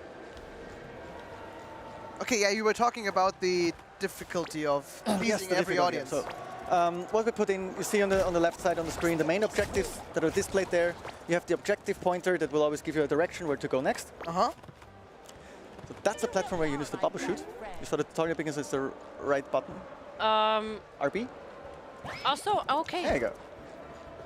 And now you've got a bouncy platform. But these you can turn off, so that all the help that you have in the game you can turn off. But we wanted to make it as convenient as possible for the younger audience. Yeah. But the more experienced player can turn them off and give themselves more of a challenge if they want. Okay, so you can suit the experience, the gaming experience to your liking. Yes, exactly. Okay, that's cool. Thinking about that. That was very important to us to basically speak to all audiences, because SpongeBob is not only bound to the younger people out there. I mean, also I am a big SpongeBob fan. So are you? Yeah, of course. There you go. And I found out about that when I was watching, I think I was like 16 or 17, when I rewatched the older SpongeBob episodes. And when you're too young, you miss so many jokes. You're at full health, you won't be able to collect. Ah, okay. You miss so many jokes in the series when you're too young to get them. That's true. And then you can really enjoy them once you're older. There's also some of those in there. As I said, we had the great opportunity to work with the writers directly from Nickelodeon. They reviewed our scripts, they helped us out, they wrote some jokes for us. And I suppose they love that you do this game, that you develop this Yes, they did. They had a lot of fun. Okay. They really liked our ideas, they liked our interpretation of their actual content. Okay, and that's a compliment, right? It's the biggest you can get. I mean, it's the creators of the show, yeah? Yeah. Were you watching lots of SpongeBob before you worked on this game? Yes. I mean, basically, I think I started watching SpongeBob since when it started coming out. Okay. So yes, I'm that old. But it's always been one of my favorites. Everyone at home can now Google how old you might be. Oh, well, good luck with that. I want this game for free, says Brian Cutler. I don't think it'll be like that. No, it won't be for free. That's for sure. Because all of this commitment and work that goes into a game like this, it should be well rewarded, guys. There's so much love. No, and as you can see, yes, we did put a lot of work in there. Yeah. All our artists, our animators, our programmers, our testers, never forget about them. Our sound artists, all of them did an amazing job. Max Rocket asks, question for the dev. Will we be able to see Deadeye Gulch and Mrs. Puff's boating school, and is Mary Jo Catlett reprising her role as Mrs. Puff in the Cosmic Shake? Well, there will be a Mrs. Puff is definitely in the game. Okay. She appears in multiple levels. Awesome. And also her boating school will be in the game. But how it will be displayed, how we incorporate it into the story, I do not want to spoil it. Okay. Alina, you picked it up, I think, pretty well, because this is the farthest someone has come into the demo right now. I'm highly impressed. Yeah. What is your experience? Did you do you think you picked it up well? Was it getting easier and easier for you? Yes, I like platformers, and the gameplay is very smooth and it works well. And I think, it will be a good game, and I'm a fan now. maybe I will look SpongeBob now. Start watching SpongeBob. Where should one start watching SpongeBob? In the first I would always recommend start at the very beginning. Okay. Because the old Steve Hillenburg humor is also what we oriented ourselves for that game on. Because we are old school fans, and these series are still able to be watched today. Yeah. Also, the younger audience will know these episodes. So we basically get everybody that knows SpongeBob from the very beginning until today. Everybody will get the references. Everybody will understand what we're pointing at, what we want to show to the players, and also the experience that we want to give to them. Yeah, so Lina, please enjoy SpongeBob from now on. Thanks. I will. What is your favorite character from what you've seen so far? I think the green. I was riding on this. The green seahorse. Yes. Yes. So you're a sucker for animals. Yeah. Yeah. Love those. Awesome. It was a short time playing this, but I loved it. I saw it and I was like, Of course, riding in a Western level, so there's many more sections with the seahorse that you can use him. And yeah, so please, I'm really looking forward for you playing the game then. Yep. Do you have a favorite mechanic in the game? I can always mention the karate kick. It's one of my favorites. I see. Because it's one of these abilities that reflects what more of the abilities have is not just for moving through the levels, but also using them in combat. So they usually have functions for both, and they help you a lot and bring a lot of fun. Okay. So for us, combining all these abilities that you learn throughout the game, combining them, expanding them, chaining them, it was a big challenge, but it was also a lot of fun. That's awesome to hear. Your community, by the way, already wants you to play this game once it comes out. all right. Hey, So, yeah. double success. That's safe. We will do this. Okay, awesome. Thank you, guys. And I'll make sure you get a copy. Oh, thank you. Oh, see, this is how friendships are made. Yes. Because I can see the question there, when does this come out, from Byron Cutler? I cannot tell you yet.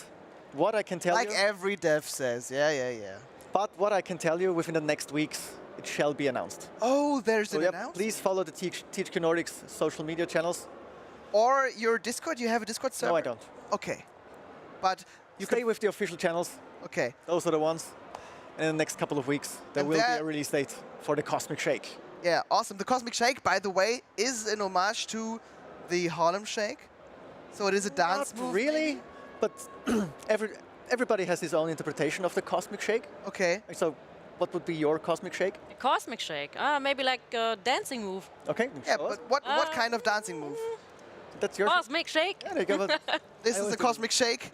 And while we're doing the Cosmic Shake, thank you for joining me, both of you. Thank you for playing. Yeah, thanks. Thank you for having me again. Thank you for giving your first impression. And thank we keep you. on shaking. Yeah.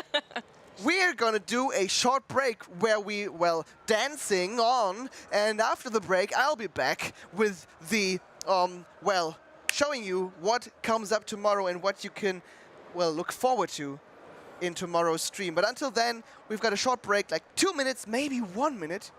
So stay tuned. Thank you very much. Goodbye, everybody.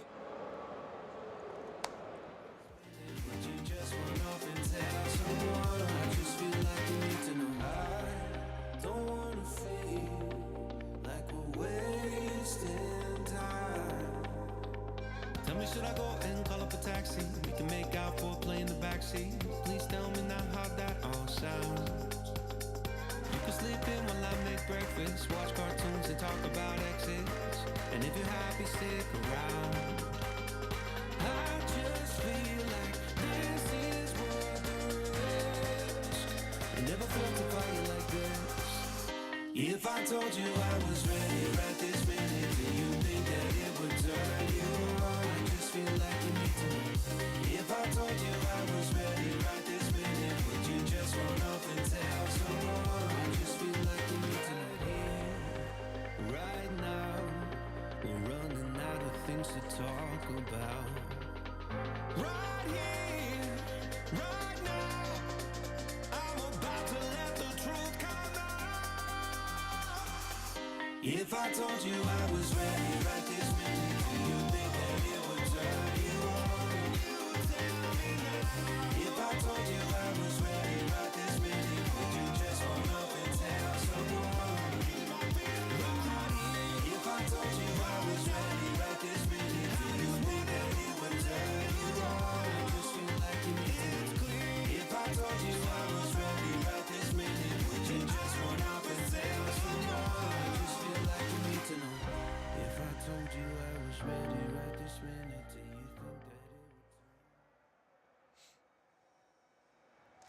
Like I said, this break was very short, and I think you saw during the break pictures of what it looks like here at Gamescom right now, and it is empty because there's only 20 minutes of Gamescom left for today, so people are like searching their way, looking for a way out of the halls to get to the buses and to the train stations and so on, before they are too full, because I can guarantee you that this Gamescom is very crowded, and I think as there are as many people here as in the Gamescoms before. No, I would love to, but I live in South America. You would like to come here to Gamescom? Well, just book a flight, maybe. Just book a flight. That's always a possibility. And then you can come to our stand, to our booth here, THQ Nordic. We're in Hall 8, and there are many games you can try out here, the gameplay demos. There are live wrestling matches to look at. That's awesome as well. So I think it's cool to visit Gamescom this year again. The amount of people is insane, says Warpixel, so trust him. Trust him. Stuntfest, baby! Yeah, Stuntfest. That was cool, wasn't it? What was your highlight today? Because some of you, I think, watched the whole stream, and yeah, that's dedication. Thank you very much. But what was the coolest thing you saw today? That's a question I want you to answer me, because I've answered lots of questions. The devs answered lots of questions from you. So yet now's the time to answer some questions from me. Don't disappoint me, chat. AEW Warpixel says, Stuntfest again, Cosmic Shake. I really love this show. I watched it all. Nice. That's cool. I'm glad you enjoy it. Lena Bug Fixing Games live was great. Yeah, I think she helped the developers a lot. Wreckreation moments, they were great as well. MinaKeks did a great job playing Wreckreation. I've got something in my teeth. Excuse me, please. And you put the camera on that shows me directly. Is that right, tech guys? Is that right? Well, let me help you with a good shot here. Is it gone? Is it still there? I think it's gone. Thank you very much. Gamer guy on point. Stuntfest and SpongeBob, AEW, Cosmic Shake was the best. I'm glad I could please you. Other things we did today were Spellforce, Conquest of Eo, which I was very much looking forward to because I'm a sucker for turn-based strategy games. We did the Valiant with Brad and another developer, I think Jimbo was his name, where we showed off lots of content which was never seen before. We played, of course, SpongeBob. We played Outcast 2. We showcased Wreckreation, Stuntfest, like we did just, I think, half an hour ago or 1 hour ago. We showed you a live wrestling match here behind me on the wrestling ring, which was pretty awesome. Now it's, yeah, well, pretty empty. Say hi, Evil Uno and Angelico. Yeah, they were there as well. Alone in the Dark, Not Command and Conquer, Outcast 2 were your highlights. Awesome. I'm glad you enjoyed it, and I want to let you know what's going on tomorrow, because I think you might enjoy that even more than you did today. So let's take a look at the program graphic in a few minutes, because the tech guys just told me it is not ready yet. But you will have a look at that soon. Lol, he read it. What did I read? Are you still going? I was in here this morning. Yeah, I'm still going. I think I hosted this show for like 10 hours today, and I did that yesterday, or no, the day before yesterday as well. Tomorrow, Lena, my wonderful co-host, will again host this show all day long, and I've got a break where I can pull the strings behind the scenes, organize some stuff, which is always great as well. More booth tours to let people in front of the line. Yes, there will be more booth tours today, and I will, as always, mess with people, annoy people, and put people in front of the line to annoy even more people. I still have a bad conscience about what I did on the first day of Gamescom. No, it was yesterday. It was yesterday, in fact. That was horrible from me, because, to let you know if you've not seen it, I pretty much put 4 people because they answered a quiz question right. I think it was about Destroy Humans 2. They answered a quiz question right and correctly, and therefore I put them in front of the line, let them skip the queue to the game, and the queue was long. And if I say long, I mean enormously long. And just imagine being or waiting for 2 hours to play Destroy All Humans 2, and then you're the next to go, and then some guy comes in, brings 4 people in front of you, and they will get in there before you do. That must feel horrible. And it still haunts my dreams what I did there. And I will do the same tomorrow, so you look forward to that, please. I swear I really love the vibes and everything else at Gamescom. Yeah, same. I really love working here because, in fact, this room is air-conditioned. So it's not as warm, as hot in here as it is in the halls behind me, which is a great privilege to have. Also, behind me there's this balcony from which I have a great place to watch the wrestling matches on. So, and, well, it's not a downside per se, but it's kind of weird. I mean, it's not that weird because you're also seeing me right now, but the people that are staying or walking here behind me in the hall can see me through this glass. So they can watch me from behind, and the back of my head, I don't know how attractive it is, to be honest. Wow, get some sleep. I will get some sleep tonight, I hope. But thing is, there are also many parties here at Gamescom. You gotta attend.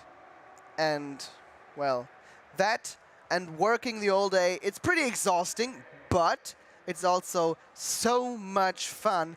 And we will have this fun until Sunday. In fact, we will stream tomorrow and the day after that again. So stay tuned for that. And speaking of tomorrow, let's show the program graphic for tomorrow because there's much going on there, I promise you. We've got the morning show with Lena and Flo tomorrow morning. Then, who the fuck is Handy Games? Handy Games, spoiler alert, the indie game publisher from THQ Nordic, and they will talk about that a bit. Then Stuntfest with Lena and Lumina at 11 a.m. and then 11:30 Alone in the Dark, probably. Then 12 p.m. a booth tour with Daniel, that's obviously me. 12:30 Outcast with 2 awesome guests. 2 p.m. the Valiant. 2:30 the Exit from Handy Games. Let's go on and show you more. Destroy All Humans 2 at 3 p.m. At 3:30 a booth tour with probably me, I suppose, because Lena is hosting here. Then Endling at 4 p.m. and then SpongeBob SquarePants The Cosmic Shake, Max Rocket, yeah, there's more SpongeBob for you. Then at 5 there's again the wrestling match. Then we've got Stuntfest. Then we've got Tempest Rising at 6 p.m. and 6:30 Spellforce Conquest of Eo, which is, I think, one of the games I look most forward to play on my own time. Then Wreckreation at 7 p.m. and at 7:30 we say goodbye again. But of course, there's even more. We still have the Sunday to look forward to when tomorrow's stream ends. But to end, tomorrow's stream needs to start, of course. And that'll be tomorrow at 10 a.m. I hope you liked the stream today. I did, of course. And I hope you'll tune in tomorrow morning as well. Or if you live far away in America, tomorrow in the earliest possible mornings. I'm terribly sorry, but I can't change the time zone Germany is in. Everything you just saw is CEST, of course. I can't wait as well, so I hope you don't miss the stream too much and you will, well, will not be so, the word doesn't come to my mind. You won't be missing the stream as much as I do. And then we see each other at the booth tour tomorrow. You see Lena at 10 a.m., like I said. Until then, have a great day, have a great night, and until tomorrow. Bye.